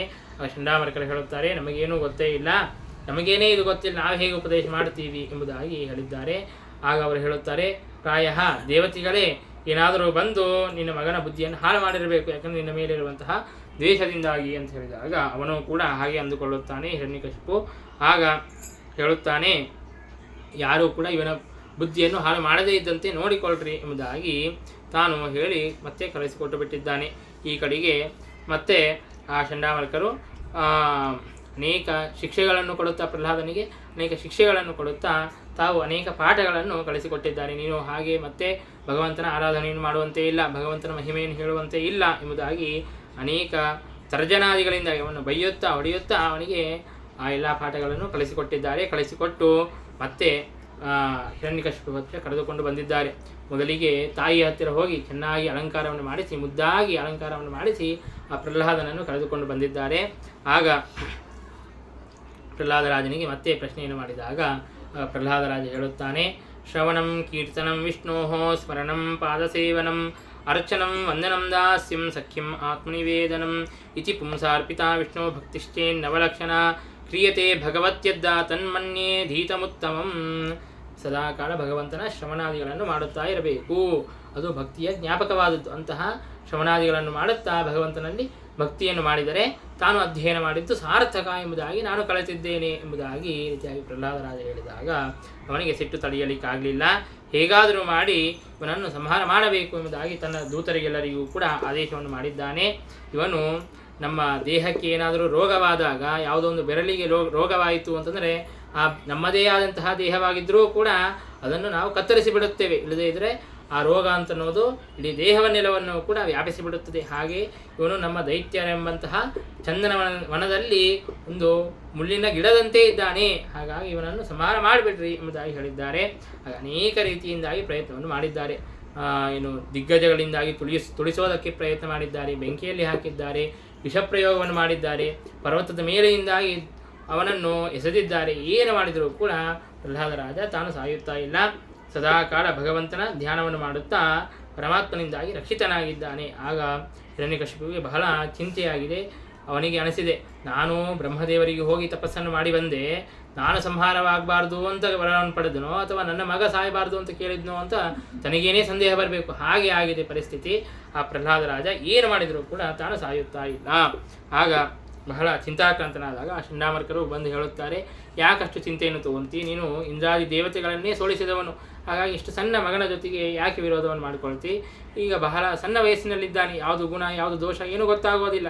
ಹಾಗಾಗಿ ಸ್ವಲ್ಪ ದೊಡ್ಡವನಾಗಲಿ. ಶುಕ್ರಾಚಾರ್ಯರು ಕೂಡ ಬರುತ್ತಾರೆ, ಅವರು ಚೆನ್ನಾಗಿ ವಿದ್ಯೆಯನ್ನು ಹೇಳಿಕೊಡುತ್ತಾರೆ, ಅವನು ಮತ್ತೆ ಸ್ಥಿರವಾದಂತಹ ಮತಿಯನ್ನು ಹೊಂದುತ್ತಾನೆ ಎಂಬುದಾಗಿ ಹೇಳಿದ್ದಾರೆ. ಆಗ ಸರಿ ಅಂತ ಹಿರಣ್ಯಕಶಿಪು ಕೂಡ ಬಿಟ್ಟಿದ್ದಾನೆ. ಇನ್ನು ಮತ್ತೊಂದು ಸಲನೂ ಕೂಡ ಬರುತ್ತಾ ಇದ್ದಾನೆ. ಆಗ ಒಂದು ಸಲ ಆ ಗುರುಗಳೆಲ್ಲರೂ ಕೂಡ ಚಂಡಾಮರ್ಕರು ತಾವು ಮನೆಯ ಕೆಲಸದ ಮೇಲೆ ಅಂತ ಬೇರೆ ಕಡೆಗೆ ಹೋದಾಗ ಅಲ್ಲಿರುವಂತಹ ಬಾಲಕರನ್ನೆಲ್ಲರನ್ನೂ ಕೂಡ ಪ್ರಹ್ಲಾದರಾಜ ಕೂಡಿಸಿಕೊಂಡು ಅವರಿಗೆ ತತ್ವೋಪದೇಶವನ್ನು ಮಾಡುತ್ತಾ ಇದ್ದಾನೆ. ಕೌಮಾರ ಆಚರೇತ್ ಪ್ರಾಜ್ಞ ಧರ್ಮಾನ್ ಭಾಗವತಾನ್ ಇಹ ದುರ್ಲಭಂ ಮಾನುಷಂ ಜನ್ಮ ತದಪ್ಯಧ್ರುವಮರ್ಥದಂ. ಇಂತಹ ದುರ್ಲಭವಾದಂತಹ ಮನುಷ್ಯ ಜನ್ಮವನ್ನು ಪಡೆದಾಗ ಸಮಯವನ್ನು ವ್ಯರ್ಥ ಮಾಡಬೇಡ್ರಿ, ಸುಮ್ಮನೆ ಆಟವಾಡಿ ಯಾಕೆ ಸಮಯವನ್ನು ವ್ಯರ್ಥ ಮಾಡುತ್ತೀರಿ? ಕೌಮಾರ ಆಚರೇತ್ ಪ್ರಾಜ್ಞ, ಅತ್ಯಂತ ಸಣ್ಣ ವಯಸ್ಸಿನಿಂದಲೇ ಧರ್ಮಗಳನ್ನು ಆಚರಣೆಯನ್ನು ಮಾಡಬೇಕು, ಭಗವಂತನ ಆರಾಧನೆಯನ್ನು ಮಾಡಬೇಕು ಇತ್ಯಾದಿಯಾಗಿ ಅನೇಕ ಉಪದೇಶವನ್ನು ಮಾಡಿದ್ದಾರೆ. ಭಗವಂತನ ಪ್ರಸಾದವನ್ನು ಹೊಂದೋದಕ್ಕಾಗಿ ಪ್ರಯತ್ನವನ್ನು ಮಾಡಬೇಕು ಎಂಬುದಾಗಿ ಅವರಿಗೆ ಉಪದೇಶವನ್ನು ಮಾಡಿದಾಗ ಅವರು ಕೇಳುತ್ತಾರೆ, ಭಗವಂತ ಅಂತಂದರೆ ಯಾರು ಗೊತ್ತಿಲ್ಲ, ಭಗವಂತನ ಪ್ರಸಾದವನ್ನು ಪಡೆಯಬೇಕು ಅಂತಂದರೆ ಏನು ಮಾಡಬೇಕು, ಅದು ಬಹಳ ಕಷ್ಟದ ಕೆಲಸ ಅಂತ ಅನಿಸುತ್ತದೆ ಅಲ್ಲ ಅಂತ ಕೇಳಿದಾಗ ಪ್ರಹ್ಲಾದರಾಜರು ಹೇಳುತ್ತಾರೆ, ಭಗವಂತನನ್ನು ಪ್ರಸನ್ನನನ್ನಾಗಿ ಮಾಡೋದು ಅತ್ಯಂತ ಸುಲಭದ ಕೆಲಸ. ನೀವೇನು ಮಾಡಬೇಕು ಅಂತಂದರೆ ಅದಕ್ಕೆ ಹೇಳುತ್ತಾರೆ, ನೈಹ್ಯಚ್ಯುತಂ ಪ್ರೀಣಯೇತೋ ಬಹ್ವಾಯಾಸೋ ಸುರಾತ್ಮಜಾಃ ಆತ್ಮತ್ವಾತ್ ಸರ್ವಭೂತಾನಾಂ ಸಿದ್ಧತ್ವಾತ್ ಇಹ ಸರ್ವತಃ. ಪರಮಾತ್ಮ ಎಲ್ಲರ ಅಂತರ್ಯಾಮಿಯಾಗಿದ್ದಾನೆ. ಹಾಗಾಗಿ ನೀವು ಎಲ್ಲರಿಗೂ ಹಿಂಸೆಯನ್ನು ಕೊಡುತ್ತೀರಲ್ಲ, ಆ ಹಿಂಸೆಯನ್ನು ಮಾಡಬೇಡ್ರಿ. ಎಲ್ಲ ಕಡೆಗೂ ಪರಮಾತ್ಮ ಇದ್ದಾನೆ ಎಂಬುದಾಗಿ ತಿಳಿದು ಎಲ್ಲ ಪ್ರಾಣಿಗಳ ಜೊತೆಗೂ ಕೂಡ ಹಿಂಸೆಯನ್ನು ಮಾಡದೆ ಅತ್ಯಂತ ಸೌಹಾರ್ದದಿಂದಾಗಿ ಇರ್ರಿ, ಇದೇ ನೀವು ಮಾಡುವಂತಹ ಸಾಧನೆ ಎಂಬುದಾಗಿ ಭಗವಂತನ ಅನೇಕ ತತ್ವಗಳನ್ನು ಉಪದೇಶವನ್ನು ಮಾಡಿದ್ದಾನೆ ಪ್ರಹ್ಲಾದರಾಜ. ಈ ಕಡೆಗೆ ಚಂಡಾಮರ್ಕರು ಬಂದಿದ್ದಾರೆ. ಒಂದು ನೋಡುತ್ತಾರೆ, ಹಿಂದೆ ಗುರುಕುಲವನ್ನು ಬಿಟ್ಟು ಹೋಗಬೇಕಾದಾಗ ಆ ವಿದ್ಯಾರ್ಥಿಗಳೆಲ್ಲ ಬಹಳ ದುಷ್ಟರಾಗಿದ್ದರು, ಬಹಳ ಗದ್ದಲವನ್ನು ಮಾಡುತ್ತಾ ಇದ್ದರು. ಈಗ ಬಹಳ ಶಾಂತವಾಗಿದೆ, ಇದು ನಮ್ಮ ಗುರುಕುಲಕ್ಕೆ ಬಂದಿದ್ದೇವಾ ಏನು ಅಂತ ಆ ಗುರುಗಳಿಗೇನೆ ಆಶ್ಚರ್ಯವಾಗಬೇಕು, ಅಷ್ಟು ಪ್ರಶಾಂತದ ವಾತಾವರಣವಿದೆ. ಅವರೆಲ್ಲರೂ ಕೂಡ ಸಜ್ಜನರಾಗಿ ಬಿಟ್ಟಿದ್ದಾರೆ. ಆಗ ಗೊತ್ತಾಗಿದೆ, ಪ್ರಹ್ಲಾದರಾಜ ತಾನು ಉಪದೇಶವನ್ನು ಮಾಡಿ ಇವರನ್ನೆಲ್ಲರನ್ನೂ ಕೂಡ ಸನ್ಮಾರ್ಗಕ್ಕೆ ತಂದಿದ್ದಾನೆ ಅಂತ ತಿಳಿದು ಇದೇನಾದರೂ ಹಿರಣ್ಯಕಶಿಪುವಿಗೆ ಗೊತ್ತಾದರೆ ನಮ್ಮನ್ನು ಸಂಹಾರ ಮಾಡುತ್ತಾನೆ. ಹಾಗಾಗಿ ಹಿರಣ್ಯಕಶಿಪು ತಾನು ತಿಳಿದುಕೊಳ್ಳೋದಕ್ಕಿಂತಲೂ ಪೂರ್ವದಲ್ಲಿ ನಾವೇ ಹೋಗಿ ಹೇಳಿಬಿಡೋಣ ಎಂಬುದಾಗಿ ಪ್ರಹ್ಲಾದನನ್ನು ಕರೆದುಕೊಂಡು ಹೋಗಿ ಇವನು ತಾನಷ್ಟೇ ಕೊಡೋದಲ್ಲದೆ ಎಲ್ಲ ವಿದ್ಯಾರ್ಥಿಗಳನ್ನು ಕೂಡ ಕಲಿಸಿಬಿಡುತ್ತಾ ಇದ್ದಾನೆ ಎಂಬುದಾಗಿ ಹೇಳಿದಾಗ ಆಗ ಹಿರಣ್ಯಕಶಿಪು ಬೈಯುತ್ತಾ ಇದ್ದಾನೆ, ನಿನ್ನನ್ನು ಯಮಲೋಕಕ್ಕೆ ಕಳಿಸುತ್ತೇನೆ. ಕ್ರುದ್ಧಸ್ಯ ಯಸ್ಯ ಕಂಪಂತೆ ತ್ರಯೋಲೋಕ ಸಹೇಶ್ವರಾಃ. ನಾನೇನಾದರೂ ಸಿಟ್ಟಿಗೆ ಬಂದರೆ 3 ಲೋಕಗಳು ಕಂಪಿಸುತ್ತವೆ. ಅಂತಹದ್ದು ನನ್ನ ಮುಂದೇನೆ ನೀನು ನನ್ನ ಜೊತೆಗೆ ವಿರೋಧವನ್ನು ಮಾಡುತ್ತೀಯಲ್ಲ, ನಾನು ಮಾಡಬೇಡ ಅಂತ ಹೇಳಿರುವಂತಹ ಕೆಲಸವನ್ನೇ ಮಾಡುತ್ತೀಯಲ್ಲ, ನಿನಗೆ ಈ ಧೈರ್ಯ ಬಂದದ್ದು ಎಲ್ಲಿಂದ, ಯಾರ ಬಲವನ್ನು ಆಶ್ರಯಿಸಿ ನಿನಗೆ ಈ ಧೈರ್ಯ ಅಂತ ಅನ್ನೋದು ಬರುತ್ತಾ ಇದೆ ಎಂಬುದಾಗಿ ಕೇಳಿದಾಗ ಅದಕ್ಕೆ ಪ್ರಹ್ಲಾದ ಹೇಳುತ್ತಾನೆ, ನನಗಷ್ಟೇ ಅಲ್ಲ ಎಲ್ಲ ಜನರಿಗೂ ಕೂಡ ಬಲವನ್ನು ಕೊಡುವಂತಹವನು ಪರಮಾತ್ಮನೇ. ಆ ಪರಮಾತ್ಮನನ್ನು ಆಶ್ರಯಿಸೇನೆ ನಾನು ಹೀಗೆ ಧೈರ್ಯವಂತನಾಗಿ ಇದ್ದೇನೆ ಎಂಬುದಾಗಿ ಈ ರೀತಿಯಾಗಿ ಹೇಳುತ್ತಾನೆ. ಆಗ ಹಿರಣ್ಯಕಶಿಪು ಕೇಳುತ್ತಾನೆ, ದೇವರು ದೇವರು ಅಂತ ಹೇಳುತ್ತಾ ಇದೆಯಲ್ಲ, ನಿನ್ನ ದೇವರು ಎಲ್ಲಿದ್ದಾನೆ ಅಂತ ಹೇಳಿದಾಗ ಎಲ್ಲ ಕಡೆಗೂ ಕೂಡ ಇದ್ದಾನೆ ಎಂಬುದಾಗಿ ಪ್ರಹ್ಲಾದ ತಾನು ಹೇಳುತ್ತಾನೆ. ಈ ಕಂಬದಲ್ಲಿದ್ದಾನ ಅಂತಂದರೆ ಹೌದು ಇದ್ದಾನೆ ಅಂತ, ನನಗೆ ಕಾಣಿಸುತ್ತಾ ಇಲ್ಲ ಅಲ್ಲ ಅಂತಂದರೆ ನನಗಂತೂ ಕಾಣಿಸುತ್ತಾ ಇದ್ದಾನೆ ಅಂತ ಪ್ರಹ್ಲಾದ ಹೇಳಿದ್ದಾನೆ. ಆ ಖಡ್ಗವನ್ನು ಹಿಡಿದುಕೊಂಡು ತನ್ನ ಸಿಂಹಾಸನದಿಂದಾಗಿ ಧುಮುಕಿ ಆ ಖಡ್ಗದಿಂದಾಗಿ ಆ ಸ್ತಂಭವನ್ನು ಒಡೆದಿದ್ದಾನೆ. ಆ ಸ್ತಂಭದಿಂದಾಗಿ ಘೋರವಾದಂತಹ ಸಿಂಹನಾದವನ್ನು ಮಾಡುತ್ತಾ ನರಸಿಂಹದೇವರು ಪ್ರಕಟವಾಗಿದ್ದಾರೆ. ಏನಾಂಡ ಕಟಾಹ ಸ್ಫುಟತ್. ಎಲ್ಲ ದೇವತೆಗಳು ಬ್ರಹ್ಮಾಂಡದ ಕಟಾಹ ಏನಾದರೂ ಮುರಿದಿದೆಯಾ ಸೀಳಿದೆಯಾ ಎಂಬುದಾಗಿ ಗಾಬರಿಯಾಗಿದ್ದಾರೆ. ಅಂತಹ ಘೋರವಾದಂತಹ ಧ್ವನಿಯನ್ನು ಮಾಡಿ ಅಲ್ಲಿ ನರಸಿಂಹದೇವರು ಪ್ರಕಟರಾಗಿದ್ದಾರೆ. ಸತ್ಯಂ ವಿಧಾತುಂ ನಿಜ ಭೃತ್ಯ ಭಾಷಿತಂ ವ್ಯಾಪ್ತಿಂಚ ಭೂತೇಶ್ವ ಖಿಲೇಶು ಚಾತ್ಮನಃ ಅದೃಶ್ಯತಾತ್ಯದ್ಭುತ ರೂಪಮುದ್ವಹನ್ ಸ್ತಂಭೆ ಸಭಾಯಾಂ ನ ಮೃಗಂ ನ ಮಾನುಷಂ. ತನ್ನ ಭಕ್ತನಾದಂತಹ ಪ್ರಹ್ಲಾದನ ಮಾತನ್ನು ಸತ್ಯ ಮಾಡೋದಕ್ಕಾಗಿ ಅಂತ ಪರಮಾತ್ಮ ತಾನು ಎಲ್ಲ ಕಡೆಗೂ ಇದ್ದೇನೆ ಅಂತನ್ನೋದನ್ನು ಸತ್ಯ ಪ್ರಹ್ಲಾದ ಹೇಳಿದ್ದು ಅತ್ಯಂತ ಸತ್ಯ ಎಂಬುದಾಗಿ ತಾನು ನಿರೂಪಣೆ ಮಾಡೋದಕ್ಕಾಗಿ ಅಂತ ಪರಮಾತ್ಮ ತಾನು ಸ್ತಂಭದಿಂದಾಗಿ ಪ್ರಕಟನಾಗಿದ್ದಾನೆ. ಅಂದರೆ ಅವತ್ತು ಏನಾದರೂ ಆ ಪ್ರಹ್ಲಾದರಾಜರ ವಿಶ್ವಾಸ ಎಷ್ಟಿರಬೇಕು ನೋಡ್ರಿ. ಇಲ್ಲಿದ್ದಾರಾ ಇಲ್ಲ ಅಂತ ನಿನ್ನ ಸಂಹಾರವನ್ನು ಮಾಡುತ್ತೇನೆ ಅಂತ ಹೇಳಿದ್ದಾನೆ, ಹೌದು ಇದ್ದಾನೆ ಅಂತ ಚಾಲೆಂಜ್ ಮಾಡಿದ್ದಾನೆ. ಹಾಗೇನಾದರೂ ಪರಮಾತ್ಮ ಪ್ರಕಟನಾಗದೇ ಇದ್ದರೆ ಅವತ್ತು ಕೇವಲ ಪರಮಾತ್ಮನ ಅವತಾರವಾದದ್ದಲ್ಲ, ಇಡೀ ಆಸ್ತಿಕ ಸಮಾಜಕ್ಕೇನೆ ಒಂದು ವಿಶ್ವಾಸದ ಒಂದು ಪ್ರಾದುರ್ಭಾವ ಅಂತ ಅನ್ನೋದಾಗಿದೆ. ಅವತ್ತೇನಾದರೂ ನರಸಿಂಹದೇವರ ಅವತಾರವನ್ನು ಮಾಡಿರಲಿಲ್ಲ, ಪ್ರಾದುರ್ಭೂತರಾಗಿರಲಿಲ್ಲ ಅಂತಂದರೆ ಇವತ್ತು ಯಾರೂ ಕೂಡ ಆಸ್ತಿಕರೇ ಉಳಿಯುತ್ತಾ ಇರಲಿಲ್ಲ, ಯಾರೂ ಭಗವಂತನಲ್ಲಿ ವಿಶ್ವಾಸವನ್ನೇ ಮಾಡುತ್ತಾ ಇರಲಿಲ್ಲ. ಆದರೆ ಎಲ್ಲ ಆಸ್ತಿಕರಿಗೂ ಕೂಡ ನಾನು ಇದ್ದೇನೆ, ನಾನು ರಕ್ಷಣೆ ಮಾಡುತ್ತೇನೆ ಅನ್ನುವಂತಹ ವಿಶ್ವಾಸವನ್ನು ಕೊಡುವಂತೆ ಪರಮಾತ್ಮ ತಾನು ಪ್ರಕಟನಾಗಿದ್ದಾನೆ. ಹಾಗೆ ಪರಮಾತ್ಮ ಪ್ರಕಟನಾಗಿ ಆ ದೈತ್ಯನ ಜೊತೆಗೆ ಸ್ವಲ್ಪ ಹೊತ್ತು ಯುದ್ಧವನ್ನು ಮಾಡಿದ್ದಾನೆ. ಇನ್ನು ಕೊನೆಗೆ ಸಾಯಂಕಾಲವಾದಾಗ ಆಗ ಸೂರ್ಯಾಸ್ತವಾಗುವಂತಹ ಸಂದರ್ಭದಲ್ಲಿ ತನ್ನನ್ನು ತನ್ನ ತೊಡೆಗಳ ಮೇಲೆ ಕೂಡಿಸಿಕೊಂಡು ಹೊಸ್ತಲಿನ ಮೇಲೆ ಕೂತಿದ್ದಾನೆ. ಹೊಸ್ತಲಿನ ಮೇಲೆ ಕೂತು ತನ್ನ ನಖಗಳಿಂದಾಗಿ ಆ ದೈತ್ಯನ ಉದರವನ್ನು ಸೀಳೆಬಿಟ್ಟಿದ್ದಾನೆ. ಕವಿಗಳು ವರ್ಣಿಸುತ್ತಾರೆ, ಯಾಕೆ ಉದರವನ್ನು ಸೀಳಿದ ಅಂತಂದರೆ ಪ್ರಹ್ಲಾದನಂತಹ ರತ್ನಗಳು ಮತ್ತೆ ಏನಾದರೂ ಇವೆಯಾ ಇವನ ಹೊಟ್ಟೆಯಲ್ಲಿ ಅಂತ ನೋಡೋದಕ್ಕಾಗಿ ಪರಮಾತ್ಮ ತಾನು ಸೀಳಿದ್ದಾನೆ ಅಂತೆ. ಹಾಗೆ ನರಸಿಂಹದೇವರು ತಮ್ಮ ಘೋರವಾದಂತಹ ರೂಪದಿಂದಾಗಿ ಹೊಟ್ಟೆಯನ್ನು ಸೀಳಿ ಆ ಕರಳಿನ ಮಾಳೆಯನ್ನೆಲ್ಲವನ್ನು ಕೂಡ ತಮ್ಮ ಕುತ್ತಿಗೆಯಲ್ಲಿ ಕೊರಳಲ್ಲಿ ಹಾಕಿಕೊಂಡಿದ್ದಾರೆ. ಬಹಳ ಉಗ್ರವಾದಂತಹ ರೂಪದಿಂದಾಗಿ ತಾವು ಕೂತಿದ್ದಾರೆ. ಯಾರೂ ಕೂಡ ದೇವತೆಗಳು ಆ ಪರಮಾತ್ಮನ ಹತ್ತಿರ ಹೋಗೋದಕ್ಕೂ ಕೂಡ ಅಂಜುತ್ತಾ ಇದ್ದಾರೆ. ಅಂದರೆ ಪ್ರಹ್ಲಾದನಿಗೆ ಕೀರ್ತಿಯನ್ನು ತಂದುಕೊಡಬೇಕಾಗಿದೆ. ಬ್ರಹ್ಮದೇವರು ಕೂಡ ತಾವು ಹೋಗಿ ಸ್ತೋತ್ರವನ್ನು ಮಾಡೋದಕ್ಕಾಗಿ ಅಂತ ಅಂಜುತ್ತಾ ಇದ್ದಾರೆ. ಲಕ್ಷ್ಮೀದೇವಿಗೆ ಪ್ರಾರ್ಥನೆಯನ್ನು ಮಾಡಿದ್ದಾರೆ. ಲಕ್ಷ್ಮೀದೇವಿ ಹೇಳುತ್ತಾಳೆ, ನಾನು ಅನಾದಿ ಕಾಲದಿಂದ ಪರಮಾತ್ಮನ ಜೊತೆಗೇನೇ ಇದ್ದೇನೆ, ಇದ್ರೂ ಕೂಡ ಪರಮಾತ್ಮನ ಇಂತಹ ಘೋರವಾದಂತಹ ಉಗ್ರವಾದಂತಹ ರೂಪವನ್ನು ನೋಡಿಲ್ಲ, ಹಾಗಾಗಿ ನನಗೂ ಕೂಡ ಹೋಗ್ಲಿಕ್ಕೆ ಸಾಧ್ಯವಿಲ್ಲ ಅಂತ ಹೇಳಿದಾಗ ಬ್ರಹ್ಮದೇವರು ಪ್ರಹ್ಲಾದನನ್ನು ಮುಂದೆ ಕೊಟ್ಟು ಕಳಿಸಿದ್ದಾರೆ. ಆಗ ಪ್ರಹ್ಲಾದ ತಾನು ಭಗವಂತನ ಉತ್ತಮವಾದಂತಹ ಸ್ತೋತ್ರವನ್ನು ಮಾಡುತ್ತಾನೆ. ತಾನು ಹೇಳುತ್ತಾನೆ, ನಾನು ಏನಂತ ತಿಳಿದಿದ್ದೇನೆ ಅಂತಂದರೆ, ಬ್ರಾಹ್ಮಣನಾಗಿದ್ದರೂ ಕೂಡ ತಾನು ಏನಾದರೂ ಭಗವಂತನಲ್ಲಿ ಭಕ್ತಿಯನ್ನು ಮಾಡ್ತಾ ಇರಲಿಲ್ಲ, ಇನ್ನೊಬ್ಬ ತಾನು ಚಂಡಾಲನಾಗಿ ತಾನು ಭಗವಂತನಲ್ಲಿ ಭಕ್ತಿಯನ್ನು ಇದ್ದ ಅಂತಂದರೆ ಆ ಚಂಡಾಲನೇ ಈ ಬ್ರಾಹ್ಮಣನಿಗಿಂತಲೂ ಕೂಡ ಉತ್ತಮನಾಗಿದ್ದಾನೆ ಎಂಬುದಾಗಿ ನಾನು ತಿಳಿದುಕೊಂಡಿದ್ದೇನೆ. ಯಾಕಂದರೆ ಭಗವಂತನಲ್ಲಿ ಭಕ್ತಿಯನ್ನು ಮಾಡೋದೇ ಪ್ರಧಾನವಾದದ್ದು. ವಿಪ್ರಾತ್ ದ್ವಿಷಡ್ಗುಣಯುತಾತ್ ಅರವಿಂದನಾಭ ಪಾದಾರವಿಂದ ವಿಮುಖಾತ್ ಶ್ವಪಚಂ ವರಿಷ್ಠಂ ಮನ್ಯೇ ತದರ್ಪಿತ ಮನೋವಚನಾತ್ಮಗೇಹ ಪ್ರಾಣ ಪುನಾತಿ ಸಕಲನ್ನತು ಭೂರಿಮಾನಃ. ಹಾಗಾಗಿ ನಾವು ಇಂತಹ ಜಾತಿಯಲ್ಲಿ ಬಂದಿದ್ದೇವೆ, ಇಂತಹ ವರ್ಣದಲ್ಲಿ ಬಂದಿದ್ದೇವೆ ಅಂತನ್ನುವಂತಹ ಅಹಂಕಾರವಿರಬಾರದು. ಸದಾಕಾಲ ಭಗವಂತನಲ್ಲಿ ಭಕ್ತಿಯನ್ನು ಮಾಡಬೇಕು. ಯಾರು ಭಗವಂತನಲ್ಲಿ ಭಕ್ತಿಯನ್ನು ಮಾಡುತ್ತಾರೋ ಅವರೇ ಶ್ರೇಷ್ಠರಾದವರು ಎಂಬುದಾಗಿ ತಾನು ಹೇಳುತ್ತಾ ಇದ್ದಾನೆ. ಆಗ ಪ್ರಹ್ಲಾದರಾಜ ಅನೇಕ ರೀತಿಯಿಂದಾಗಿ ಸ್ತೋತ್ರವನ್ನು ಮಾಡುತ್ತಾನೆ. ಪ್ರಹ್ಲಾದರಾಜರು ತಾವು ಹೇಳುತ್ತಾರೆ, ನಾವು ಏನು ಭಗವಂತನ ಪೂಜೆಯನ್ನು ಮಾಡುತ್ತೇವೆ ಅದು ಭಗವಂತನಿಗಾಗಿ ಮಾಡೋದಲ್ಲವೇ ಅಲ್ಲ. ಯಾಕಂದರೆ ಪರಮಾತ್ಮ ತಾನು ಆಪ್ತಕಾಮಸ್ಯ ಕಾ ಸ್ಪೃಹ ದೇವಶೇಷ ಸ್ವಭಾವೋಯಂ ಆಪ್ತಕಾಮಸ್ಯ ಕಾ ಸ್ಪೃಹ. ಹಾಗಾಗಿ ಪರಮಾತ್ಮ ತಾನು ಸದಾಕಾಲ ಎಲ್ಲ ಕಾಮಗಳನ್ನು ಕೂಡ ಪೂರ್ಣವನ್ನು ಮಾಡಿಕೊಂಡಿದ್ದಾನೆ. ಹಾಗಾಗಿ ತನಗೆ ಪಡೆಯಬೇಕಾದದ್ದು ಅಂತನ್ನೋದು ಏನೂ ಇಲ್ಲ. ಹಾಗಿದ್ದರೂ ಕೂಡ ನಾವು ನಮಗೆ ಐಶ್ವರ್ಯವನ್ನು ಹೊಂದೋದಕ್ಕಾಗಿ, ನಮಗೆ ಮಂಗಲವನ್ನು ಹೊಂದೋದಕ್ಕಾಗಿ ಅಂತ ನಾವು ಪರಮಾತ್ಮನಿಗೆ ಭಕ್ತಿಯನ್ನು ಮಾಡೋದು, ಪೂಜೆಯನ್ನು ಮಾಡೋದು. ತಚ್ಚಾತ್ಮನೇ ಪ್ರತಿಮುಖಸ್ಯ ಯಥಾ ಮುಖಶ್ರೀ. ನಾವು ಮುಖಕ್ಕೆ ಅಲಂಕಾರವನ್ನು ಮಾಡಿಕೊಂಡ್ರೆ ಪ್ರತಿಮುಖಕ್ಕೆ ಯಾವ ರೀತಿಯಾಗಿ ಸೌಂದರ್ಯ ತೋರುತ್ತದೆಯೋ ಹಾಗೆ ನಾವು ಭಗವಂತನ ಆರಾಧನೆಯನ್ನು ಮಾಡಿದರೆ ಅದು ತಿರುಗಿ ನಮಗೇನೆ ಬರುತ್ತದೆ. ಹಾಗಾಗಿ ಭಗವಂತ ಗುಣಪೂರ್ಣ ದೋಷದೂರ ಎಂಬುದಾಗಿ ತಿಳಿದರೆ ನಮ್ಮ ಯೋಗ್ಯತಾನುಸಾರವಾಗಿ ತಮ್ಮ ಯಥಾ ಉಪಾಸತೆ ತಥೈವ ಭವತಿ. ಹಾಗಾಗಿ ನಮ್ಮ ಯೋಗ್ಯತಾನುಸಾರವಾಗಿ ನಾವು ಕೂಡ ಗುಣವಂತರಾಗುತ್ತೇವೆ, ದೋಷಗಳನ್ನು ಕಳೆದುಕೊಳ್ಳುತ್ತೇವೆ ಎಂಬುದಾಗಿ ಈ ರೀತಿಯಾಗಿ ಪ್ರಹ್ಲಾದರಾಜರು ಹೇಳುತ್ತಾ ಇದ್ದಾರೆ. ಮತ್ತು ನಿನ್ನ ಈ ಉಗ್ರವಾದಂತಹ ರೂಪವನ್ನು ನೋಡಿ ನಾನು ಅಂಜೋದಿಲ್ಲ, ಆದರೆ ಒಂದರಿಂದಾಗಿ ನಾನು ಅಂಜುತ್ತೇನೆ. ಅದೇನು ಅಂತಂದರೆ ಈ ಸಂಸಾರದಿಂದಾಗಿ ನಾನು ಬಹಳ ಅಂಜಿದ್ದೇನೆ. ಹಾಗಾಗಿ ಈ ಸಂಸಾರದಿಂದಾಗಿ ಮೋಚನೆಯನ್ನು ಮಾಡು ಎಂಬುದಾಗಿ ಪ್ರಾರ್ಥನೆಯನ್ನು ಮಾಡಿದ್ದಾರೆ. ಆಗ ನರಸಿಂಹದೇವರು ಅತ್ಯಂತ ಪ್ರಸನ್ನರಾಗಿ ಆ ಪ್ರಹ್ಲಾದನನ್ನು ಹತ್ತಿರ ಕಳೆದುಕೊಂಡು ಅಪ್ಪಿಕೊಂಡಿದ್ದಾರೆ, ತಮ್ಮ ತೊಡೆಯ ಮೇಲೆ ಕೂಡಿಸಿಕೊಂಡಿದ್ದಾರೆ. ನಿನಗೆ ಏನು ವರ ಬೇಕೋ ಆ ವರವನ್ನು ಕೇಳು ಎಂಬುದಾಗಿ ಹೇಳಿದಾಗ ಆಗ ಪ್ರಹ್ಲಾದರಾಜ ಹೇಳುತ್ತಾನೆ, ಮಾಮ ಪ್ರಲೋಭಯೋತ್ಪತ್ತ್ಯಾ ಸಕ್ತಂ ಕಾಮೇಶು ತೈರ್ವರೈಃ ತತ್ಸಂಗಭೀತೋ ನಿರ್ವಿಣ್ಣೋ ಮುಮುಕ್ಷುಸ್ತ್ವಾಂ ಉಪಾಶ್ರಿತಃ. ಪರಮಾತ್ಮ ಹಾಗೆ ಪ್ರಲೋಭನೆಯನ್ನು ಮಾಡಬೇಡಪ್ಪ ಪರಮಾತ್ಮ, ಆ ಸಂಸಾರದಿಂದಲೇ ಅತ್ಯಂತ ದುಃಖಗೊಂಡು ನಿನ್ನಿಂದ ಮುಕ್ತಿಯನ್ನು ಪಡೆಯೋದಕ್ಕಾಗಿ ಅಂತ ಬಂದಿದ್ದೇನೆ. ಹಾಗೆ ಪ್ರಲೋಭನೆಯನ್ನು ಮಾಡಬೇಡ. ಏನಾದರೂ ವರವನ್ನು ಕೊಡೋದಾಗಿದ್ದರೆ ಕಾಮಾನಾಂ ಹೃದಯ ಸಂರೋಹಂ ಭವತಸ್ತು ವೃಣೇವರಂ.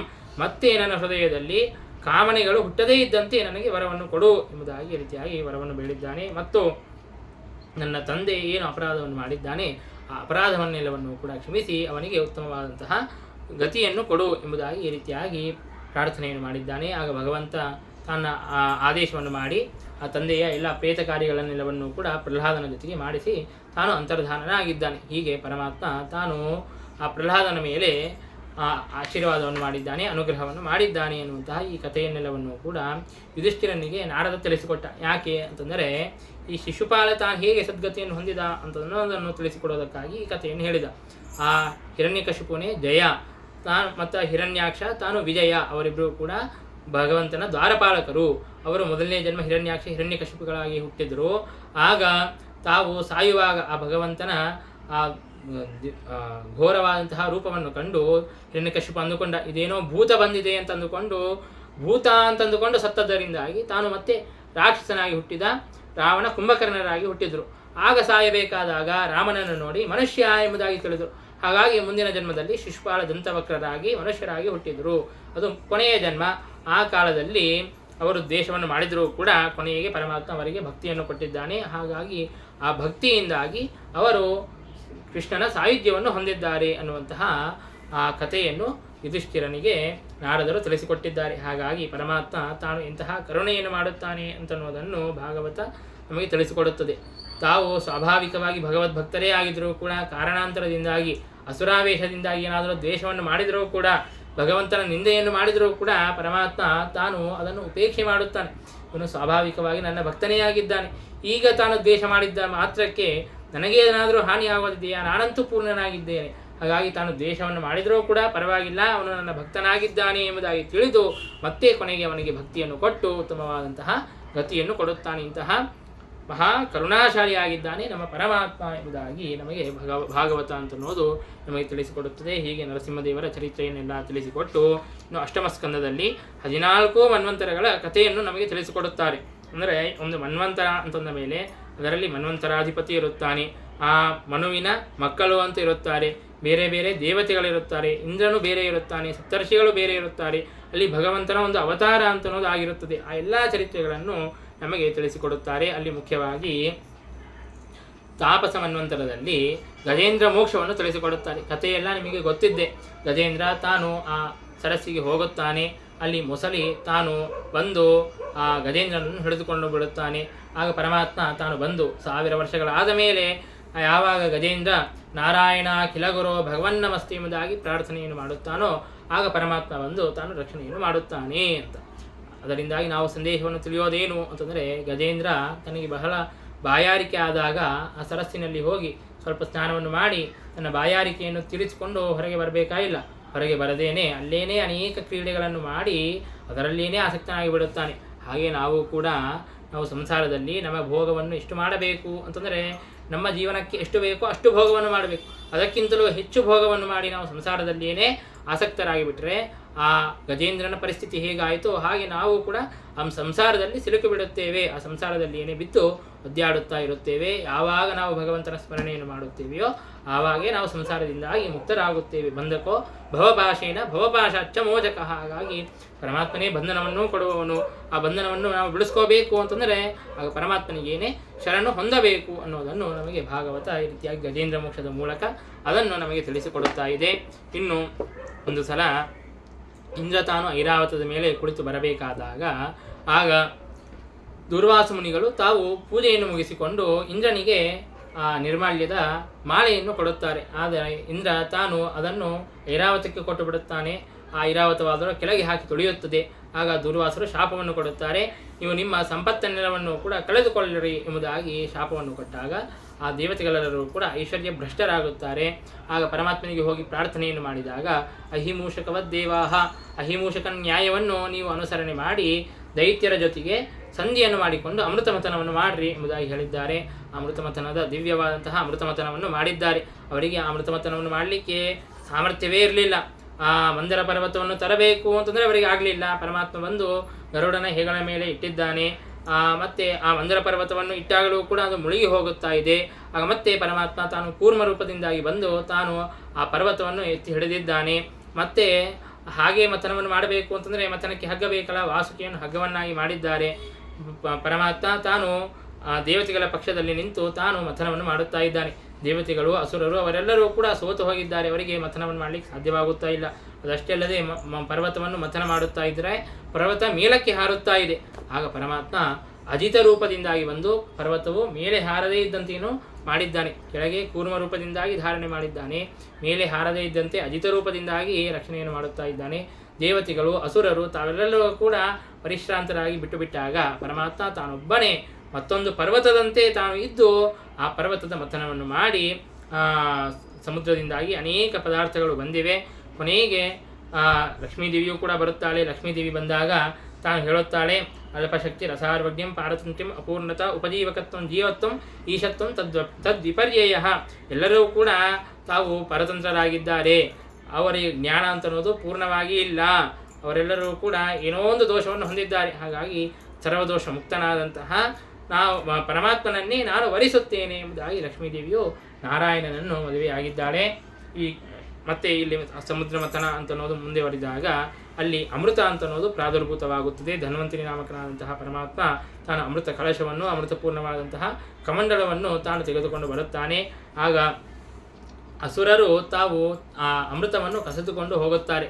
ಸತ್ಯಚ್ಯುತಾನ್ ಕಾರಯಿತು ವಧಾಯ ಎಂಬುದಾಗಿ ಶ್ರೀಮದಾಚಾರ್ಯರು ತಿಳಿಸಿಕೊಟ್ಟಂತೆ ಅವರನ್ನು ಬೇಕಂತೆ ಪರಮಾತ್ಮ ಅವರನ್ನು ಅಪಹಾರ ಮಾಡದೇ ಇದ್ದಂತೆ ಮಾಡಬಹುದಾಗಿತ್ತು. ಹಾಗಿದ್ದರೂ ಕೂಡ ಅವರು ಸತ್ಯಚ್ಯುತರಾಗಿದ್ದಾರೆ, ಅವರು ಅಪರಾಧವನ್ನು ಮಾಡಿದ್ದಾರೆ. ಹಾಗಾಗಿ ಅವರನ್ನು ಸಂಹಾರ ಮಾಡಿಸಬೇಕು ಅಂತನ್ನೋದಕ್ಕಾಗಿಯೇ ಪರಮಾತ್ಮ ಈ ರೀತಿಯಾಗಿ ಮಾಡಿದ್ದಾನೆ. ಮತ್ತೆ ಅವರು ಅಸುರರೆಲ್ಲ ಅಮೃತವನ್ನೇನೋ ಒಯ್ದಿದ್ದಾರೆ. ಆದರೆ ನಾನು ಕುಡಿಯುತ್ತೇನೆ ಎಂಬುದಾಗಿ ಅವರಲ್ಲಿ ಅವರೇ ಹೊಡೆದಾಡಿಕೊಳ್ಳುತ್ತಾ ಯಾರೂ ಕೂಡ ಅಮೃತವನ್ನು ಕುಡಿಯುತ್ತಾನೇ ಇಲ್ಲ. ಅಷ್ಟರಲ್ಲಿ ಪರಮಾತ್ಮ ತಾನು ಮೋಹಿನಿ ರೂಪದಿಂದಾಗಿ ಬಂದು ಅವರನ್ನೆಲ್ಲರನ್ನೂ ಕೂಡ ಮೋಹಿಸಿ ದೇವತೆಗಳಿಗೆ ಅಮೃತಪಾನವನ್ನು ಮಾಡಿಸಿದ್ದಾನೆ. ಆಗ ಅಮೃತಪಾನವನ್ನು ಮಾಡಿದ ಮೇಲೆ ದೇವತೆಗಳು ಮತ್ತು ದೈತ್ಯರು ಯುದ್ಧವಾಡಿ ದೇವತೆಗಳು ದೈತ್ಯರನ್ನೆಲ್ಲರನ್ನೂ ಕೂಡ ಸಂಹಾರ ಮಾಡಿಬಿಟ್ಟಿದ್ದಾರೆ. ಹೀಗೆ ಅಮೃತಮತನವನ್ನು ಮಾಡಿ ಪರಮಾತ್ಮ ಎಲ್ಲ ದೇವತೆಗಳಿಗೂ ಕೂಡ ಮತ್ತೆ ಅಮೃತಪಾನ ಮಾಡಿಸಿ ಅವರ ರಾಜ್ಯ ಸಿಗುವಂತೆ ಪರಮಾತ್ಮ ಅನುಗ್ರಹವನ್ನು ಮಾಡಿದ್ದಾನೆ. ಈ ಅಮೃತಮತನದಿಂದಾಗಿ ನಾವು ತಿಳಿಯಬೇಕಾದದ್ದೇನು ಅಂತಂದರೆ, ನಾವು ಜೀವನದಲ್ಲಿ ಅನೇಕ ಸಂದರ್ಭಗಳಲ್ಲಿ ನಾವು ನಿರಾಶೆಯನ್ನು ಹೊಂದುತ್ತೇವೆ. ನಮಗೆ ಮಾಡಲಿಕ್ಕೆ ಸಾಧ್ಯವಾಗೋದಿಲ್ಲ ಎಂಬುದಾಗಿ ನಾವು ಕಾರ್ಯವನ್ನು ಮಧ್ಯದಲ್ಲಿಯೇ ಬಿಟ್ಟು ಬಿಡುತ್ತೇವೆ.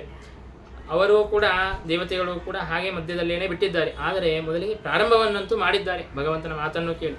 ಹಾಗಾಗಿ ನಾವು ಕಾರ್ಯವನ್ನು ಮಾಡೋದನ್ನು ಪ್ರಾರಂಭ ಮಾಡಿದರೂ ಕೂಡ ಸಾಕು, ಪರಮಾತ್ಮ ನಮ್ಮ ಮೇಲೆ ಅನುಗ್ರಹವನ್ನು ಮಾಡಿ ಆ ಕಾರ್ಯವನ್ನು ತಾನೇ ನಮ್ಮಲ್ಲಿ ನಿಂತು ಆ ಕಾರ್ಯವನ್ನು ಮುಗಿಸುತ್ತಾನೆ ಅನ್ನುವಂತಹ ಆ ಸಂದೇಶವನ್ನು ನಮಗೆ ಭಾಗವತ ಕೊಡುತ್ತಾ ಇದೆ. ಹೀಗೆ ಭಗವಂತ ಅವರ ಮೇಲೆ ಅನುಗ್ರಹವನ್ನು ಮಾಡಿದ್ದಾನೆ.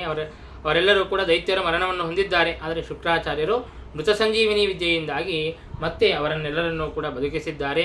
ಆಗ ಬಲಿಚಕ್ರವರ್ತಿ ಮತ್ತೆ ತಾನು ಯಾಗವನ್ನು ಮಾಡಿ ಮತ್ತೆ ಬಲವನ್ನು ಪಡೆದುಕೊಂಡು ಗುರುಗಳ ಅನುಗ್ರಹದಿಂದಾಗಿ ಆ ದೇವತೆಗಳ ಮೇಲೆ ತಾವು ಮತ್ತೆ ಆಕ್ರಮಣವನ್ನು ಮಾಡೋದಕ್ಕಾಗಿ ಅಂತ ಬರುತ್ತಾರೆ. ಆಗ ಬೃಹಸ್ಪತ್ಯಾಚಾರ್ಯರಿಗೆ ಹೋಗಿ ಇಂದ್ರಾದಿಗಳು ಕೇಳಿದಾಗ, ಈಗ ನಿಮಗೆ ಜಯ ಸಿಗೋದಿಲ್ಲ, ಅವರಿಗೆ ಗುರುಬಲ ಅಂತನೋದಿದೆ, ಗುರುಗಳ ಅನುಗ್ರಹ ಅಂತನೋದಿದೆ. ಹಾಗಾಗಿ ಯಾವ ಗುರುಬಲದಿಂದಾಗಿ ಇವತ್ತು ಇವರು ಇಷ್ಟು ತೃಪ್ತರಾಗಿದ್ದಾರೆಯೋ ಮತ್ತೆ ಆ ಗುರುಬಲ ಅಂತನೋದೇ ತಪ್ಪಿದಾಗ ಅವರು ಮತ್ತೆ ಐಶ್ವರ್ಯವನ್ನು ಕಳೆದುಕೊಳ್ಳುತ್ತಾರೆ. ಆ ಕಾಲಕ್ಕಾಗಿ ನಿರೀಕ್ಷಣೆಯನ್ನು ಮಾಡೋಣ, ಈಗ ನೀವು ಅಂತರ್ಧಾನವನ್ನು ಹೊಂದಬೇಡ್ರಿ ಎಂಬುದಾಗಿ ಹೇಳಿದ್ದಾರೆ. ಅವರೆಲ್ಲರೂ ಕೂಡ ಅದೃಶ್ಯರಾಗಿದ್ದಾರೆ. ಬಲಿ ತಾನು ಆ ಇಂದ್ರಲೋಕವನ್ನು ಪಡೆದು ಬಿಟ್ಟಿದ್ದಾನೆ. ಇಂದ್ರನ ಸಿಂಹಾಸನದಲ್ಲಿ ತಾನೇ ಕುಳಿತುಕೊಂಡಿದ್ದಾನೆ. ಆಗ ಅದಿತಿ ದೇವಿ ತಾನು ದುಃಖಿತಳಾಗಿದ್ದಾಳೆ. ನನ್ನ ಮಕ್ಕಳಾದಂತಹ ದೇವತೆಗಳಿಗೆ ರಾಜ್ಯವಿಲ್ಲದೆ ಹೋಯಿತಲ್ಲ ಎಂಬುದಾಗಿ ದುಃಖಿತರಾದಾಗ ಕಶ್ಯಪರಿಗೆ ಪ್ರಾರ್ಥನೆಯನ್ನು ಮಾಡಿದ್ದಾಳೆ. ಆಗ ಕಶ್ಯಪರು ತಾವು ಪಯೋವ್ರತವನ್ನು ಉಪದೇಶವನ್ನು ಮಾಡಿದ್ದಾರೆ. ಆ ಪಯೋವ್ರತವನ್ನು ಭಕ್ತಿಯಿಂದಾಗಿ ಮಾಡಿದ್ದಾಳೆ. ಆಗ ಶ್ರಾವಣ ಮಾಸದ ಶುಕ್ಲಪಕ್ಷದ ವಿಜಯ ಅನ್ನುವಂತಹ ದ್ವಾದಶಿ ದಿನದಂದು ಪರಮಾತ್ಮ ತಾನು ವಾಮನ ರೂಪನಾಗಿ ತಾನು ಅವತಾರವನ್ನು ಮಾಡಿದ್ದಾನೆ. ಅಯಿನ ದಂಡಕ ಮಂಡಲು ಮೇಖಲಾ ರುಚಿರ ಪಾವನ ವಾಮನ ಮೂರ್ತಯೇ ಮಿತ ಜಗತ್ ಚಿತಯಾಯ ಜಿತಾರಯೇ ನಿಗಮವಾಗ್ ಪಟವೇ ವಟವೇ ನಮಃ ದಿವ್ಯವಾದಂತಹ ರೂಪವನ್ನು ತೆಗೆದುಕೊಂಡು ಪರಮಾತ್ಮ ತಾನು ಅವತಾರವನ್ನು ಮಾಡಿದ್ದಾನೆ. ಮಾಡಿದ ಕೂಡಲೇ ಅವನಿಗೆ ಉಪನಯನವನ್ನೇ ಮಾಡಿದ್ದಾರೆ. ಉಪನಯನವನ್ನು ಮಾಡಿಕೊಂಡು ಪರಮಾತ್ಮ ತಾನು ವಾಮನ ರೂಪಿಯಾದಂತಹ ಪರಮಾತ್ಮ ಬಲಿಚಕ್ರವರ್ತಿಯ ಯಾಗಕ್ಕೆ ಬಂದಿದ್ದಾನೆ. ಆ ದಿವ್ಯವಾದಂತಹ ಆ ಬ್ರಹ್ಮಚಾರಿಯ ಆ ತೇಜಸ್ಸನ್ನು ಕಂಡು ಅಲ್ಲಿರುವಂತಹ ಋಷಿಮುನಿಗಳೆಲ್ಲರೂ ಕೂಡ ಆಶ್ಚರ್ಯಪಟ್ಟಿದ್ದಾರೆ. ಎದ್ದು ನಿಂತು ಸ್ವಾಗತವನ್ನು ಮಾಡಿದ್ದಾರೆ. ಆ ಬಲಿಚಕ್ರವರ್ತಿ, ನಿನಗೆ ಏನು ಬೇಕೋ ಅದನ್ನು ಕೇಳು, ಇಂತಹ ತೇಜಸ್ವಿಯಾದಂತಹ ಬ್ರಹ್ಮಚಾರಿಯನ್ನು ನಾನು ಕಂಡೇ ಇರಲಿಲ್ಲ, ನಿನಗೆ ಏನು ಬೇಕೋ ಅದನ್ನು ಕೇಳು ಎಂಬುದಾಗಿ ಹೇಳಿದಾಗ ಪರಮಾತ್ಮ 3 ಪಾದ ಭೂಮಿ ಬೇಕು ಅಂತ ಕೇಳಿದ್ದಾನೆ. ತೊಂಬಾಳೋ ವಾಯುಶಮತಿ ಎಂಬುದಾಗಿ ಬಲಿಚಕ್ರವರ್ತಿ ಬೈಯುತ್ತಾನೆ. ನಾನು ಮಹಾರಾಜ, ನಾನು ಏನು ಕೇಳಿದ್ರೂ ಕೂಡ, ರಾಜ್ಯವನ್ನು ಕೇಳಿದ್ರೂ ಬಿಟ್ಟುಕೊಡಲಿಕ್ಕೆ ನಾನು ಸಿದ್ಧನಾಗಿದ್ದೇನೆ, ಅಂತಹದ್ದು 3 ಪಾದ ಭೂಮಿ ಕೇಳುತ್ತೀಯಲ್ಲ ಅಂತ ಬೈದಿದ್ದಾನೆ. ಆಗ ವಾಮನ ರೂಪಿಯಾದಂತಹ ಪರಮಾತ್ಮ ಹೇಳುತ್ತಾನೆ, ನೀವು ಎಷ್ಟು ಕೊಟ್ಟರೂ ಕೂಡ, ನನಗೆ 3 ಲೋಕಗಳನ್ನು ಕೊಟ್ಟರೂ ಕೂಡ ಇನ್ನೂ ಬೇಕು ಅಂತಲೇ ನನಗೆ ಅನಿಸುತ್ತದೆ ಹೊರತು ಸಾಕು ಅಂತ ಅನಿಸೋದಿಲ್ಲ. ಹಾಗಾಗಿ ಯಾವನೋ ಎಷ್ಟಿದೆಯೋ ಅಷ್ಟರಲ್ಲಿಯೇ ತೃಪ್ತನಾಗಿರುತ್ತಾನೆ, ಅವನೇ ಸುಖವಾಗಿರುತ್ತಾನೆ. ಹಾಗಾಗಿ ನನಗೇನು ಒಂದು ಸಂಧ್ಯಾವಂದನೆ ಮಾಡ್ಕೋಬೇಕು, ಮಲಗಬೇಕು, ನನಗೆ ಈ 3 ಪಾದ ಭೂಮಿ ಸಾಕು ಎಂಬುದಾಗಿ ಹೇಳಿದ್ದಾನೆ. ಆಗ ಸರಿ ಅಂತ ದಾನವನ್ನು ಮಾಡೋದಕ್ಕಾಗಿ ಅಂತ ತನ್ನ ಹೆಂಡತಿಯಾದಂತಹ ವಿಂಧ್ಯಾವಳಿಯನ್ನು ಕರೆದಿದ್ದಾನೆ. ಬಲಿಚಕ್ರವರ್ತಿ ದಾನವನ್ನು ಮಾಡಬೇಕು ಅಂತ ಅಂದುಕೊಂಡಿದ್ದಾನೆ. ಅಷ್ಟರಲ್ಲಿ ಶುಕ್ರಾಚಾರ್ಯರು ಬಂದು, ನೀನು ದಾನವನ್ನು ಮಾಡಬೇಡ, ಇವನು ಮಾಯಾರೂಪಿಯಾದಂತಹ ಪರಮಾತ್ಮನೇ ಮಾಯಾ ಮನುಷ್ಯನ ವೇಷದಲ್ಲಿ ಬಂದಿದ್ದಾನೆ, ನಿನ್ನ ಎಲ್ಲ ಸಂಪತ್ತನ್ನೆಲ್ಲವನ್ನು ಕೂಡ ಅಪಹಾರ ಮಾಡಿಬಿಡುತ್ತಾನೆ, ನೀನು ದಾನವನ್ನು ಮಾಡಬೇಡ ಎಂಬುದಾಗಿ ಹೇಳುತ್ತಾ ಇದ್ದಾನೆ. ಯಾಕಂದರೆ ದಾನವನ್ನು ಹೇಗೆ ಮಾಡಬೇಕು ಅಂತಂದರೆ, ತಮ್ಮ ಜೀವನವನ್ನೇ ಕಳೆದುಕೊಳ್ಳುವಂತೆ, ತಮ್ಮ ಜೀವನೋಪಾಯವನ್ನು ಕೂಡ ಕಳೆದುಕೊಳ್ಳುವಂತೆ ತಾವು ದಾನವನ್ನು ಮಾಡಬಾರ್ದು. ಇದ್ದದ್ದನ್ನೆಲ್ಲವನ್ನೂ ಕೂಡ ದಾನ ಮಾಡುತ್ತೇವೆ ಅನ್ನಬಾರ್ದು. ತಮ್ಮ ಜೀವನಕ್ಕೂ ಸ್ವಲ್ಪ ಇಟ್ಟುಕೊಂಡು ದಾನವನ್ನು ಮಾಡಬೇಕು. ಭಾಗವತ ನಮಗೆ ತಿಳಿಸಿಕೊಡುತ್ತದೆ, ಧರ್ಮಾಯ ಯಶಸ್ಸೇ ಅರ್ಥಾಯ ಕಾಮಾಯ ಸ್ವಜನಾಯ ಚ ಎಂಬುದಾಗಿ ನಮಗೆ ಬಂದಿರುವಂತಹ ಹಣವನ್ನು 5 ವಿಭಾಗವನ್ನು ಮಾಡ್ಕೋಬೇಕಂತ. ಅದರಲ್ಲಿ ಒಂದನ್ನು ಧರ್ಮಕ್ಕಾಗಿ, ಧರ್ಮ ಕಾರ್ಯಗಳಿಗಾಗಿ ಅಂತ ಬಳಸಬೇಕು. ಇನ್ನೊಂದು ಯಶಸ್ಸಿಗಾಗಿ, ಅಂದರೆ ಪರರಿಗೆ ಉಪಕಾರವನ್ನು ಮಾಡಿ ಯಶಸ್ಸನ್ನು ಪಡೆಯೋದಕ್ಕಾಗಿ ಅಂತ ಬಳಸಬೇಕು. ಇನ್ನೊಂದು ಅರ್ಥಾಯ, ಅಂದರೆ ಇನ್ನು ಸೇವಿಂಗ್ಸ್, ಮುಂದೆ ನಮಗೆ ಖರ್ಚು ಬಂದರೆ ಅದನ್ನು ಉಪಯೋಗ ಮಾಡೋದಕ್ಕಾಗಿ ಅಂತ ಅರ್ಥಾಯ. ಇನ್ನು ಕಾಮಾಯ, ಇನ್ನು ವಿಷಯ ಭೋಗವನ್ನು ಮಾಡಬೇಕು, ಬದುಕೋದಕ್ಕಾಗಿ ಏನು ಧನಧಾನ್ಯಾದಿಗಳು ಬೇಕು, ಧಾನ್ಯಾದಿಗಳು ಬೇಕು, ಅದರ ಸಲುವಾಗಿ ಅಂತ ಬಳಸ್ಕೋಬೇಕು. ಇನ್ನು ಸ್ವಜನಾಯಚ, ಇನ್ನು ತಮ್ಮ ಜನರು ಅಂತ ಏನಿದ್ದಾರೆ ಅವರಿಗೆ ಪ್ರೀತಿಯನ್ನು ಉಂಟು ಮಾಡೋದಕ್ಕಾಗಿ ಅಂತ 5ನೇ ಭಾಗವನ್ನು ಬಳಸಬೇಕು ಎಂಬುದಾಗಿ ಈ ರೀತಿಯಾಗಿ ಭಾಗವತ ನಮಗೆ ತಿಳಿಸಿಕೊಡುತ್ತದೆ. ಅದನ್ನೆಲ್ಲವನ್ನು ಶುಕ್ರಾಚಾರ್ಯರು ಹೇಳಿದ್ದಾರೆ. ಆದರೆ ಬಲಿಚಕ್ರವರ್ತಿ ತಾನು ಕೇಳುತ್ತಾ ಇಲ್ಲ.